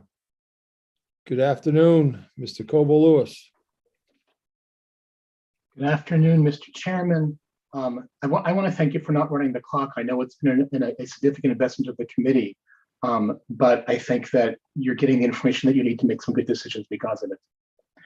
And thank you to the whole committee. So I'm going to obviously try to abbreviate and add and delete as you requested. Okay, so my name is Alan Cooper-Lewis. I live in Orono, Director of the Humane Center for Community Inclusion and Disability Studies, testifying in my capacity as the Director of CCID, not for the university or the system as a whole, with language that's referenced in my written testimony that I'm not going to go over in the interest of time. First of all, regardless of what you decide to do on moving things to public schools, my testimony basically focuses on what you can do to ensure that the new system solves problems and doesn't sweep any problems under the rug. So it relates to reporting back and requiring plans to address issues that have already been identified or that may be identified with data. So that's the big picture. Now to get into some specifics. First of all, I think you heard from Ms. Furlow that Maine has under-identified kids with disabilities under age 1. This has been true for years. You can see in figure 1 of my written testimony, since 2015, Maine has been essentially at the bottom or very near the bottom of all states. And in fact, it's older than 2015 that's been the case. It's a persistent problem.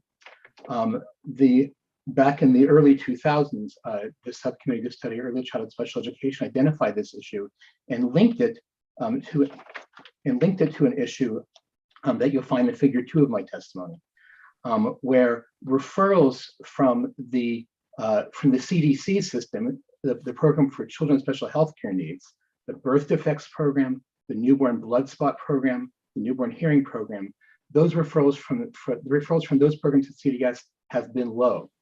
They were low many years ago.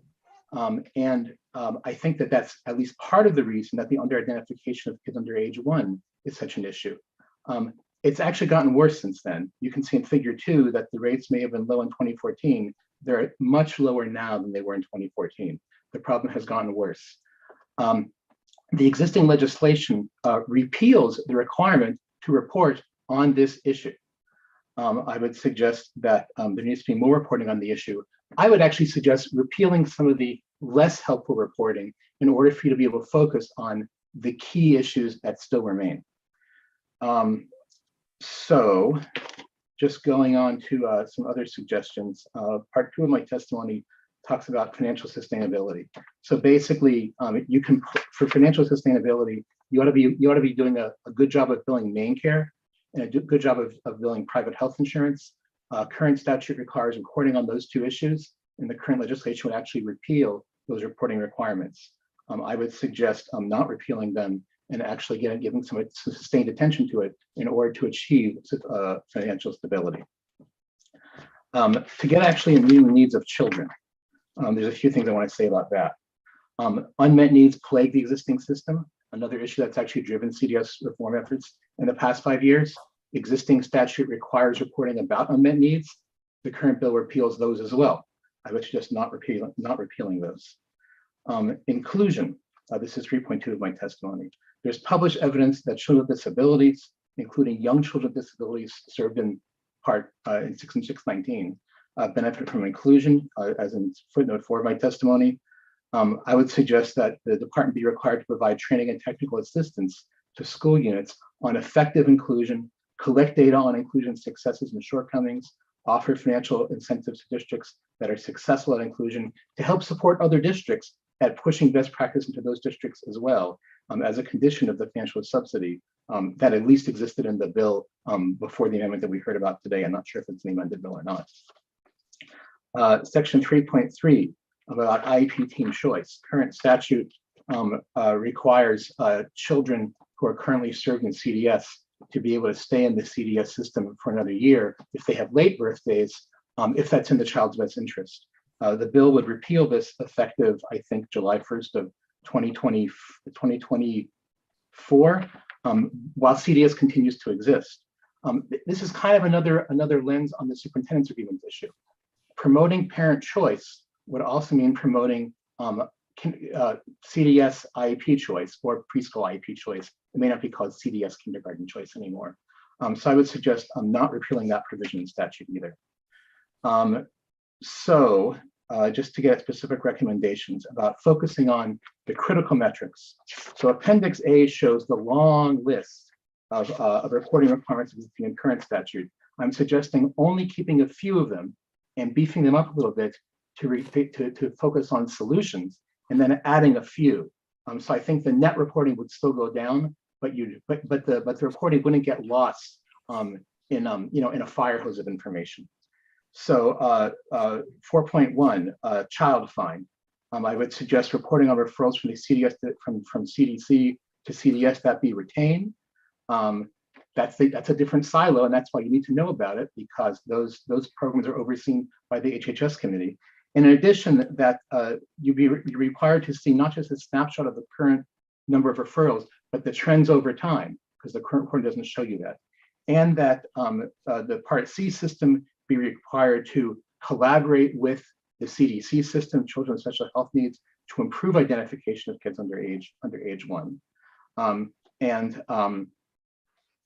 Basically, those 3 bullets under Part 1 would address that.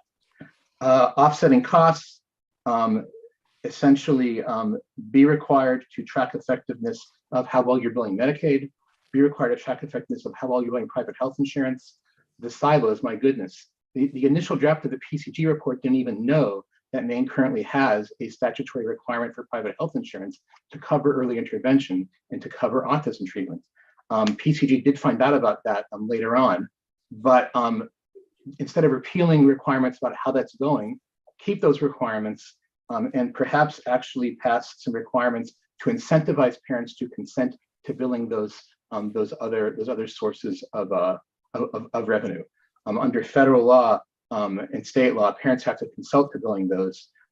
You could set up a fund whereby if a parent if a child loses eligibility for Katie Beckett because they've gone over a cap, for example, that those funds could basically hold the family harmless so that they'll be more comfortable consenting to billing their main care, for example. The specifics are in my written testimony on page 4. The committee might also want to consider whether to recommend to the Health Coverage Insurance and Financial Services Committee, these are legislative silos, to amend current statute to basically lift the existing caps of $3,200 per year on early intervention services if the committee decides that mental health parity doesn't already render that limit inoperative. To get at a suggestion that Representative Dodd mentioned, perhaps the superintendent of insurance should be on the governing board to address these other silo issues. Getting at suggestions regarding children's needs, section 4.3 of my testimony, which is the last section of my testimony. Require DOE to provide training and technical assistance. I think I already mentioned making financial subsidy contingent.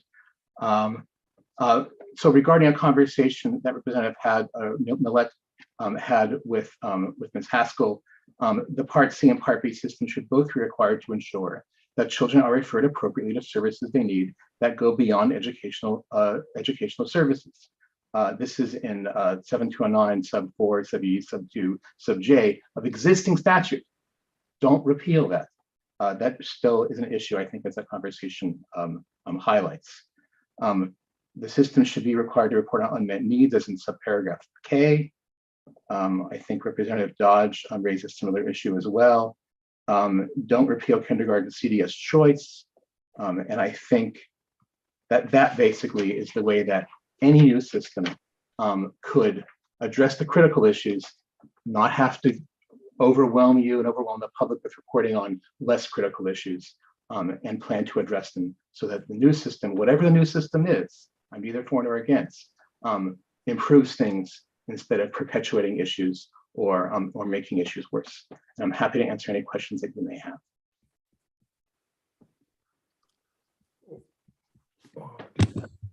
I just lost it.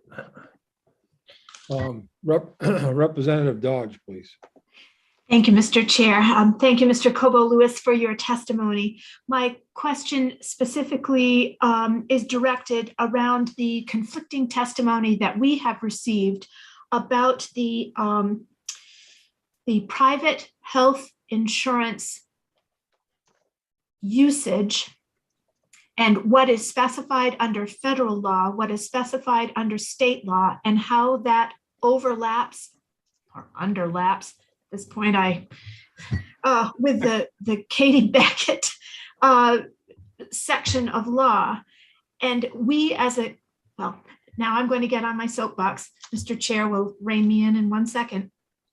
When we receive conflicting testimony and information from people who share with this committee, it makes our job that much harder. So can you direct me as a committee member to where in statute or where in accepted information we as a committee can get the skinny on exactly how that works, please? Thank you. Could you just clarify what the conflict is, Representative? Yes, the clarification of the conflict is we received testimony that people don't have to utilize their private insurance. That is happening as I understand it. That's part of the problem, that we're not getting as much funding as we should. Then we received the exact opposite information from another person who submitted communication to us and with us. And so I am asking either you or Ms. Risler if we can have the appropriate information in print or in the source so that we can go forward as a committee being appropriately informed on this particular part of what we're dealing with. Thank you. Right.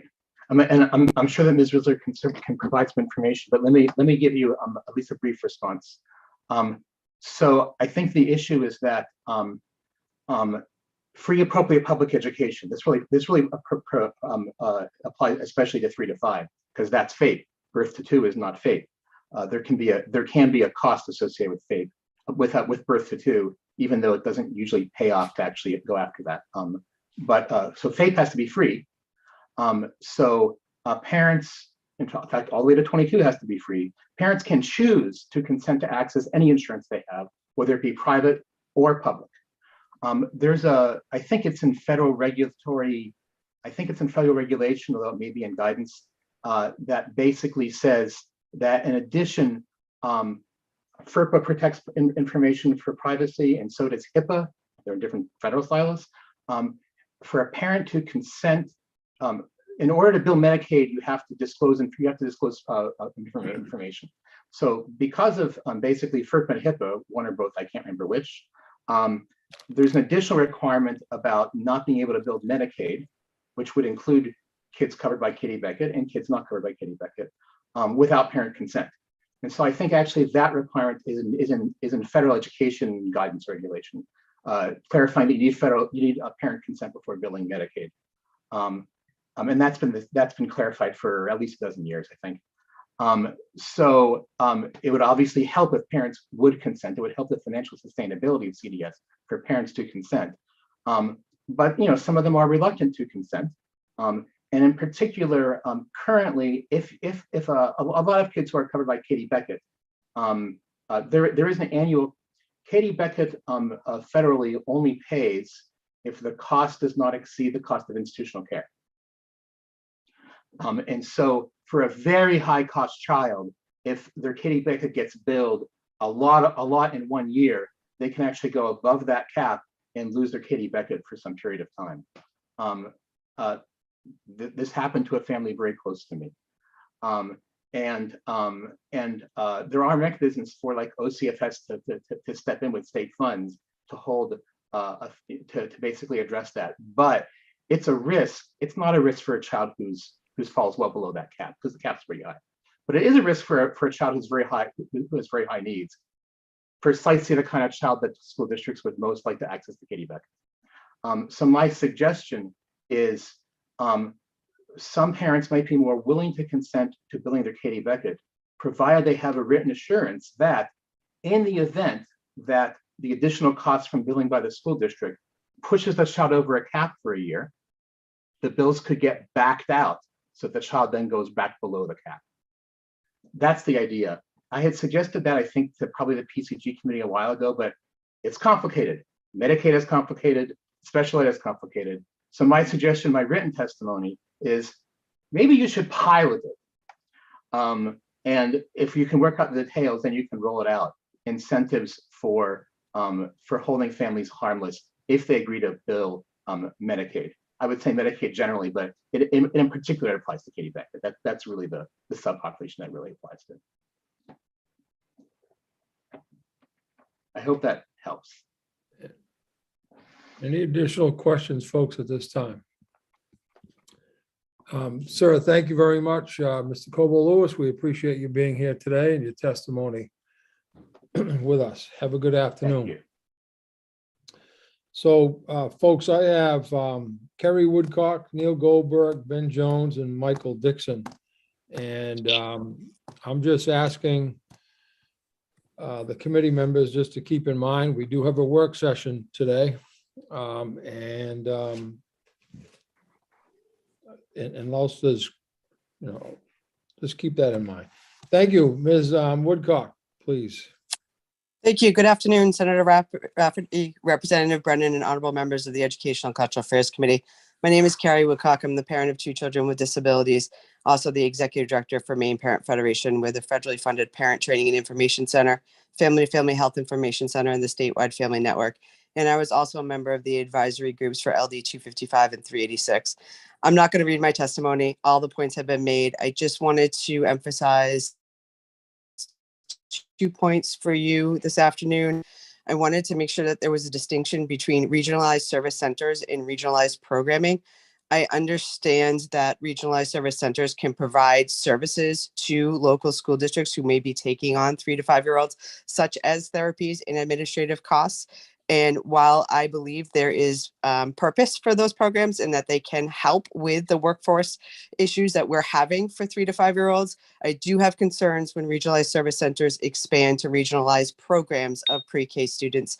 And that, in my opinion, comes in direct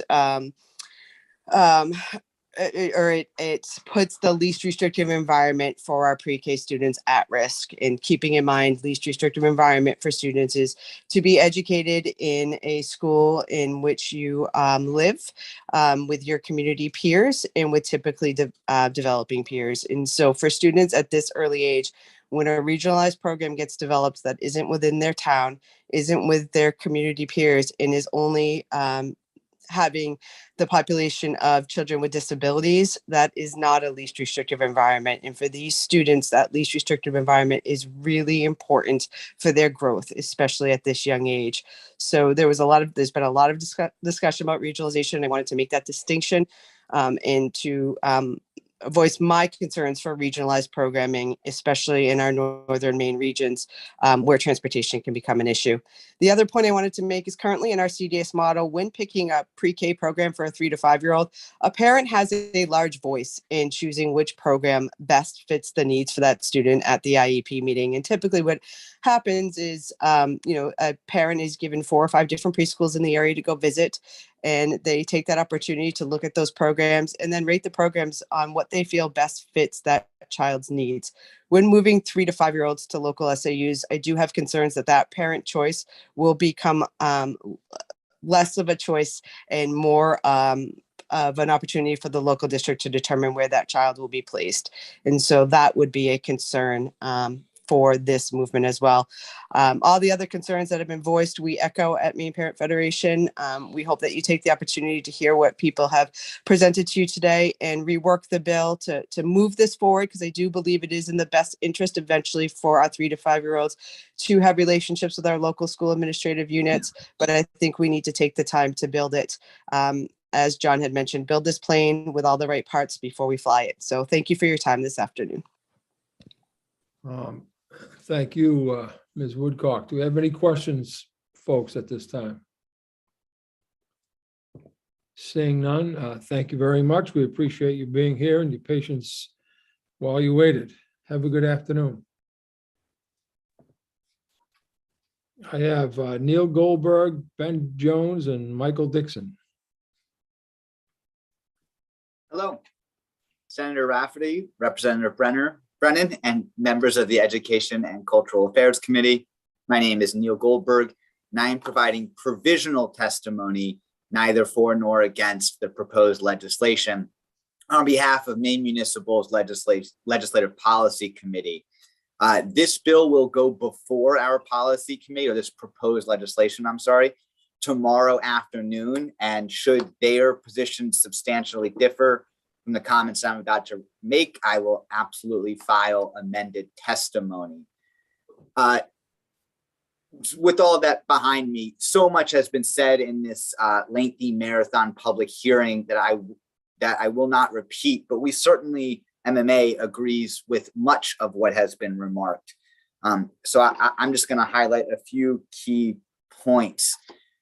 Combing through past legislation and positions, it is clear that MMA supports things like continuity of services and early intervention. It makes sense from the municipal perspective to acclimate students to the district that they will be receiving the bulk of their education from. And so we are certainly in agreement that it makes sense to transition some of these services to the SAU. Prior to the public hearing this morning, we were looking at the proposed legislation and thinking that the funding mechanism felt relatively secure, and had the LPC had a chance to vote on this before today, may have supported the bill. I think, and this is where my professional assessment is coming in and not the comments of my policy committee, with the funding mechanism as unclear as it is in the amended version, I think that's going to give a lot of our members some heartburn supporting it, not knowing where the money is coming. Are we robbing Peter to pay Paul? Is the state going to maintain its 55% commitment, which we are so grateful for? I mean, those are the sorts of things that loom over this legislation at the moment. Earlier, someone also mentioned the idea of liability, which is if we are rushing to get these services in SAUs and an SAU trips and makes a mistake rolling out these services, what is the penalty to them? I think the concern is that the early adopters are ready, but if we force this upon the SAUs that aren't ready prematurely, will they experience a penalty that could be avoided? So in a nutshell, we certainly want to stay involved and observe this process. We think the sentiment and the mission of the proposed legislation is on the right track. Just a little bit more clarity before we can come to a firm position or not. So thank you. Happy to field questions or stick around for the public work session. Thank you very much. Any questions, folks, for Mr. Goldberg at this time? Seeing none, sir, thank you very much for your patience in the wait, and we appreciate your testimony.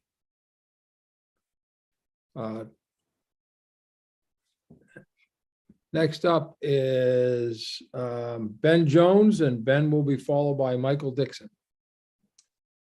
Thank you, everyone. Senator Rafferty, Representative Brennan, members of the committee. I'm Ben Jones. I'm a managing attorney at Disability Rights Maine. And I'm moving my finger right here because I'm starting a 30-second timer for myself. In short, a lot of the concerns have already been raised, but I just want to highlight DRM's concerns. And we're providing testimony, neither for nor against. And I submitted written testimony today for you to review. DRM continues to support the transfer of responsibility of FAPE for toddlers with disabilities over to the school districts. It's rife with opportunity for inclusion, for resources, for support, et cetera. As the draft and amended legislation is written, as of now, that transition is not appearing to be supported. And everyone agrees, it appears that the system is broken. And I see that with my cases with kids that are served by CDS or not. We heard that in testimony today. And CDS provided data to all of that, that they're not able to fully serve all kids either. And the other piece that I'll say is that any transition should involve some type of expertise. So you already heard from PCG a couple of years ago, and I'm surprised that didn't get brought up more often because that was in between the LD 1715 and the proposed legislation now, and provided tons and tons of helpful recommendations and support. So it might be worth considering bringing PCG back in to basically form the transition and inform how that's done. I know that gentleman, Andy Gom, who supported the committee during that is an expert in that. He did it in New Mexico. So with that, I'll just say that DRM's main concerns are that children aren't getting FAPE currently under CDS, and under the current proposed legislation, it doesn't appear that's going to be addressed. And there are much too many kids being educated in segregated settings under CDS, and it doesn't appear that's going to be addressed either. So I'm available to answer questions, and I went over my 30 seconds.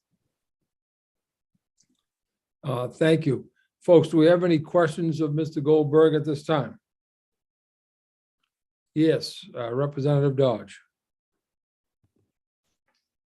Thank you, Mr. Chair. Thank you, Mr. Jones. In a brief way, can you address why you believe we are continuing to receive conflicting testimony on the success of meeting students' needs under CDS? Thank you. I am happy to try to field that. I haven't heard anything that conflicts with the idea that they are not serving students. CDS said themselves that they aren't serving 9% of students, which is a significant amount, 400 out of the 4,000 that they serve. So I missed it if somebody said we're fully serving kids under CDS. I'm sorry. A follow-up, if I may, Mr. Chair. Sure. And again, I will apologize to the chairs ahead of time. We have received testimony from the Department of Education, I believe, that they believe they are currently meeting the needs of students. Thank you. Any additional questions, folks, at this time? Seeing none, Mr. Jones, thank you very much for your testimony. We appreciate you being with us today. Thank you. Bye-bye. Michael Dixon. Good morning, Senator Rafferty and Representative Brennan and the rest of the distinguished committee. I've been here since as long as you have. I haven't had to talk, so boy, you have a lot on your plate, and I'm very concerned about the fact that in some ways it doesn't feel like enough people are on the same page. Some of the things that one of the things that I heard that really concerned me is that the lack of people to do things means that SAUs may need to hire a significantly new number of staff, and they need to have specialized knowledge. And where are they going to get those? Well, they're going to get them from CDS. I would think that some of those people will feel like they've been traded to the major leagues. Their salaries are going to go up $10,000, $15,000, which I have absolutely no problem with. I think we underpay our Head Start teachers and our early childhood people, but we've got to be able to figure out how we're going to pay that. The other thing that concerns me, I just learned from one of the most recent testifiers here that parents can block the accessing of Medicaid or any other insurance that they have, and that was completely new to me, and I wonder if it's new to the committee, because I think we're counting a lot on being able to access Medicaid and private insurance in order to fund some of the things that we're doing. So that would be a very big concern for me. And the other thing, which I don't know, maybe this doesn't make any sense to bring this up again, but a lot of FAPE requirements are done by school psychologists. A lot of the IDEA required evaluations are done by them, but I suspect that the majority of them are still not going to be covered by Medicaid, even if the parents agree to it. And which brings me to my last point. I really thought very highly of Ms. Cronin's testimony about maybe we need to slow things down a little bit and make sure that all our I's are dotted and our T's crossed. And I really appreciate the hard work that this committee is putting in. And thank you so much for listening to my testimony. Thank you very much. Do we have any questions, please, of Mr. Dixon? Yes, Rebecca, Representative Millet. I prefer Rebecca, Senator, but anyway, this is actually a question for work session. Hopefully a person from Maine DHHS, which is it a federal requirement for parents to provide consent to access Medicaid or private insurance? Because I am hearing conflicting information around that as well. So, and while I'm at it, I would just say I was remiss. I actually should have said that I believe that Ms. Risler can walk us through the whole mandate question. We don't need to have Ms. Forrester there. I'm very confident that Ms. Risler understands our mandate laws as well as anybody. So thank you. Thank you. Any other questions, folks? Yes, Representative Dodge. Thank you, Mr. Chair. I would just ask if Mr. Dixon could please repeat his affiliation. Thank you. You keep asking me to do that when I come here because I don't know why. I'm ramped up and I just want to say what I have to say. I'm a psychologist, a licensed psychologist. I'm a certified school psychologist. Mostly retired, but I've provided services in schools for about 45 years. And I am mostly involved in my local professional organizations, in legislative committees and GPR, government and professional relations committees. And so I come here and it's kind of like I'm a kid in a candy shop because I learn things. Thank you very much. You're welcome. Thank you. Any additional questions, folks, of Mr. Dixon? Seeing none, Eli, I believe that's the end of all testimony. That is everyone that I have. If there's anyone left in the attendees list who is intending to testify on this proposed legislation, please raise your Zoom virtual hand now so that I may track you. If not, then I believe we are finished. Seeing none, Senator, I believe we are finished with the public hearing or with the testimony portion. Thank you, Eli. So that said, I'll close the hearing at this time unless I have other questions of the committee. We can work those out probably in our work session. And I know I'm going to need a break. I've got like 2:35, 2:36 on my computer. So, and I'm guessing that people like Hillary are scrambling to try to get everything ready. We asked a ton of questions and seeking a lot of information from a lot of different people. So we're going to do the best we can moving forward. Senator Rafferty, I know we want to take a break for people to eat and do whatever. And then if we were going to caucus, then it might make sense for us to come back around 3:30 or so. I'm good with that, sir.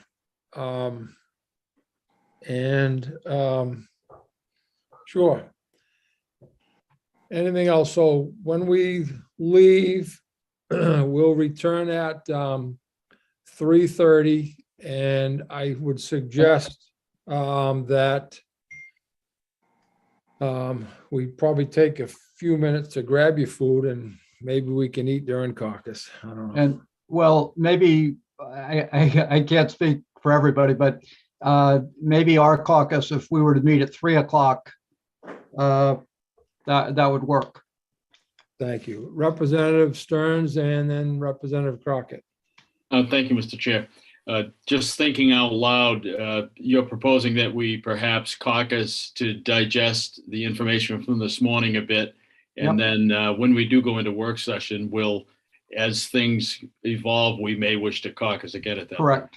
Absolutely. Yep. Very good. Thank you. Thank you. Our group will caucus because we have some members with prior commitments. We're going to caucus directly after this, after we're done right here. Okay. Thank you. Representative Crockett, question? Yeah, thank you, Mr. Chair. Just a heads up, I'm going to be switching to my phone as I jump in the car and head back towards Portland. Okay, so we'll see everyone at 3:30. We'll see our caucus at 3. Thank you. And reminder on your screen and video as well as your mic to mute. Thanks.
Can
Representative Stearns, hello. How are you, sir? Listen, I got your text this morning. What was the bill that you were referring to? I'll talk to you later. Okay, all right.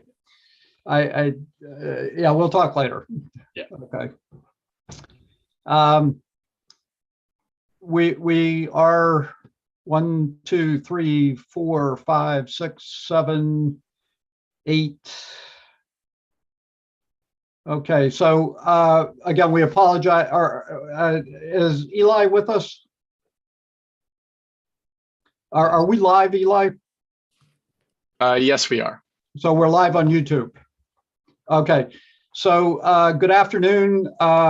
We apologize for the late return. We had hoped to return by 3:30, but obviously we got caught up in a little bit more discussion. But I will note that Representative Stearns was here on time, along with Representative Lyman and Representative Roach. So thank you for kind of holding down the committee while we were preoccupied. So we're going to go into work session. Obviously we had a long public hearing this morning. There were several questions that were raised this morning. It's been pointed out several times that we don't actually have a bill. We have a draft of a bill, so it doesn't have an LD number. So I can't refer to a LD number. It will just be to the title of the bill that was circulated prior to the public hearing. So we're officially in work session to discuss CDS issues and that bill that we did hold a public hearing on this morning. So the first thing I will do is turn to Ms. Risler and ask her to give us a brief update of where we might be at this point. And then I see that we have Ms. Welter with us from DOE. And I know that there were a number of questions that were raised this morning that hopefully she'll be in a position to answer. So before we get started, does anybody on the committee have any questions or comments? Well, maybe not comments. Do you have any questions? Just so you know, what Senator Raffer and I briefly talked about was trying to stay in work session for maybe a little over an hour until 5 o'clock. And if we need to then caucus at that point, we'd try to be looking around 5 o'clock to potentially do that. If we get done with the questions before that, then we'll take it from there. But we obviously didn't want to have an unlimited discussion at this point in terms of some of the questions. Okay. All right. So Ms. Risler, if you could try to focus the attention of the committee, that would be helpful. Sure. So I guess I would start with sort of frame where we are in this discussion. Obviously, we just had a public hearing on the draft language that was submitted by the Department of Education as part of their report backs on the 2 bills from last year. Both of those bills do give this committee the authority to report out a bill. However, we are at the very end of session, and so that is sort of the deadline we're working up against. Process-wise, should the committee decide to report out a bill, the committee would need to do so with a vote by a majority of the committee. And at that time, the vote would be on the actual substance of the bill, whether that is some version of the draft legislation that you had a public hearing on today, or some other amended version. And if a majority of the committee does vote to report something out, it would go to the House and Senate floors, and it would not come back to the committee. Because it's a vote on the substance of the bill, it would be reported out with a fiscal note, if any, as like a normal committee amendment. And if there is any minority report, that minority report, anything other than ought not to pass, would be reported out as if it were an amendment, so not to pass as amended. if when we get to that point of voting, I can go through that again and make sure everybody understands what the right sort of motion for the intent is. Speaking of the draft legislation itself, obviously I went through it pretty line by line last week, so I was not planning on doing that again today, although I will have it available. And if there are questions on specifics or what's in it or what's not in it or where would something go, I'll be ready to pull that up and can address that with the committee. Ms. Welter walked the committee through the few amendments that were proposed by the department that you received late yesterday.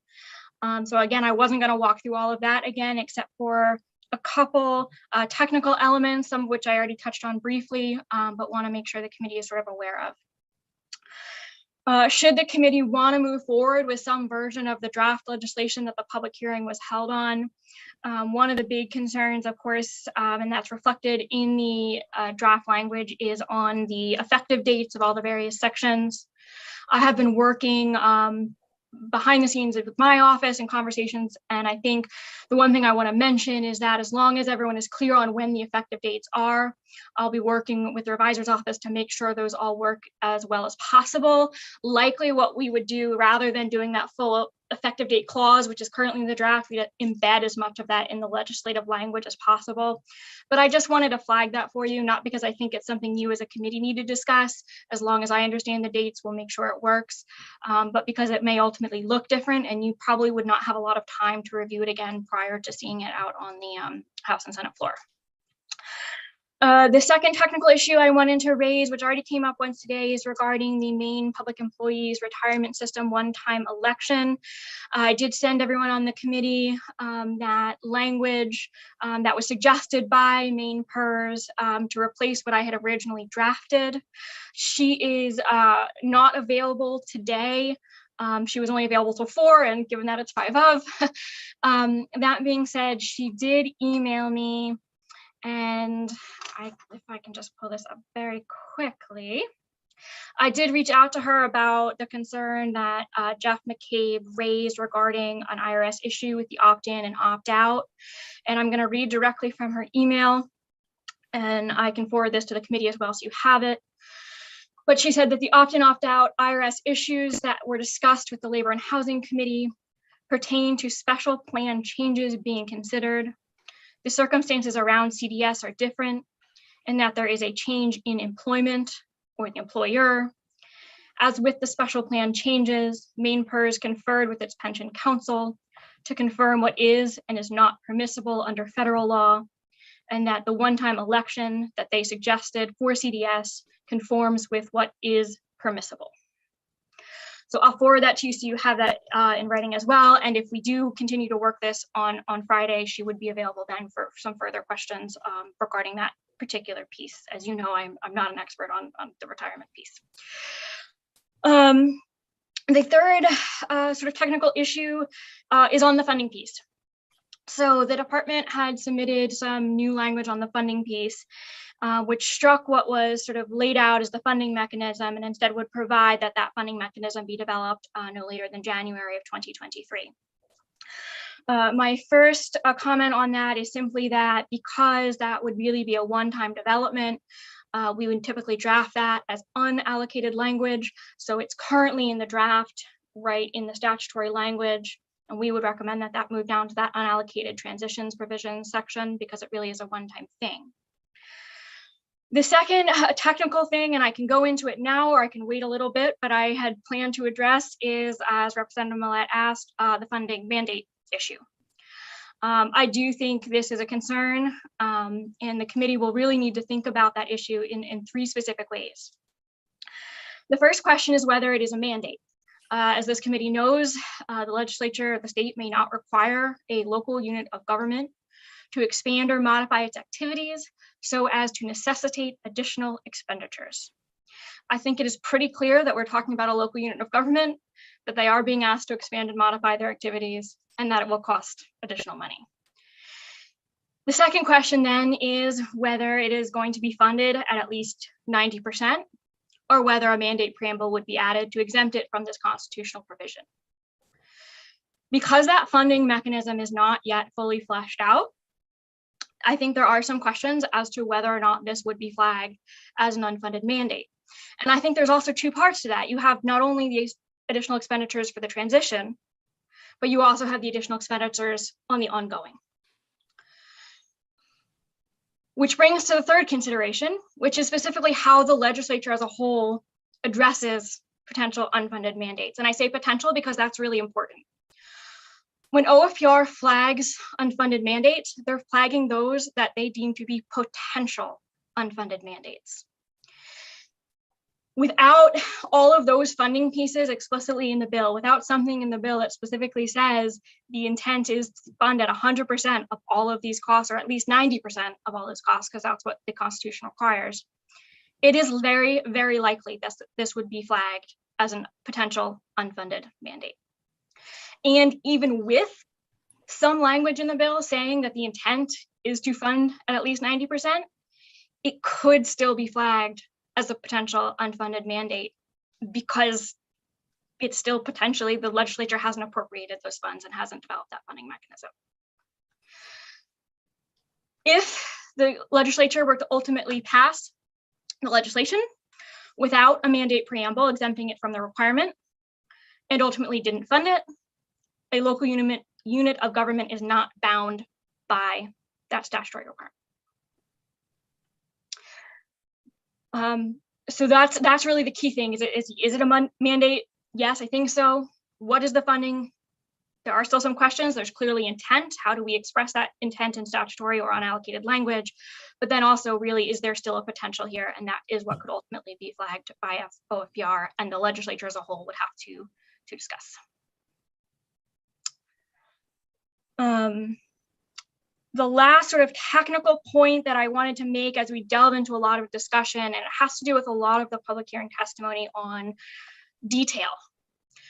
And I would urge the committee to sort of keep in mind as you think through all of these things, and I can help as much as I can to help you figure out how to do what it is you want to do.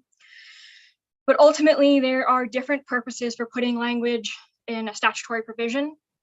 There are different reasons to put language in an unallocated section or a transitional provision section that still has the same force of law, but is meant to be for a limited period of time. And then, of course, there's also what the committee can do in terms of requiring additional rulemaking from the Department of Education or another entity. And so when you think about what things you want to see, it might be helpful to keep in mind what the right mechanism legislatively is to make sure you accomplish what you want. And as I said, I'm happy to walk through all of those distinctions if and where you need to make them. Well, thank you very much for that summary, and maybe we come back and talk about the preamble as we go get further along. It may be a little premature at this particular point, but of the committee members that are present here, do you have any questions of Ms. Risler of the issues that she's covered at this point? Okay, Representative Millette. Thank you. Ms. Risler, around the language for MEPers, or that MEPers presented, we did receive testimony expressing concern that SAUs be required to offer that opportunity.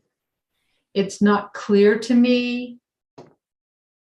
Maybe the language as written does that.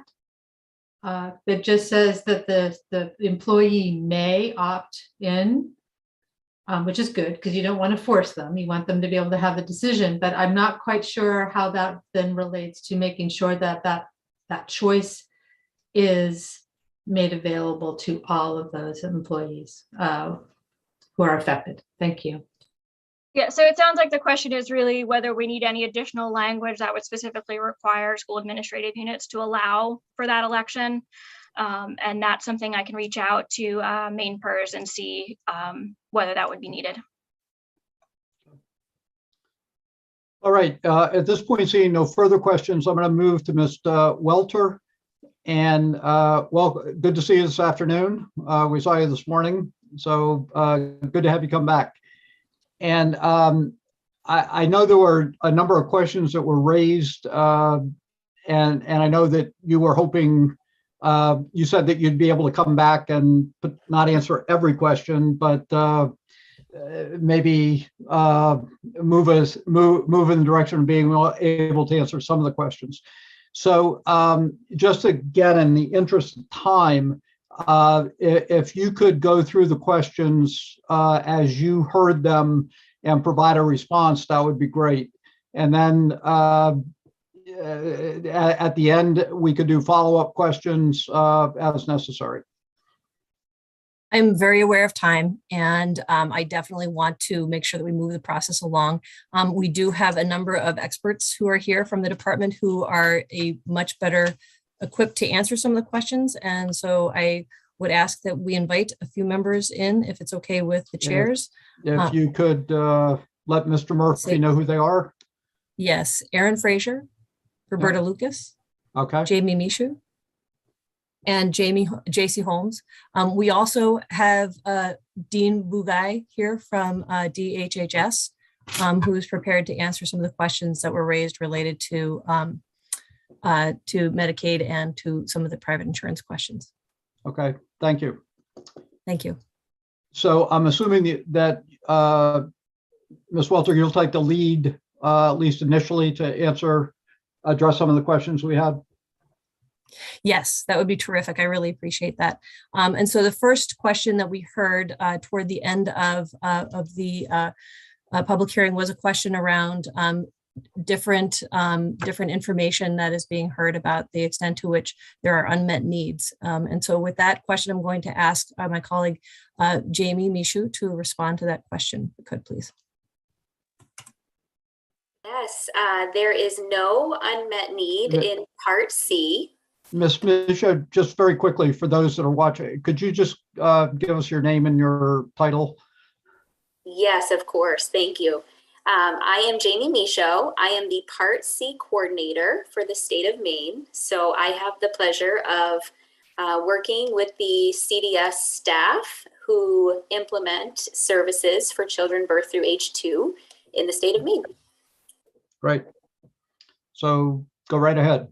Yes. So unmet need is something that does not currently exist under Part C for our birth through 2-year-old program. All of our children with IFSPs are receiving the early intervention services on their plans. Okay, and I think the next part of the question was Part B. Yes, and Ms. Roberta Lucas is able to speak about Part B. Okay. As provided by good afternoon, I'm Roberta Lucas. I am the CDS State Director 619 Coordinator. Good afternoon, Senator Rafferty, Representative Brennan and committee. There is unmet need in Part B, ages 3 to 5. We provided documentation for those children, and it is about 400 children that we identified at this time as not having complete services met under their IEPs. Okay. We also heard quite, sorry. Just very quickly, Ms. Lucas, is that 400 children that have part of their IEP that's unmet, or is that 400 students that, or children that their total need is not met? There is, of the 400, some of them are receiving part of their services, but of the 400, most of them are not receiving some part of their services. Some part, okay, thank you. You're welcome. All right. So, Ms. Welter, could you move on to the next issue? Yes, I think we also were hearing questions about a readiness evaluation and what the current process is for that is in use. And I believe I provided some information to Ms. Rissler. I'm not sure if she was able to pass that along to the committee, but Ms. Frazier is able to talk a little bit more about our existing process. Okay. Thank you. I'm Erin Frazier. I'm the Director of Special Services, Birth to 22 at the Department of Education. We do have a guide that has been shared with you for a guide of developing quality preschool educational services. And there is a component in that guide that is well developed around special education, around community involvement and partnership, and how schools can support the implementation of preschool services. And we also have a process through CDS of working to support SAUs in developing their preschool programming, and I will ask Roberta to speak about that. That process, again, good afternoon. Part of that process is SAUs will reach out to us. We do not solicit them. They reach out to us first. And as part of the process, they do their own self-assessment and identification of need. And from that, we work to support them. We have a director of program development, and she meets with the SAU that has reached out to us, and then they come up with a plan. We talk about developing an MOU and a contract with the SAU that has reached out to us. But at this time, we are not soliciting directly to the SAU to provide services. We are responding to the SAUs that are reaching out to us and saying that they are more than willing to help us meet some of that unmet need. Okay. All right. Representative Millett, did you have a question right now, or could you wait till the end of the discussion? It's related to what's being discussed right now, and it's a clarification. Okay. Thank you. Ms. Fraser and Ms. Lucas, I believe what you shared with us is how the department is supporting the SAUs in bringing these children into their district. But I believe that Ms. Welter said, mentioned that there were the question was around readiness assessments. And what I'm hearing from you is that there actually isn't one that's being employed, because you're just responding to districts that are indicating they're interested in having these children. Is that correct? They are using the preschool program readiness guide as one of those guiding documents, which has a tool in that guide, and that was provided to you with a link in previous documents. And they reach out to, the SAUs will reach out to us, and they'll ask us what are some of the needs in their catchment area. We provide them the number of students in the area. We provide them the number of private contractors that are currently under contract with us in their area. And then we provide them with any other support or information that they may request that would help them identify how they might be able to further assist us in meeting the unmet need.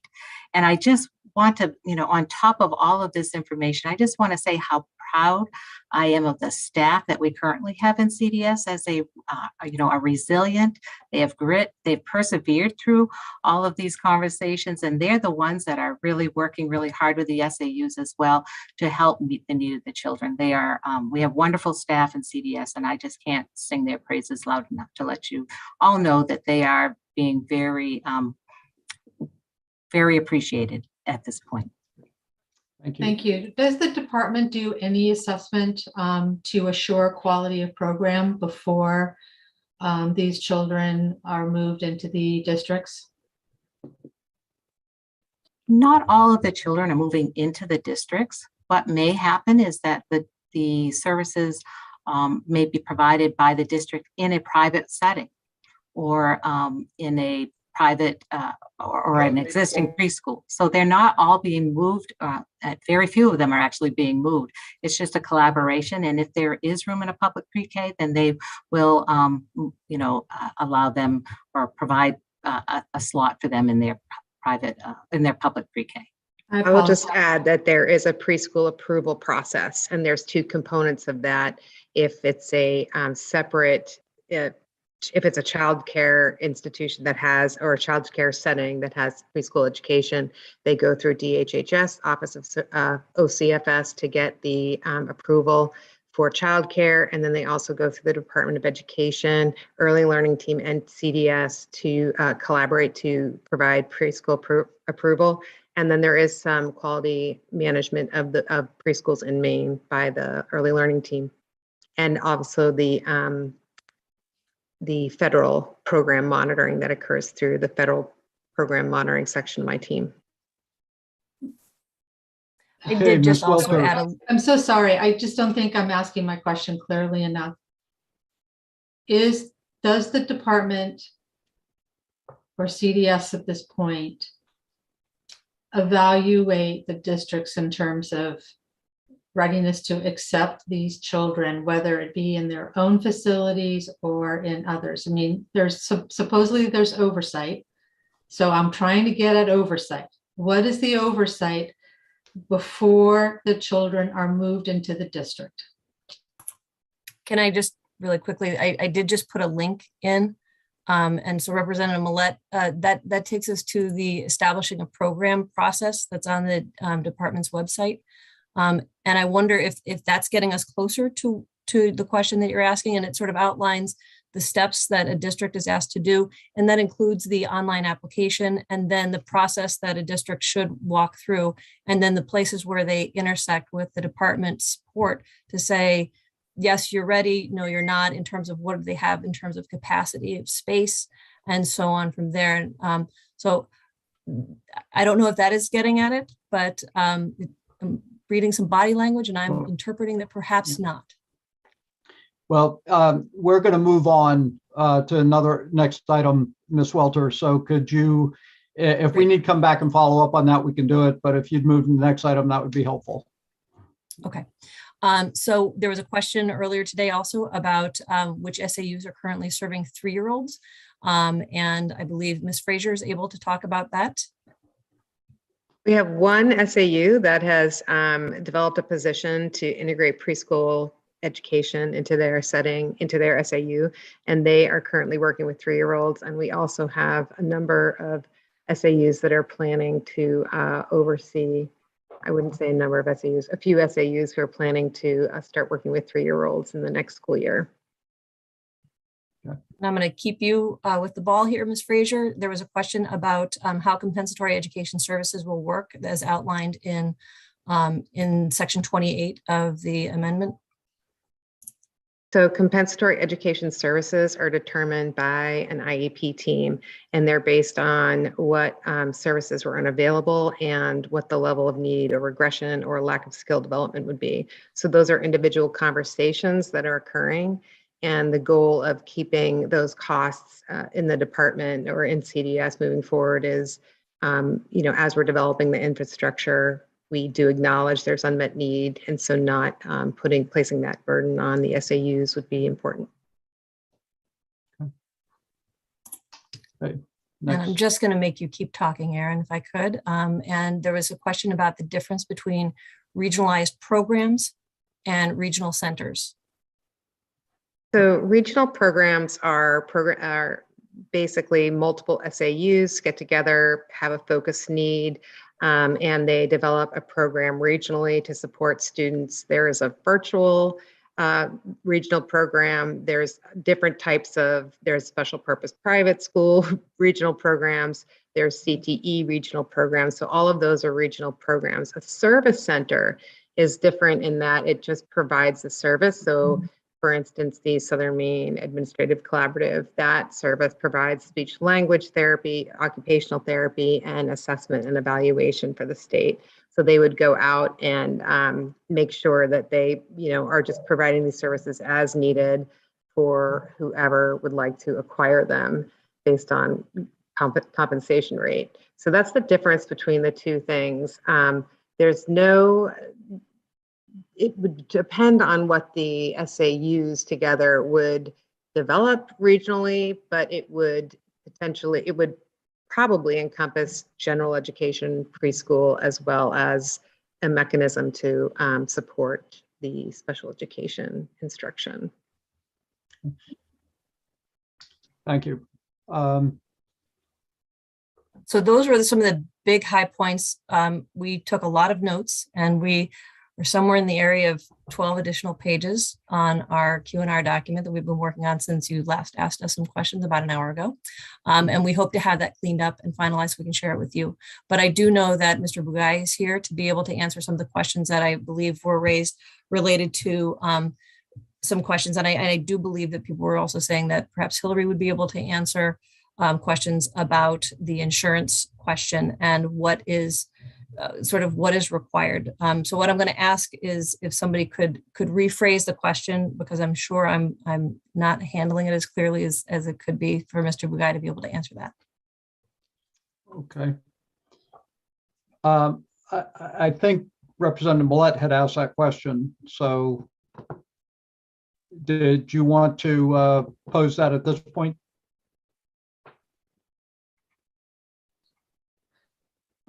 There were so many questions. I'm really not sure specifically which one we're now talking about. Can somebody help me? Well, I believe there was a question as to the role that private insurance could play in the funding mix, and what restrictions there might be on private funding, private insurance funding in terms of CDS services. Yeah, that's a good one to start with. Good afternoon, Senator Rafferty and Representative Brennan, Representative Millett, and everyone else in the committee. I am speaking today from DHHS under the lens of main care, and so the Medicaid services. I cannot speak, unfortunately, to private insurers. That's not my area of expertise. So unfortunately, I will not be able to shed any light on that subject for you this afternoon. All right. And I'm then assuming that Ms. Welter, nobody else is here that's in a position to do that as well. No, but if I can make sure that I have a clear understanding of exactly the question, I will make sure that I get an answer from our colleagues at DHHS. Okay. Representative Millett. Thank you. There you are. Good afternoon. Is it federally required for parents to share information so as to access main care? So there is a federal law that speaks to this. It is, I believe, an education law, so it's not a main care law. But I think I can point you to 34 CFR 300.154. And so that is, oh, I just minimized my window. That's not going to be helpful. That really speaks to the methods of ensuring services. And within that, there is some language around what is required or not, or not in terms of information. So essentially, under that federal law, it does say that for service, I guess I can just read it. There's looking for a statement that parents have the right under 34 CFR 0.99 to, well, first off, withdraw their consent to disclosure of their child's personally identifiable information to the agency responsible for the administration of the state's public benefits. There's another piece. So essentially, SEUs are required to, under this education law, to seek consent. Families can give consent, but then families can also refuse consent or withdraw consent. So sorry for not being a little bit more clear on that in the beginning. So what is important to note is that under this, subpart D here is that that withdrawal or refusal of consent does not relieve the public agency of its responsibility to ensure that all required services are provided at no cost to the parents.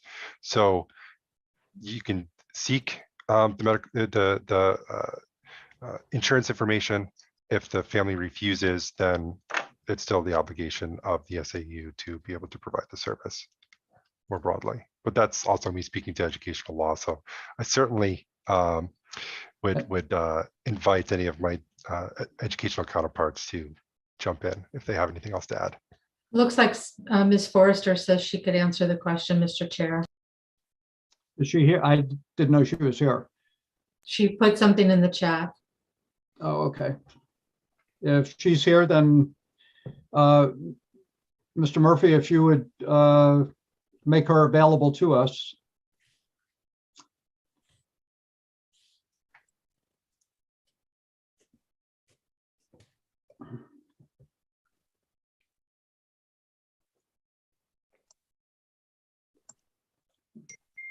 Hello. Good afternoon, and I'll save you the trouble. We have the Assistant Attorney General, Sarah Forrester, with us. Thank you very much. And Representative Millette, did you want to pose the question to Ms. Forrester? No, I think Ms. Forrester heard it and I look forward to her answer. Okay. So let me start with the private insurance. And I think that Ms. Rissler may have sent this out to some of you, I think, earlier this week, because she and I had a conversation about it. With respect to private insurance first, IDEA says that a public agency may access the parent's private insurance proceeds only if the parent provides consent, and that consent has to be obtained each time the public agency proposes to access their private insurance. And to be clear, that has been interpreted to mean along with the IEP. So in other words, every single session of instruction is not a separate time, but when they do the annual meeting and they talk about funding, that's when the magic time is. The second thing that I would say about private insurance that's important to know is that the law is clear that the public agency has to inform the parents that their refusal to permit the public agency to access private insurance does not relieve the public agency of its responsibility to ensure that all of the services are provided at no cost. In other words, you can't dangle private insurance out there as a, well, if you really want it, you know what I'm saying. Third thing about private insurance, which follows up on the comment I made last week when you were talking about what to do with this situation, remember that insurance is a regulated industry by the state. And so, as we look around the country, different states have been more or less aggressive through their insurance regulation, as in terms of prioritizing whether or not services that might also constitute related services under IDEA are covered in policies issued in the state, whether they count against an annual or a lifetime cap of benefit. In other words, all of that, or a good part of that, falls within the realm of insurance regulation, which is happily a fellow state agency function. Oh, one last thing, and then I promise I'll shut up about private insurance, which is that the use of private insurance is of varying effectiveness based on the effectiveness of communication with families about what that means. So in other words, in order to assess whether or not it works, it doesn't work, whatever, I would encourage you to think that it starts, and I'm sure that Erin and Ms. Fraser and her team will agree with me, it starts and ends with accurate, timely communication with families. Public insurance. Obviously, I'm not the expert on public insurance that Maine Care is, but I would note that under IDEA, public insurance also requires consent. In other words, in response to your question, Representative Millette, a parent always has the right to choose whether or not to share information with the state Medicaid agency in order to allow for billing. That's a, hard line. In other words, nobody reaches across the aisle, so to speak, to get information from the state Medicaid agency without the parent's informed consent first. And to be clear, just like with private insurance, the availability of special education and related services under IDEA can have nothing to do with whether or not a family agrees to share their information with the public insurance agency. Have I hit all of your questions, Representative? I'm sorry. I think I have, maybe? Okay. And Ms. Forrester, thank you very much. And actually, Ms. Rissler had reached out to you for a question that I had, and you responded. And I appreciate that. And I just want to have two quick follow-ups, if I could. So based on what you had provided, and I think what you said today, a parent can also refuse private insurance if it does affect co-pays or lifetime caps. Is that correct? Absolutely. And I should add that I am aware of circumstances where public agencies have made deals with parents. If the issue is a copay or a co-insurance and not a concern about a cap, a public agency can offer to contribute the copay or the co-insurance in exchange for being allowed to access the insurance payment. In other words, that sort of arrangement is permissible. But again, it's always the family, the parent's final decision, whether or not they want to get their private insurer involved in this at all. And it has no impact on their entitlement to services. Thank you. And the second part of the question, my question, just to summarize what you said. So if the legislature chose, it could pass a law saying that private insurance companies could not penalize insurance holders if they utilize their private insurance for CDS services. Is that correct? Yes, I believe that other states have taken more aggressive positions through their elected legislatures to regulate the insurance agencies or the insurers who issue policies in their state. So that parents would not be penalized if they utilize private insurance for.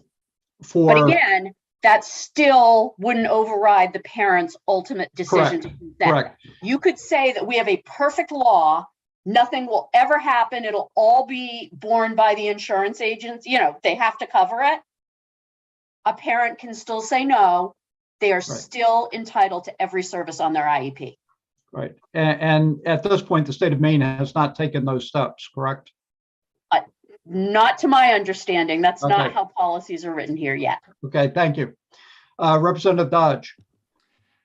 Thank you. Thank you, Mr. Chair, and thank you, Ms. Forster, for being here. My question is just a clarification on that point. Were we as a state to go forward with this sort of change in statute, would that in fact result in an increase in our funding of CDS?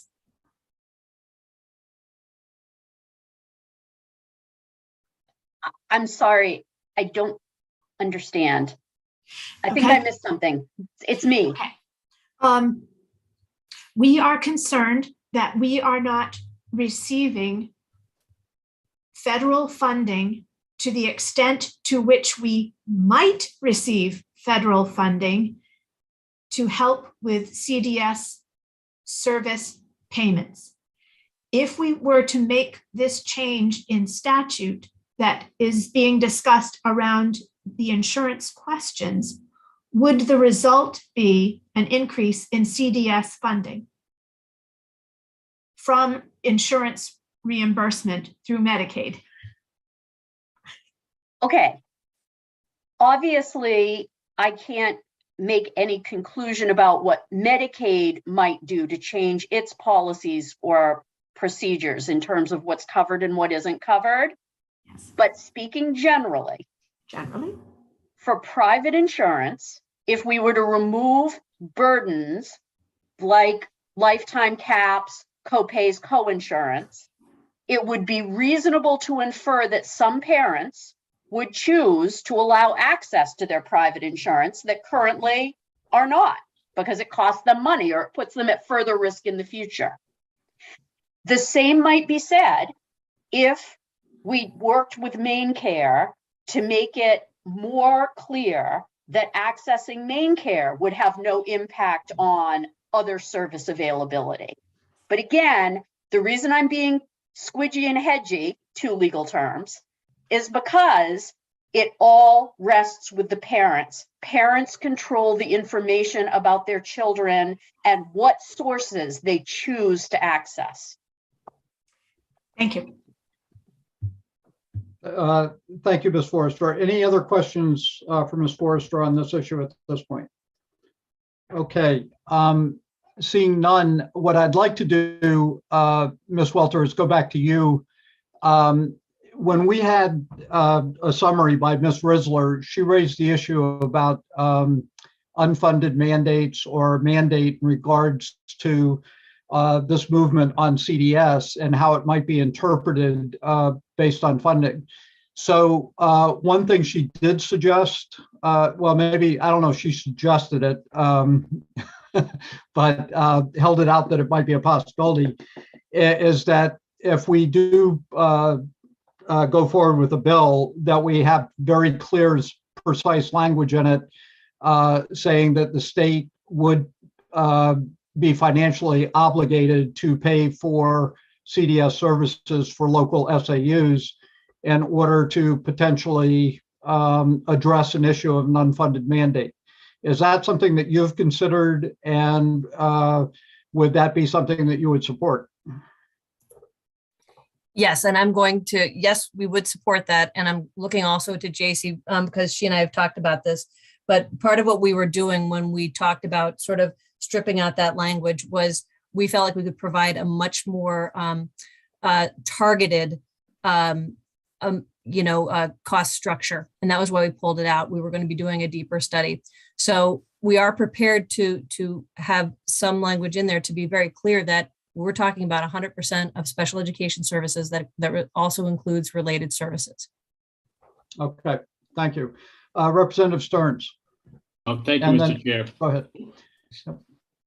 And following up on the same line, the same train of thought, I think it was Mr. Kaczynski and perhaps some other folks that brought up this piece about what if the funding doesn't get resolved and yet the rest of the language still moves forward. So I'm wondering if we could, if we do report out a bill, if it could contain the spirit of what they just talked about, creating that non-mandate 100% state funding, if you will, and also adding the caveat, should that not come about within that time period, I'm not quite sure how to word it, but that would then botch the rest of the bill, if you will.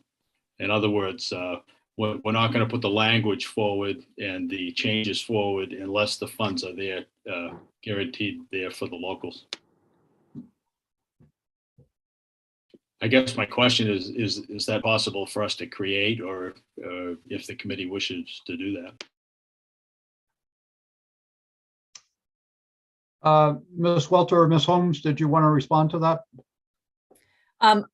What I was going to just say is if the committee is able to put the language in, I think we would be supportive of that. Okay. Representative Stearns, did that answer your question? Yes, it did. Okay, Thank great. you. Representative Millette. Thank you. So many moons ago, I had a bill around public pre-K, and it was determined to be a mandate, even if it was going through EPS. And that did not suffice in meeting the Maine Constitution. So I raised that because I think Ms. Welter's answer was very precise in that the department's proposal to this point was 100% of special education costs and compensatory services, but has always maintained that these are children that would be attending, they would be included in the child count and therefore would go through EPS. And as I understand that would not suffice because that does not cover the full 100% of the cost of these students. So I think that Representative Stearns is on a better track, which is to just simply say 100% funding from the state. Otherwise, we get caught up in that mandate. And if we can't get to that point, then I think we will have to have a conversation around the preamble. And just to follow up on that, since we have Assistant Attorney General Forrester with us, if I could call you back in for a second. Did you just hear the recent conversation about funding? And would we be able to craft language that you think would successfully address the mandate issue?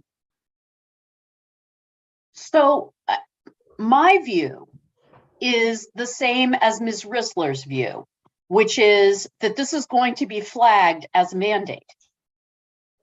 And so while I have no doubt that we can be as creative as possible to make sure the explicit language says it's going to be funded at X, I think it's going to end up with what did you say, Ms. Rissler, a potential mandate flag? Okay, she's nodding, so I'm saying the right thing.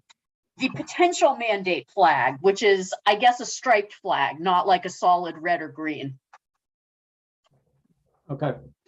But as I understand the Constitution and mandate, if it is flagged as a mandate, if there is a provision for 90% funding, then that mandate goes away.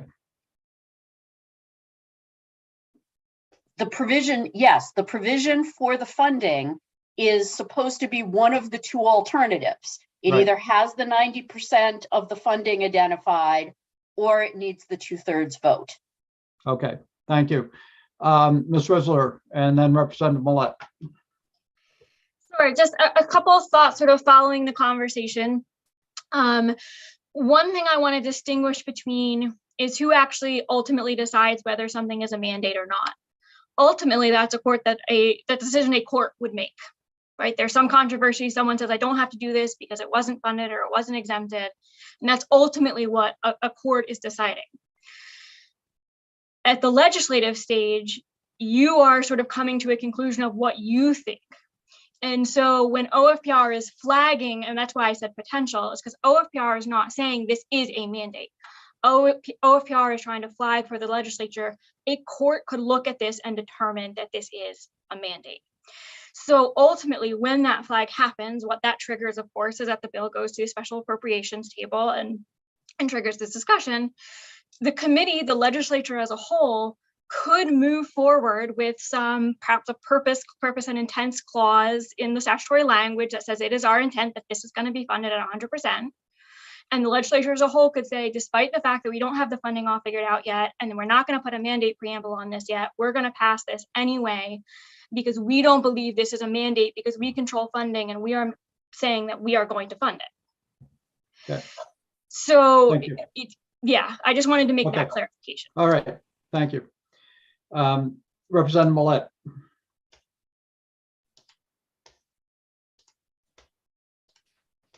Thank you. So Ms. Rissler, this rabbit hole that we've now fallen down into, it gets even stickier, right? Because we're the mandate that's being discussed is not implemented until a number of years forward. So we couldn't even really allocate 90% funding because it's not taking effect now. So we include in the legislation at some point 90% or higher state funding. Memorialize it in statute. We get to that year of transition, the funding is provided. Can a district, and oh, so let me back up. We don't put the mandate clause on because we're saying we're going to fund 90% or 100 of it, more of it. And we're not including an allocation because it's 3 years down the road or whatever. We pass it, we enact it, it's in statute. We get to that date, we provide the funding in the budget. Can a district at that point say, no, we're not doing it because you didn't get 2/3 when you enacted this law? So I always want to be very careful with hypotheticals. I think, sure, a district could say anything they want. Ultimately, if they're getting the funding, I think they would be unlikely to win in court. but realistically, you know, when you're getting that far down the line, it can be very difficult to predict, and I wouldn't want to predict. And our courts have not dealt with this issue a whole lot, and so it's hard to say exactly how they would see it.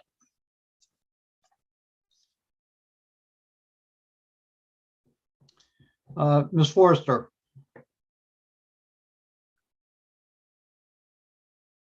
You're muted. the now unmuted litigation arm agrees with Ms. Rissler's assessment. Essentially, I thought, Representative Millette, you were going to go in the opposite direction and say that all these years down the line, it's time for the big reveal, the transfer takes place, but the money isn't there. Then what happens? And of course, the answer is that they might well have a good claim that since it wasn't passed with a mandate preamble and the money didn't materialize, there's a problem. So I was all ready for your final piece of the hypothetical, but no, I mean, No, I figured out that pathway. That was not. Oh, I see. So you were being super pessimistic when everything in fact goes as planned. Wow. Well, my vote is with Hillary, with Ms. Rissler, that it's America. So the ability for people to sue other people is basically unbridled. But the success of that lawsuit and the danger of hypotheticals aside, probably not great. Representative Stearns.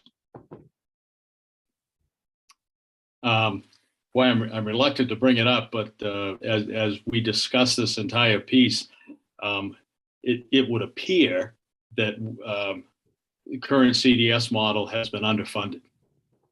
I think there's pretty general consensus around that, and it's the legislature's responsibility to provide those funds. The difference moving forward, and I hesitate to bring it up a bit, is the CDS doesn't have taxation powers.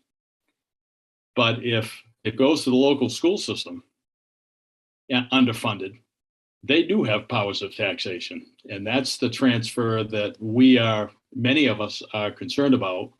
And that would be okay, even though there was great intent by those good people back in the 131st. My goodness, now look. And you know what? Johnny and Susie need these services, and we're going to have to tax in order to provide those. I just wanted to lay that out there. It's a real dilemma to be able to pass it down through chains of government. Yeah, I think if we went back to the feds and got them to pony up their 44% of special ed costs, like they're supposed to do, that would help us a long way. But just Thank you. Representative Millette, and did you have a question? I have a question. If language was written as such to say, should the state of Maine fall below 100%, 90% funding of the cost of special education's, no, not just special education, cost of educational services to 4-year-olds, FAPE is transferred back to the state.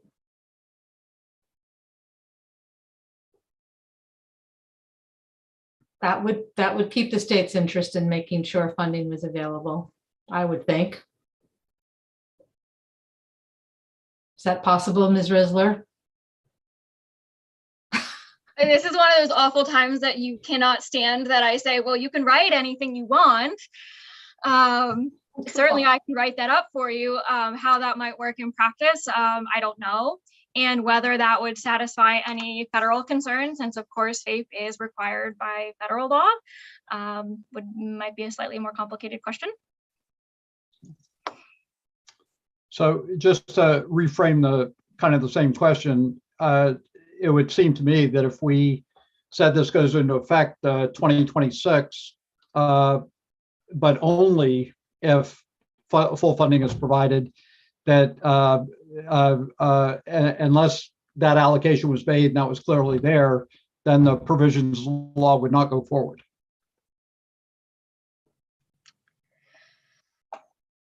I have to give some thought and have some conversations about how that would be accomplished, not only because the current proposal is this language goes into effect now, but doesn't really apply until a future date.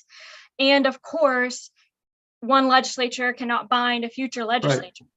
Right. So really it's up to the legislature now and next year and 5 years from now and 10 years from now, what those funding funding provisions are.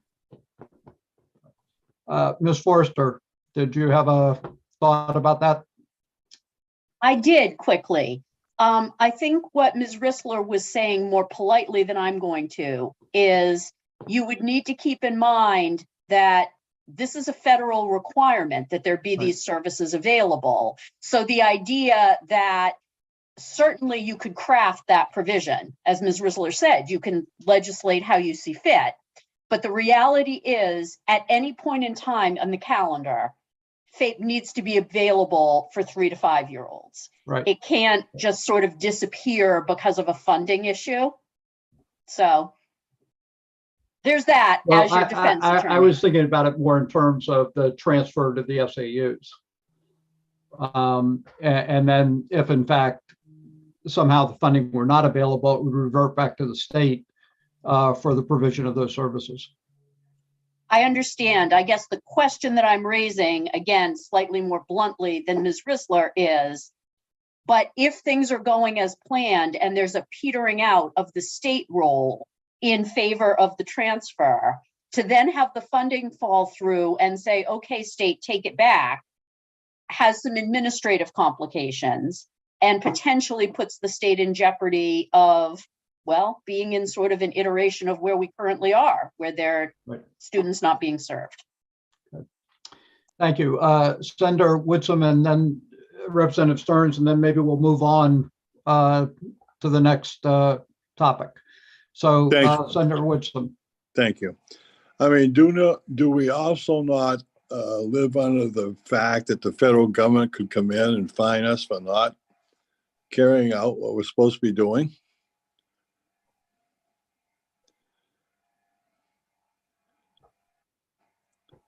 I guess I'm asking anybody who can answer that, maybe the legal minds. Yeah, Ms. Forrester, could you answer that question? I can try. So there is always a risk when we are out of compliance that the federal government will decide to investigate the alleged noncompliance and come up with corrective action for our noncompliance. IDEA is a spending clause statute. That means it's all about money. They give money to us in exchange for our promise to them. If we break our promise to them, the most likely candidate for resolving the issue is the money that they give us. The other thing that can happen is they can put us on some sort of, I'm going to use the term consent agreement, but what I'm talking about is a legal device where, in order to maintain our funding from them, we are required to do certain things. And that is a very scary thing to me as your lawyer, because when you're talking about that, we're talking about giving up some of our control, right? In other words, we're allowed to run our own program, but it has to be in compliance. And if it's not in compliance and it's chronically not in compliance, we may not have as great an opportunity to run our own program. Thank you. Representative Stearns. Yes, thank you, Mr. Chair. Again, just kind of thinking out loud, should revenues dry up moving down the road as they have ebbed and flowed over the years, I think the likely scenario would be at the state level would be the same as it is at the local level, and that would be that the DOE at that time would likely say, we're obligated to pay these special education costs. We're going to have to knock off GPA in another area in order to bring forward a budget that can get passed by the legislature. I think that's probably likely the way that scenario would play out if we move in that direction. And it should be the same way, the way it currently is with CDS, I believe. If we're not funding, we being the state of Maine, if we're not funding, there's going to be some action taken care of. But the DOE would have the ability in creating their budget to not have any action taken by putting the funds toward that obligation. Thank you. Representative Whitsom, Senator Whitsom, I'm assuming that you're you didn't necessarily have a question. Okay. No, All right. I didn't. So, all right. So we have the people here from DOE and we have the Assistant Attorney General. Are there any other questions that people wanted to pose at this point relative to the discussion this morning? Representative Millette. Thank you. It's so rare that we have folks from DHHS here. I want to make sure we take advantage of that. So, Mr. Bujaj, I was hoping you could talk to us a little bit more about how to date CDS has accessed main care.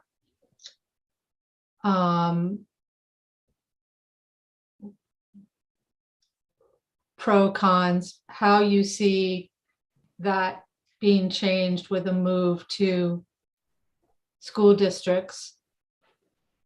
And also if you could just talk to us a little bit about this concept of medically required services and the, oh good Lord,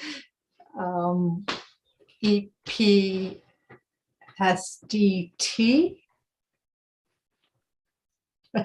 Yeah, thank you. So I'll start with the last question first. So early and periodic diagnosis, screening, and treatment, EPSDT, is a federal Medicaid law and benefit for any Medicaid beneficiary under the age of 21 that essentially is an assurement that youth will be screened at appropriate times, receive diagnosis if they need that, and they will receive any services and treatment in a timely manner to correct or ameliorate their condition.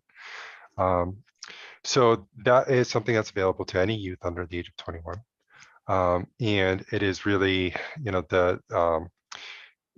where that kind of fits in is it's really the medical services, so anything that they might need.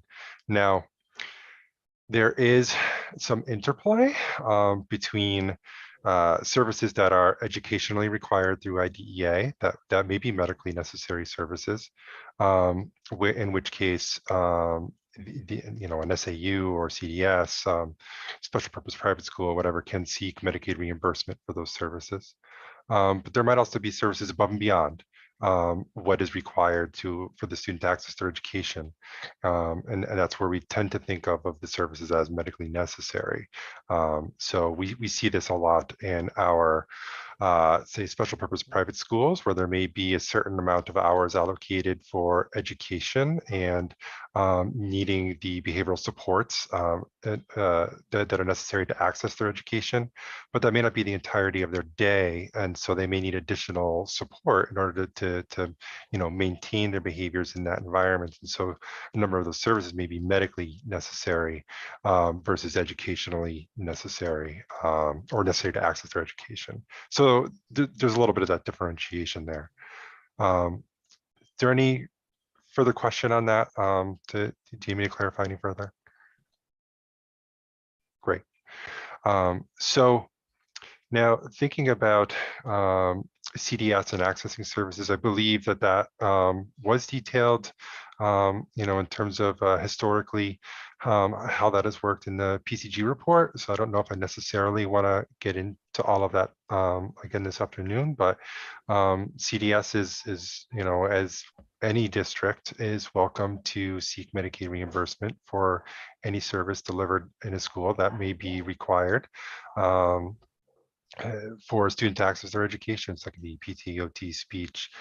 There, in the day treatment services, individual behavior supports. There's a number of services that could be available that we could seek reimbursement for. And we've continued to work with Director Frazier and Jamie Michaud and goodness.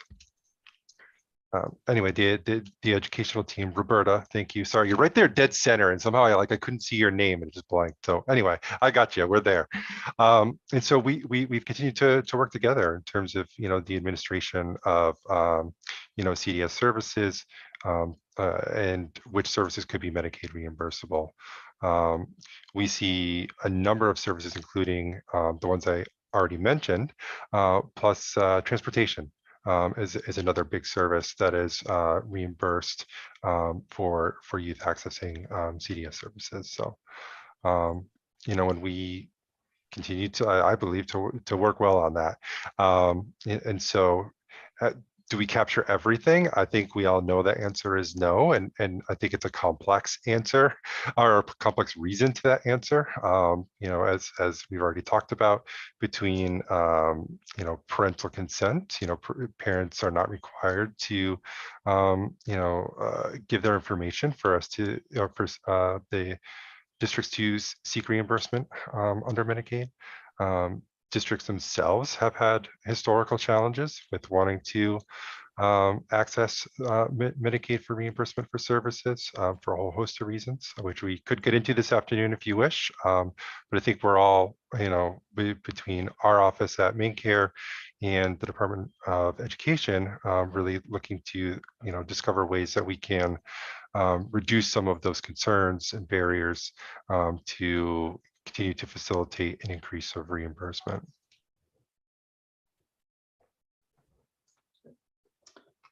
All right, any other questions? So Senator Rafferty.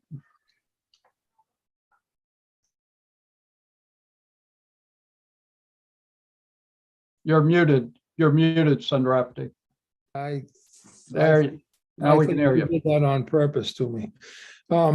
Throughout the day, we've heard, ample number of people expressing concerns and so forth. And, looking back, we had 2 people speaking for the bill, a number of against, but more they were against because they had so many concerns, which I still feel like are laying out there. That said, I was very impressed with how Gorham approached this. They saw it coming, how they approached it. Has the DOE provided best practices or a template or suggestions or hosted any type of, I know we've had COVID, have we hosted a workshop for communities to, here's how to do it, here's how to move forward? And I know that there's available things on the website and so forth, but to me, reading documents on a website isn't the same as hearing things from the horse's mouth. Has that type of information been shared, or can it be shared moving forward? Yes, I'm looking at right now at Ms. Fraser and Dr. Lucas. I also can see that Ms. Larson has included some information. Dr. Lucas or Ms. Fraser, do you want to try to field this? I'll take that because I know the cleaners are at the office where Roberta is. So we do meet individually with SAUs to do that intense planning and technical support when they reach out to us. We haven't solicited, I think was the word Roberta used, but we have spoken broadly about taking an opportunity to meet with us to help develop this. And we're, given the fact that we know that SAUs have unprecedented situations happening, we really don't want to force people to go through this process. So we're waiting for, as people are trickling in. I just had a meeting last week. I had 10 directors come to me and say, all right, I want to know who my 3- and 4-year-olds are right now. Can you? So it's coming in and it's moving, and we certainly do intensive technical support with those SAUs that are ready and who want to pursue this. And to back up what Aaron has said, Gorham Director Kathy Hamlin has reached out to me and has asked for a meeting to discuss their readiness and to move, forward with their plan as they see it at this point. Thank you. Okay, Representative McCray. Just a quick follow-up. We heard numerous times this morning where districts, especially in the rural areas, were just not ready. If this gets implemented, it is going to be a disaster locally. And I really feel that they're probably being legitimate, but also just hoping that it's almost going to go away. Maybe we don't have to do anything. Well, here we are where districts have not done this, have not done the work to get ready for it. And I would think that it would be really good to make them know that this is going to come.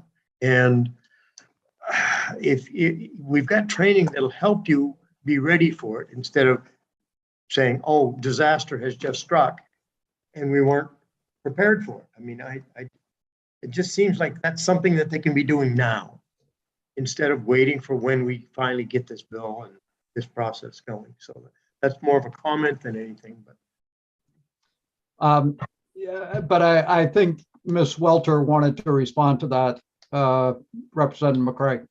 Okay, good.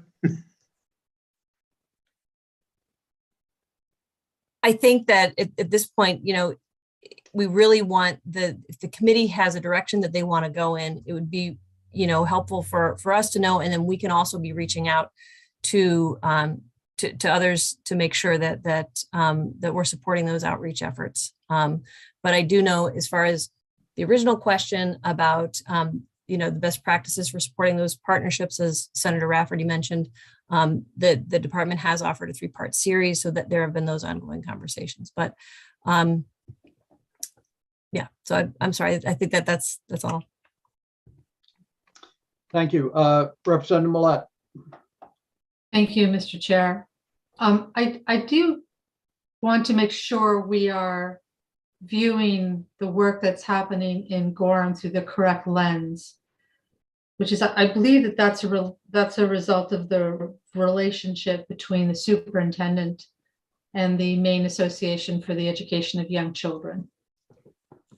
Okay, this was not a department initiative. And I really give a lot of credit to both of those parties for having this, I'm going to say it again, 2-year-long process, 2 years.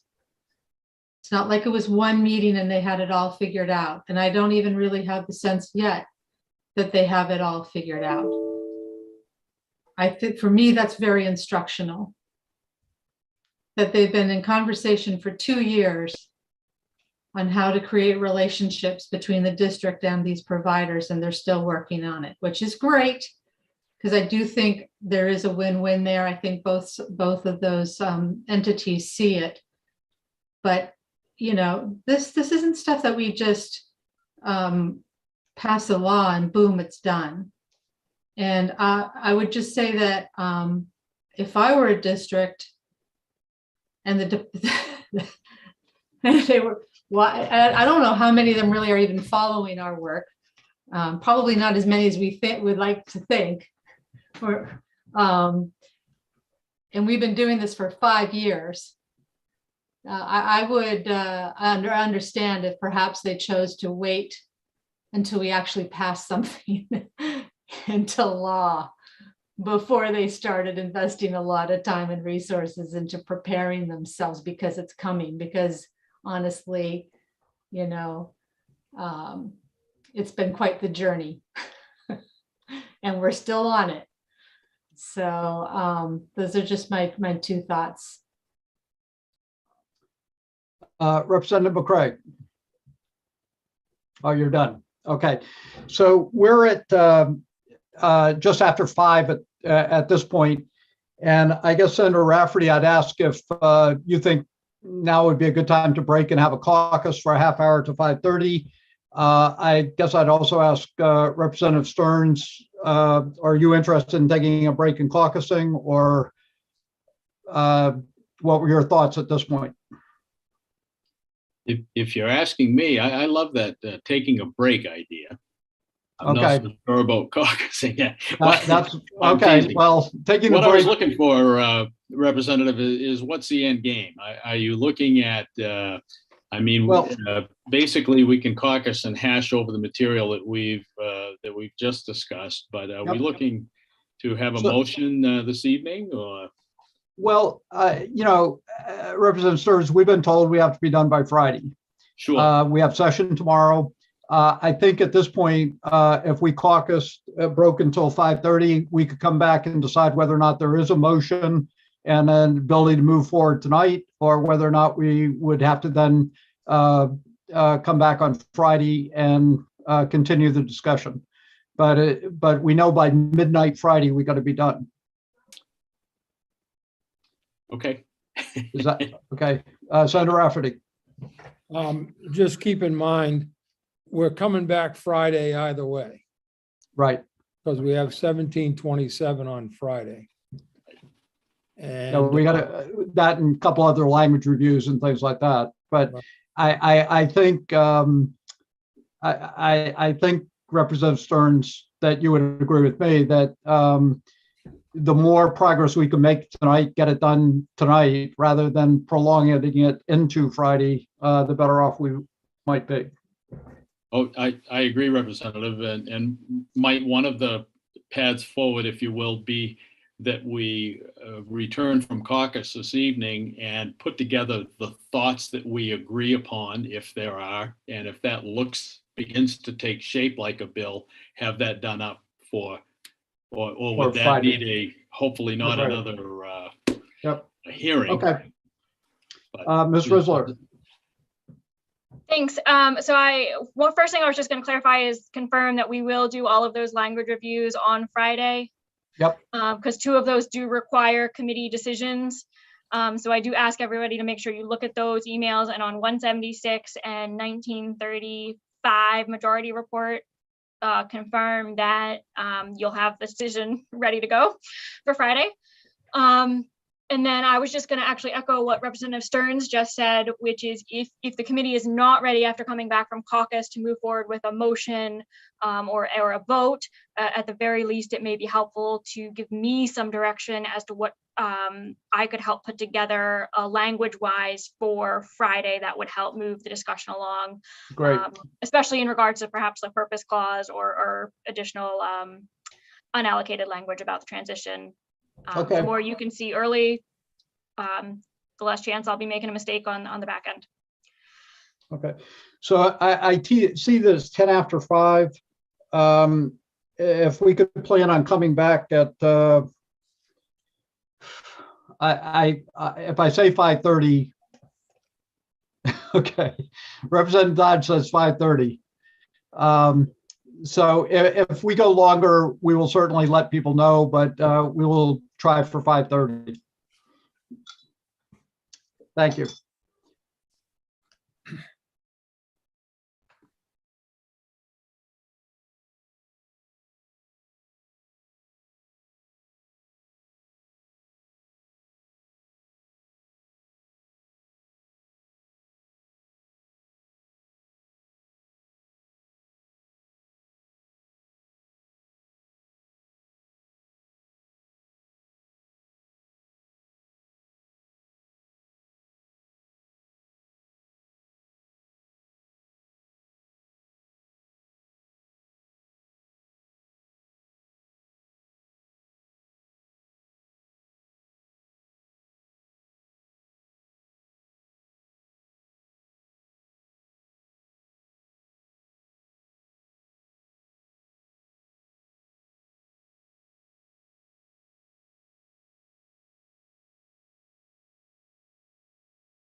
Haven't seen you in a while. Two people who probably, when their athlete showed up a little late for practice, there were some consequences. The kids all can recite. If you ever came down to Wells and asked them what the rule is on timeliness, they say they always recite if you're early, you're on time. If you're on time, you're late. And if you're late, you're non-existent. That's what they'll tell you, that word for word. It's like they even put it in the yearbook. All the kids put it as their quote in the yearbook. There you go, coach. Oh, shoot.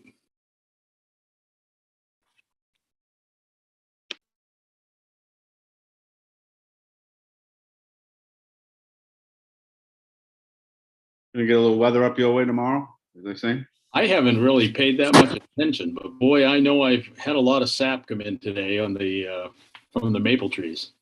Does that usually mean weather, or not? Is it just... It's hard to tell, but they're finally really thawing out good, and we had a good nice freeze last night, and that makes a big difference.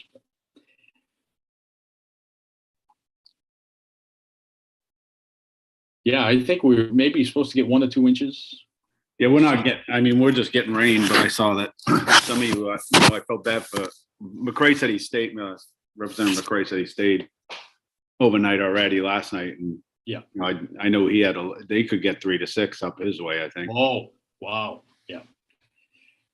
Yeah. Often around where I live, you just go up a few feet, a few miles into the foothills and it's snow, and then you go down in the valleys and pouring rain this time of year. I'm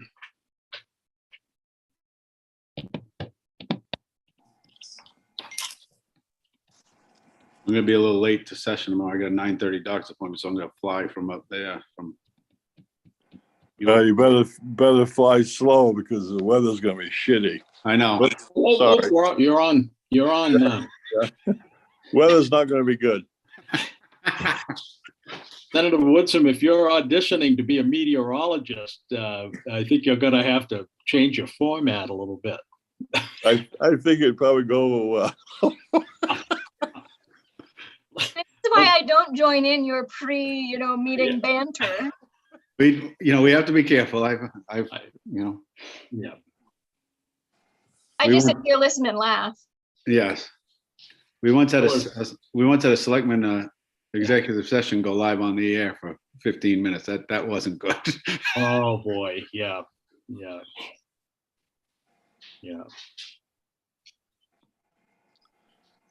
It is. Sometimes it's a real shame. You get really good people that have done good public work for years and years and years, and they take a moment when they think they're by themselves, and a hot mic changes their whole world. Well, did you see the teacher, I think principal in somewhere in Massachusetts? I didn't see it. He said something like, he yelled at the kids and he said, "You're all being," I could probably say, asshats. And he's now not a principal anymore. It's one thing if a person has had a rocky record all along, and that's the one thing that right. Yeah, you don't know what this guy. You never know. But, yeah. It's the world we live in. Everything's on video and audio today. I mean, in 1965, when Woodson was coaching that Freiburg wrestling team to championships, I don't think his language was great. I don't know. Maybe I'm wrong. I couldn't coach today. Oh, shoot.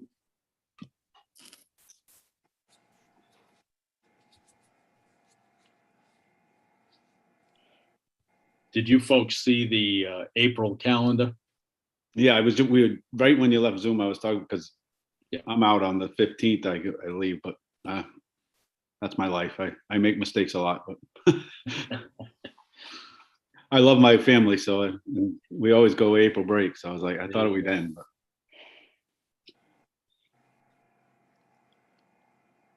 Well, you will learn, Tim, that legislative time is irrelevant. Yeah, that's not what I was told when I was sold the bill of goods to run.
right now.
I really enjoy legislative time. I really do. I'm going to keep reminding myself I enjoy legislative time.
Sheila,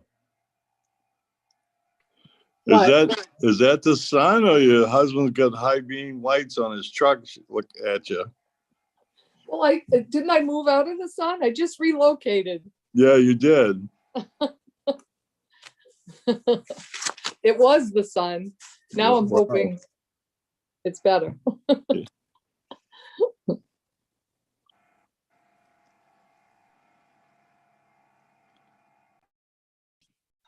Just nice to have the sun out at this time. It is. Yeah, I love the sun out at night.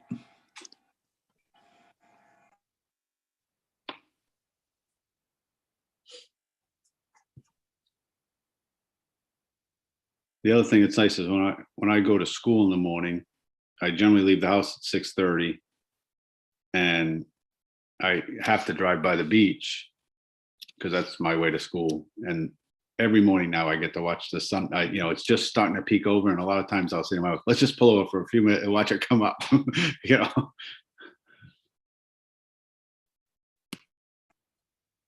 That's nice. I bet that's awesome. It's beautiful every morning. I mean, it's very lucky to have it. I will. Yeah. Yeah.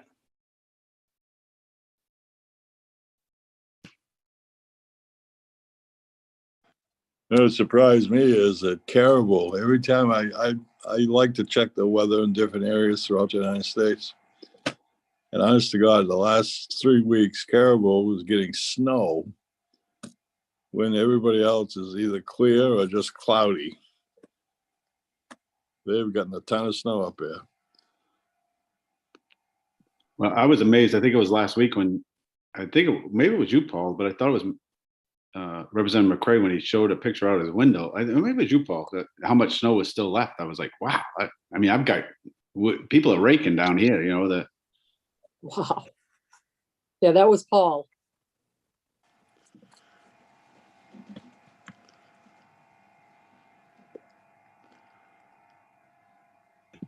Paul's doing his Wordle right now. That's why he's not talking to us. He's doing what? His Wordle. He's doing Wordle every day, I think. Oh, my daughter does that. Even though this is live. Oh, my goodness. And I even have some slave labor live. Ah, nice. Someone's filling the wood box. I knew if I stayed in here long enough that someone would do my work for me. I'm just reading your message and shocked. Yeah, that was a long, sometimes more than once we've gotten out at 3:30, 4:30, 5:30 in the morning. Yeah. Toward the end of session. And we did that towards the end in June, right? Or because I remember I actually, honest to goodness, went to the weight room in my suit. I opened up the weight room for the kids that I just. Oh, was it last year we had a late one? I'd forgotten that. Yeah, I drove down and I opened the weight room at whatever time, 5 o'clock in the morning. We open it. It was. I remember getting into bed at 5:30 a.m. from that session. Yes, it gets difficult because the people are passing paper back and forth, and You're dependent upon the Senate, and then the staff have to make revisions to things that take time. And yeah, those are long evenings. Are you sure about the time we were supposed to return back here? Yeah, I'm sure that they're discussing what we were discussing. I did notice that Eli changed it to, he had it returning at 5:30. Now it just says returning shortly. Next, it'll be returning maybe. He's going to come on and tell us we're still live.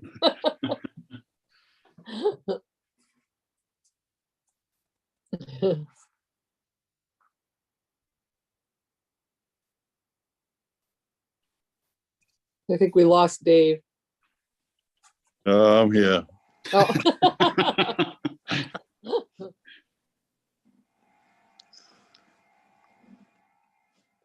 I used to have a picture when my screen shut off and it just went away. Now I have a black space. Yeah, I have angry coach, angry and wet and cold Coach Roach right there. That's what I have. What game was that, Tim? I actually think it was our championship, our like Western Maine championship game. We played actually well. I like to act angry on the sideline just to give everybody A picture. Yes. Must have been when you played Levitt. They're tough to beat. They're tough to beat.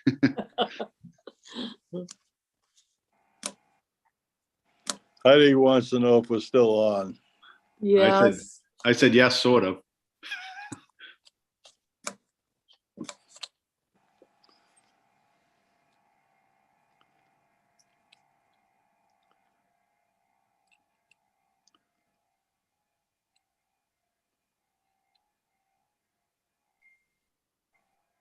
I wonder what she'd think of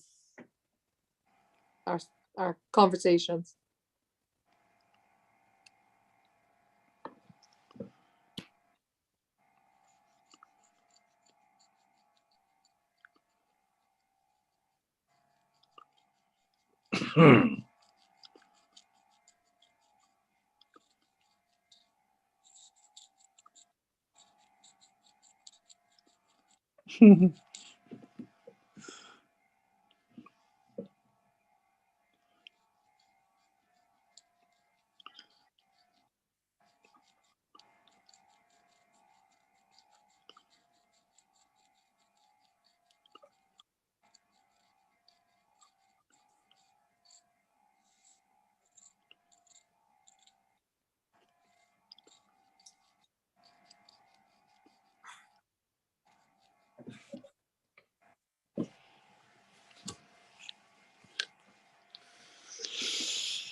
Hi, hi, Tim, Sheila. I'm just trying to get in touch with Paul at this point, so I'm trying to track him down.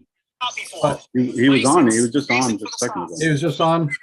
Yeah, he's been here. You'll find out as soon as I have your information.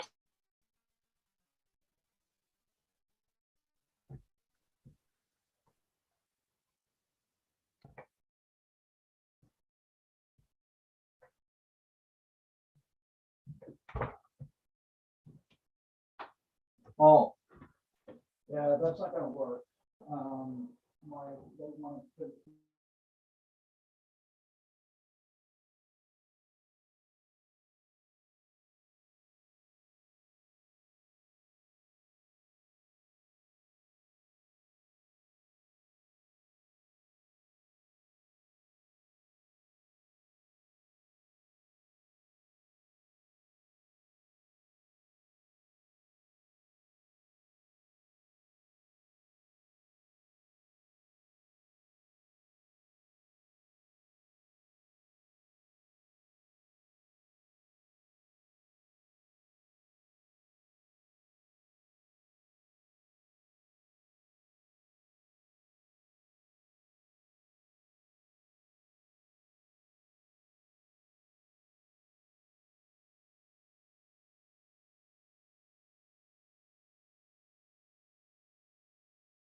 I did just speak with Representative Stern, so we're going to come back and hopefully move kind of quickly.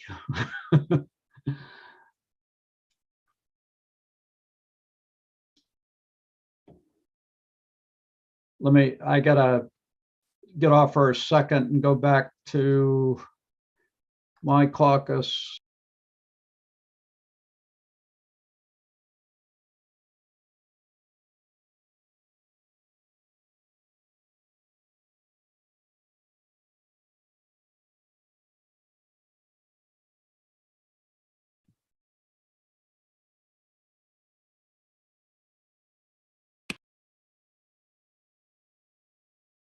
I thought when I saw the sign change, he was going to say returning Longley.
Okay, we should be back shortly.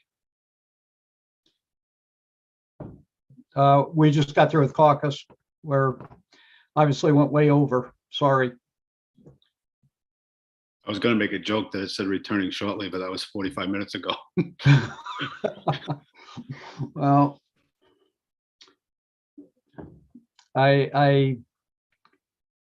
these things, they're tough, and we just got this deadline for Friday, and so we got to do something. We got to make some progress here. So Sheila, you're at home, right? I am.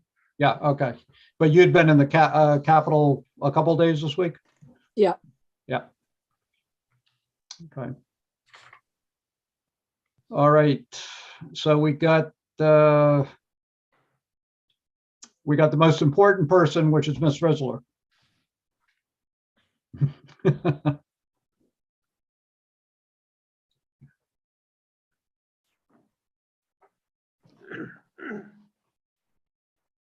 So we got, let me see, we got 1, 2, 3, 4, 5, 6, 7, 8.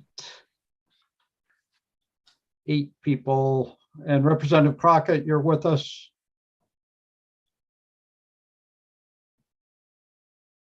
He may be traveling through cyberspace.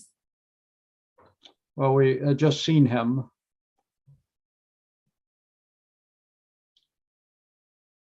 He got home safely. Okay. There you, okay. Okay, so we're back in work session on the CDS bill, and I'd recognize Senator Rafferty. Thank you, Representative Brennan. I have a question. Can we lay out our concerns now? Or potentially would they have to be added into a motion that may come soon?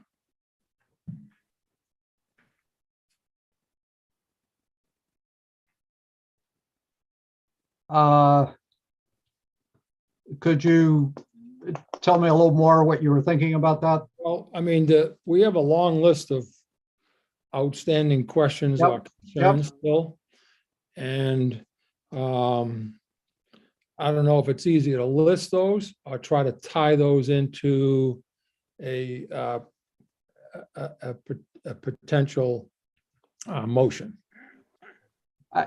I think if you made a motion and then listed off those issues, that might be the most productive at this point. Thank you. Then I'm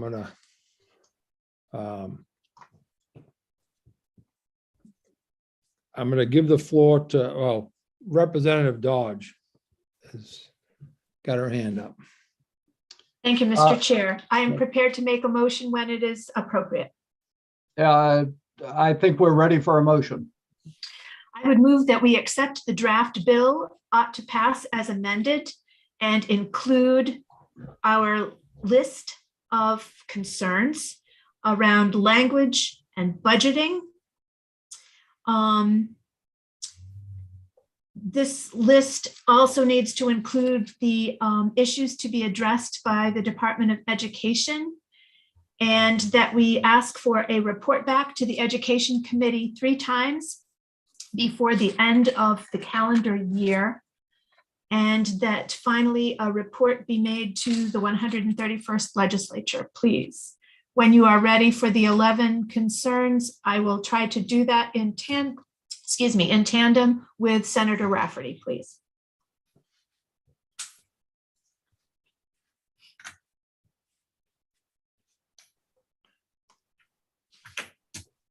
Hillary has her hand. If I may start with 2 quick clarifications. Just on that piece before we get into that list. If it does end up being the majority, it will actually be an ought to pass because this is an original bill coming out of the committee. Okay. That's as long as everyone's okay with that, so you know that.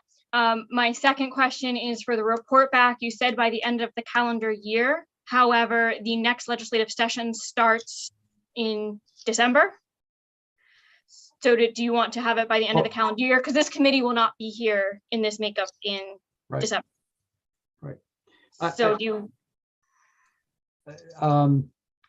I think Representative Dodge's intent was that the DOE would make at least 3 reports to the committee prior to the expiration of the committee. Okay. Does that include authorization for the committee to meet 3 times for that report? Correct. That's all I have for now.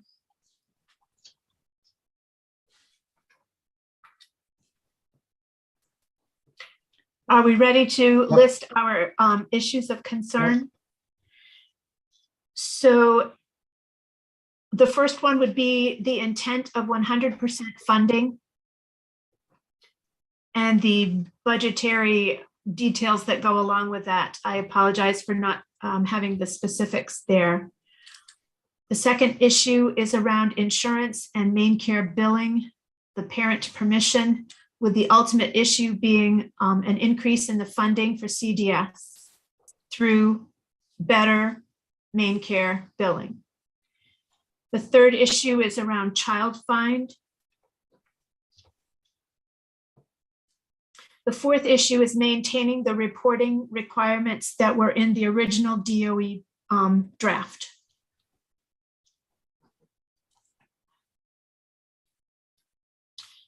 The next one is all around the concerns for employment of CDS folks, the protection, the employment protections, the possible memorandum of understanding to be made with local providers, retirement protections, and appropriate training and certification moving forward.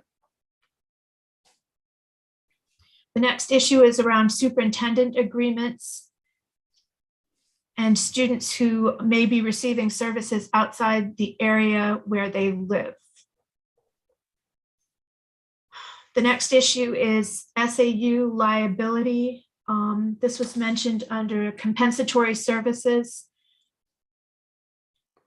And again, we may need some discussion, we obviously need some discussion around this, but the reason I raised this concern was the cost of the DOE paying 100% of costs for children 3 through 6 who have been underserved through our model in the years 2024-25 and 25-26 as a possible unanticipated cost. The next issue is capacity assessment. This needs to be 2-pronged. Both what is the capacity that exists at the SAU level and what is the capacity for local agencies in the regions of the state. And the last item is around eligibility and the possibility of a federal ruling on the expansion of standard deviation for qualification for services.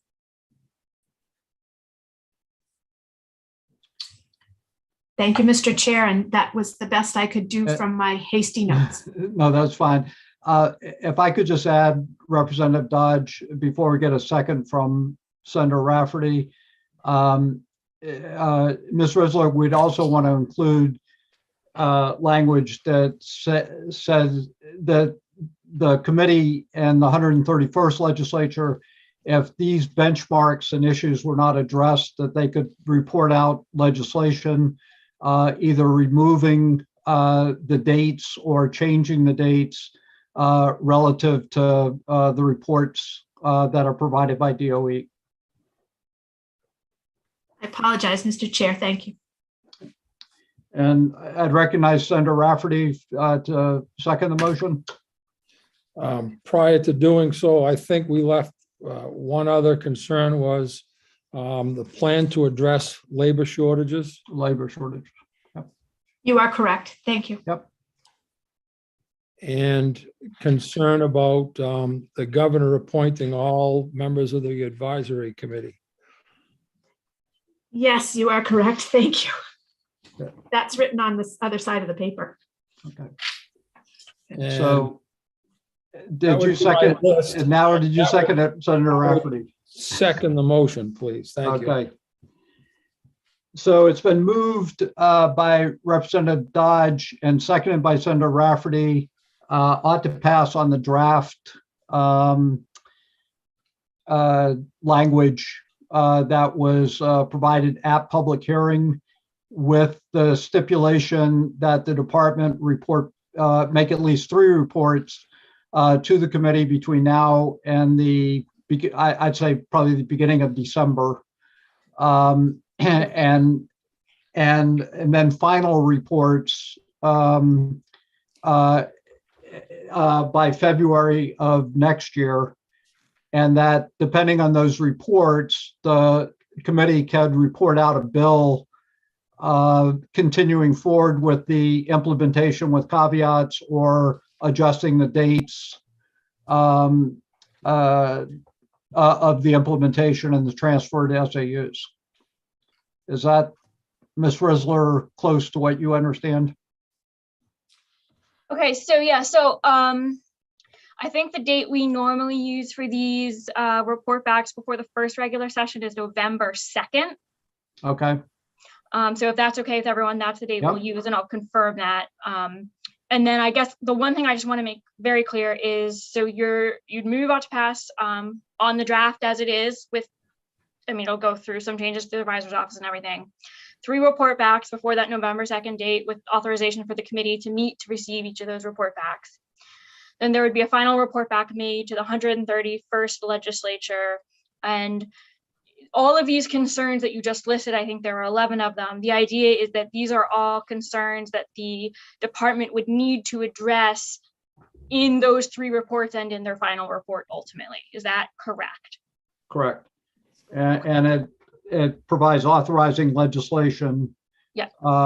If the committee feels there needs to be adjustments to what is being passed now. Okay, the only other question I had was, one of the concerns was about maintaining reporting requirements in the original DOE draft. Yeah. Can I get some clarification on what you mean by that? I would have to rely on Representative Dodge. You're muted. Yes, thank you. I apologize. I don't have the details in my notes, but the concerns were specifically referred by Alan Cobo Lewis, I believe. And when I had read that in an earlier report, that there was a backing off on some of those reporting requirements. And I'm sorry, in my notes, I can't even tell you what they were, but that raised a large concern for me. I think, and I can double check, I think what he was referring to was not the original reporting requirements in any original DOE draft, but perhaps the reporting requirements that are currently in statute for CDS. Does that sound right? I believe that that is correct. And again, I have so many notes right now that I am not functioning as efficiently as I would like to.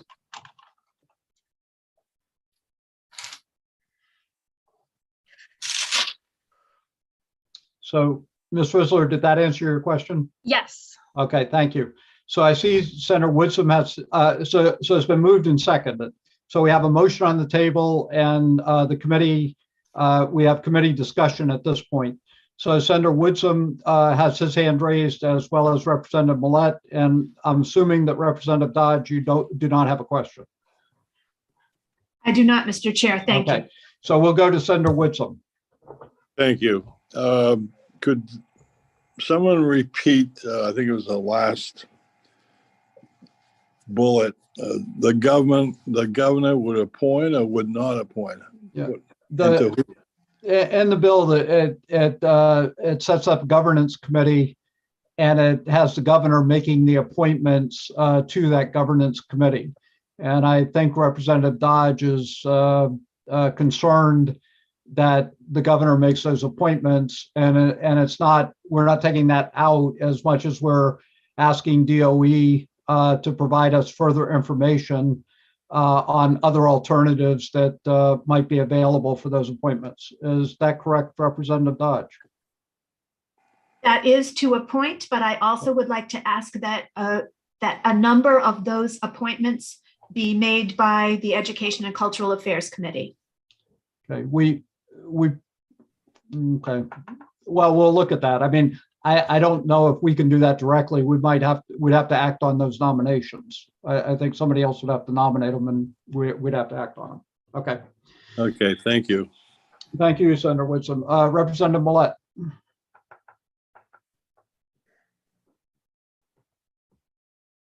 Thank you, Mr. Chair. So this has been a very difficult process and not as I had hoped and imagined it would be when we were working on our resolves last spring.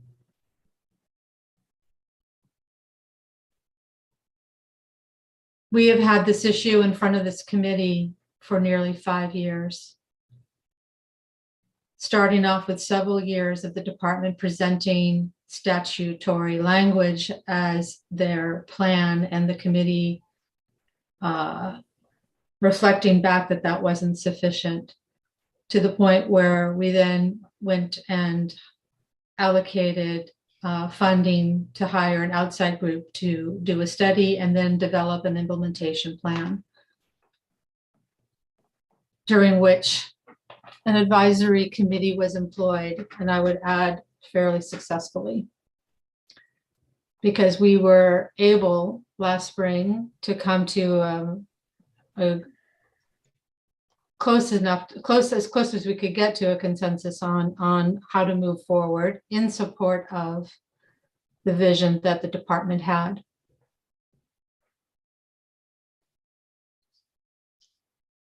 It was only within the past month or so that I realized that there were many elements of those resolves that had remained unaddressed by the work that was happening within the department and with the advisory committee.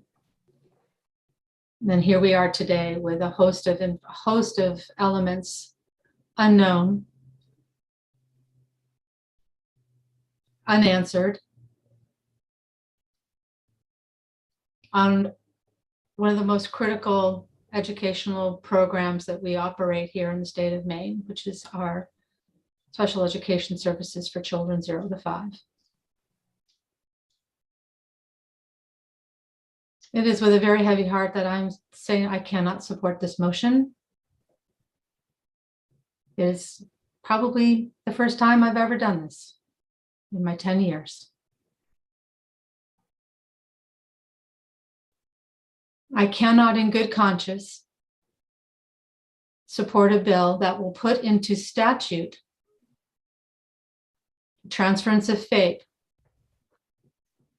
and an expectation on our local districts with so many unanswered questions.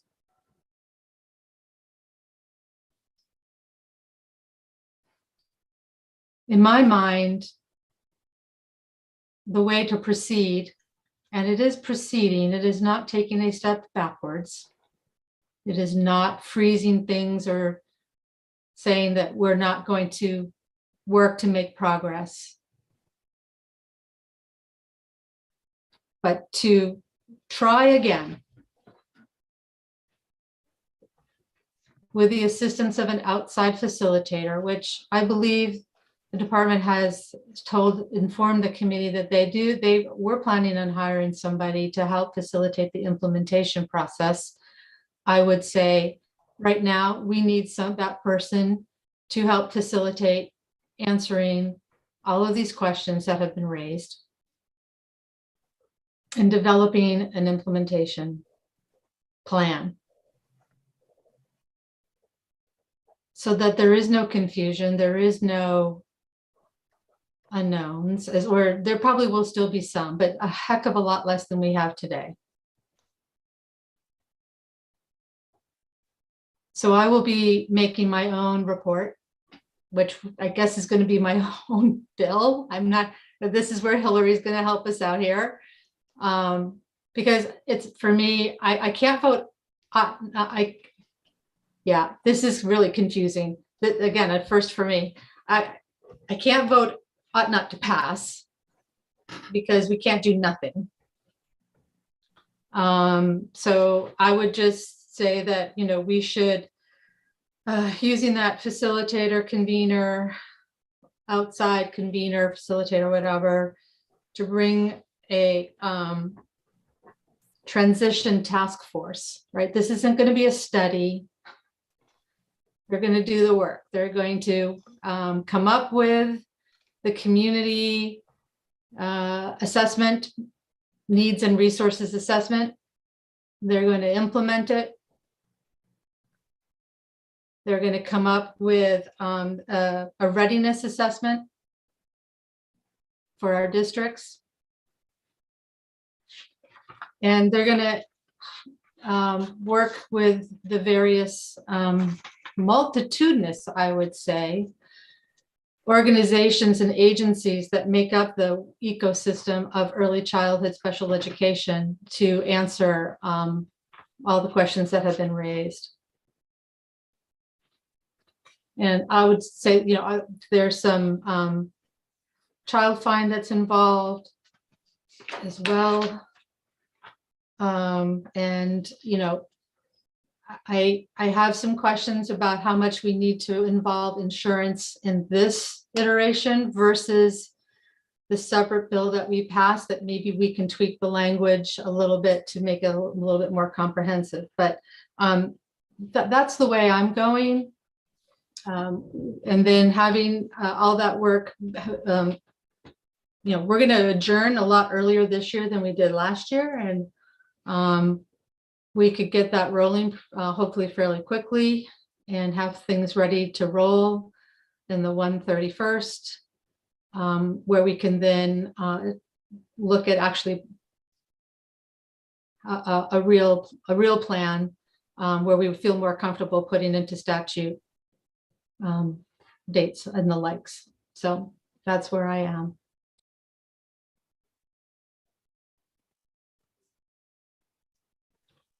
Thank you. Representative Stearns. Thank you, Mr. Chair, and I'll try to be brief as I summarize. I don't think there's a person, I know there's not a person on this committee, nor with any of the plethora of folks from different agencies that doesn't want to do exactly what's best for this population. And I was fully prepared. I'm pretty positive about very positive about how SAUs could take on these responsibilities and some of the transition pieces for youngsters that would be beneficial. We all know it's extremely complex. And if you're like me, you've seesawed at times and gone, oh my goodness, that's a good idea. And then other times said, ooh, wow, well, how are we going to solve that? But given the list of things that need to be fleshed out, particularly the funding, but not necessarily only the funding. It's quite a lengthy list. At this time, I'm not prepared to vote that into hard statute. And I might have other folks in my caucus that would want to add to that, but that's where I stand at this time. Thank you, Representative Stearns. Any other comments from members of the committee? Senator Woodson, and then Representative Lyman. Yes, thank you. Before we vote, I would like to have a corner caucus. And a very short one, but I'd like to have one.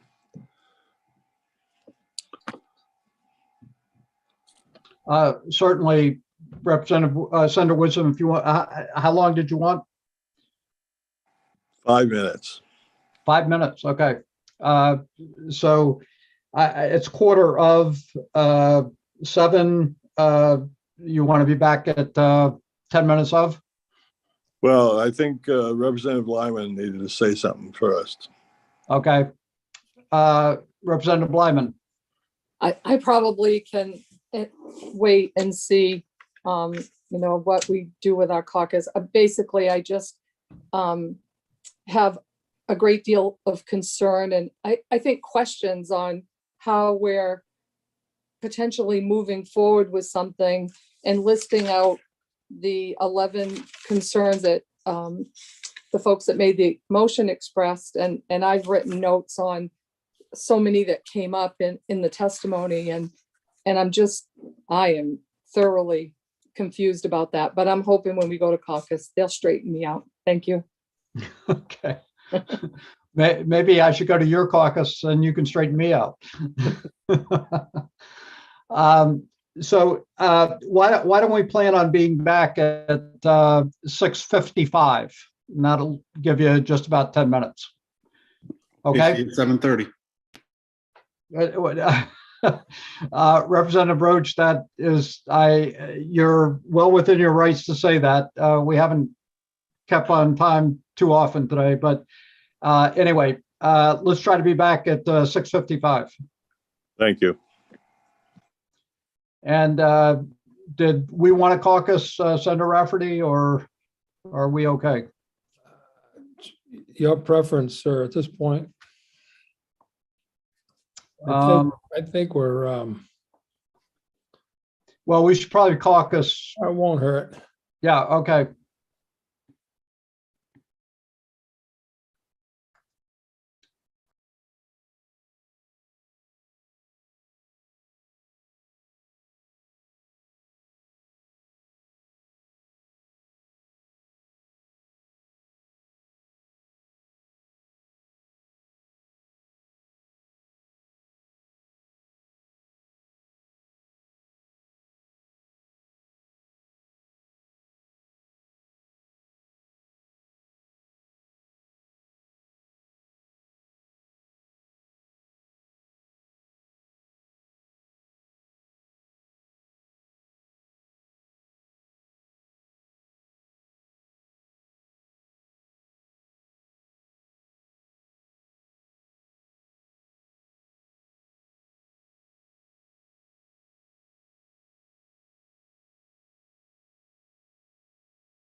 Okay. All right, so who do we have? We got everybody, and Representative Crockett will join us as well. There he is. Okay. So Senator Woodson or Representative Stearns, was there further discussion or? Yes, Mr. Chair, further discussion, but no new revelation. All right, well, thank you. So did you want to make any other further comments or? No, okay. Is there any other discussion from members of the committee? Okay, seeing none, I would ask Mr. Murphy if you would call the roll. Sure. On a motion of ought to pass of this draft legislation, including the aforementioned revisions and points, I should say, Senator Rafferty. Yes. Senator Rafferty votes yes. Senator Daughtry. Senator Daughtry is absent. Senator Woodson. No. Senator Woodson votes no. Representative Brennan. Yes. Representative Brennan votes yes. Representative Crockett. Yes. Representative Crockett votes yes. Representative Dodge. Yay. Representative Dodge votes yay. Representative Lyman. No. Representative Lyman votes no. Representative McCray. Yes. Representative McCray votes yes. Representative Millette. No. Representative Millette votes no. Representative Roach. Representative Roach is absent. Representative Salisbury. Representative Salisbury is absent. Representative Sampson. Representative Sampson is absent. Representative Stearns. No. Representative Stearns votes no. At this time, the votes are 5 Mr. yes. Murphy, Representative Roach is there. Representative Sorry, my Roach. internet went out for a second, I guess. I didn't even see it. I'm a no, thank you. Representative Roach votes no. As it is, there are 5 votes yes and 5 votes no. Okay. Representative Millette. Thank you, Mr. Chair. So Ms. Risler, what do we do in my instance? Well, so we actually have 2 issues right now. The first is, as of this particular moment, a majority of the committee has not voted to report out a committee bill because it is currently 5 and 5. So whether a committee bill can be reported out will depend on those members who are currently absent registering their votes of either in favor of reporting out or not reporting out. Yep.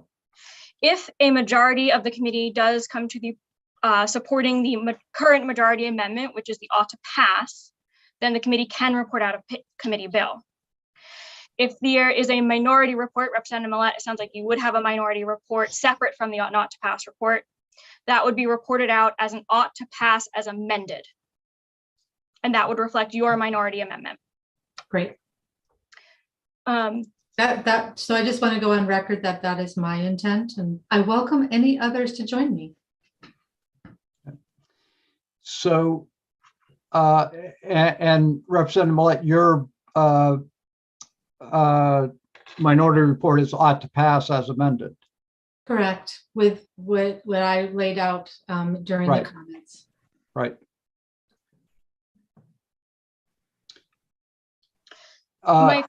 If I may, my question on the Representative Millette on your minority, I think I have a good sense of the components, and obviously we'll bring this back for language review.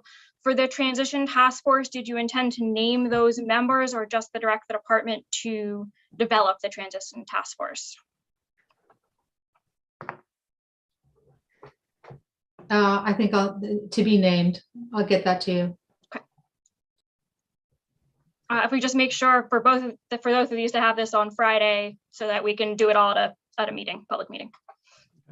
And Ms. Risler, I not sure. I just need to ask you a question about, typically when we do vote out, are you saying we need a majority vote to vote out a bill? As opposed to voting out what would normally be a report to the legislature? So because you're voting on the substance itself, you would normally, if you were reporting something out to have it referred back, you would just need a majority to say, yes, I want to report out a bill. In this case, because you're voting on the actual substance that will go straight to the House and Senate floor, you definitely need a majority. The question of, for example, if you had 6-1 and 5. Yep. I've actually never seen that situation before.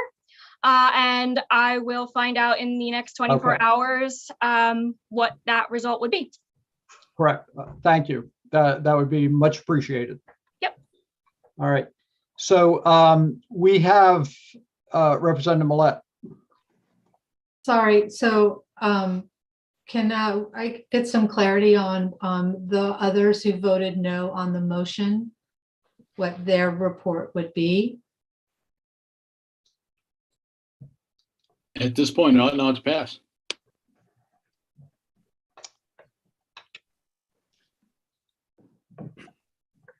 Okay.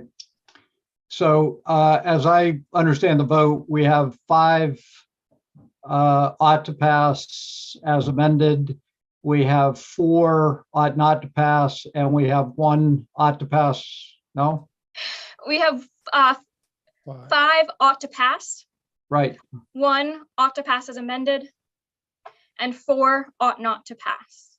Okay, but ours is amended, or are you just saying that there is no amendment because we're creating? It is the original bill? committee bill. Okay, all right. Representative Crockett. Yeah, Hillary, just for clarity, if it's a 5-1-4, is that a majority?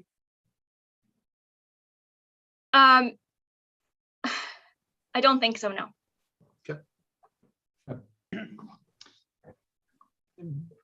And right, and there are 2 people. If, for example, the 2 other people vote, it could be 7-4-1, or as you pointed out, it could be 6-6-1, and that's what we need to find out some more about.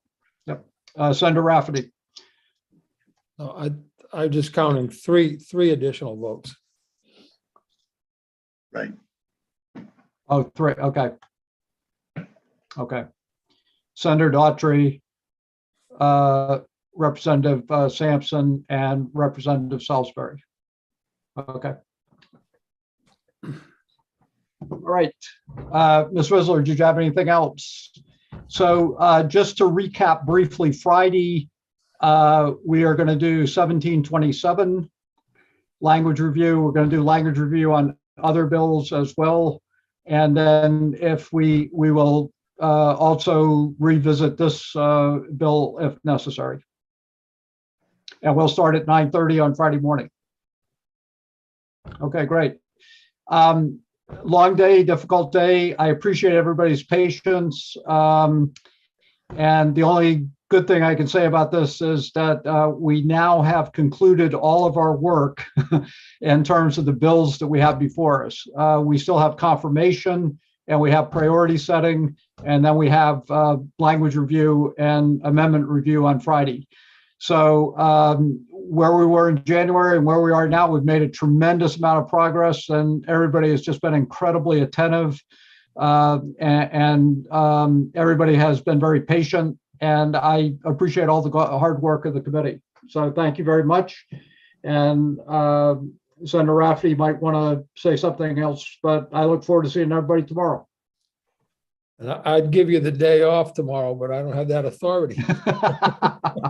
Well, I might take it and tell Senate President and Speaker that you gave us a day off. It was a slip of the tongue.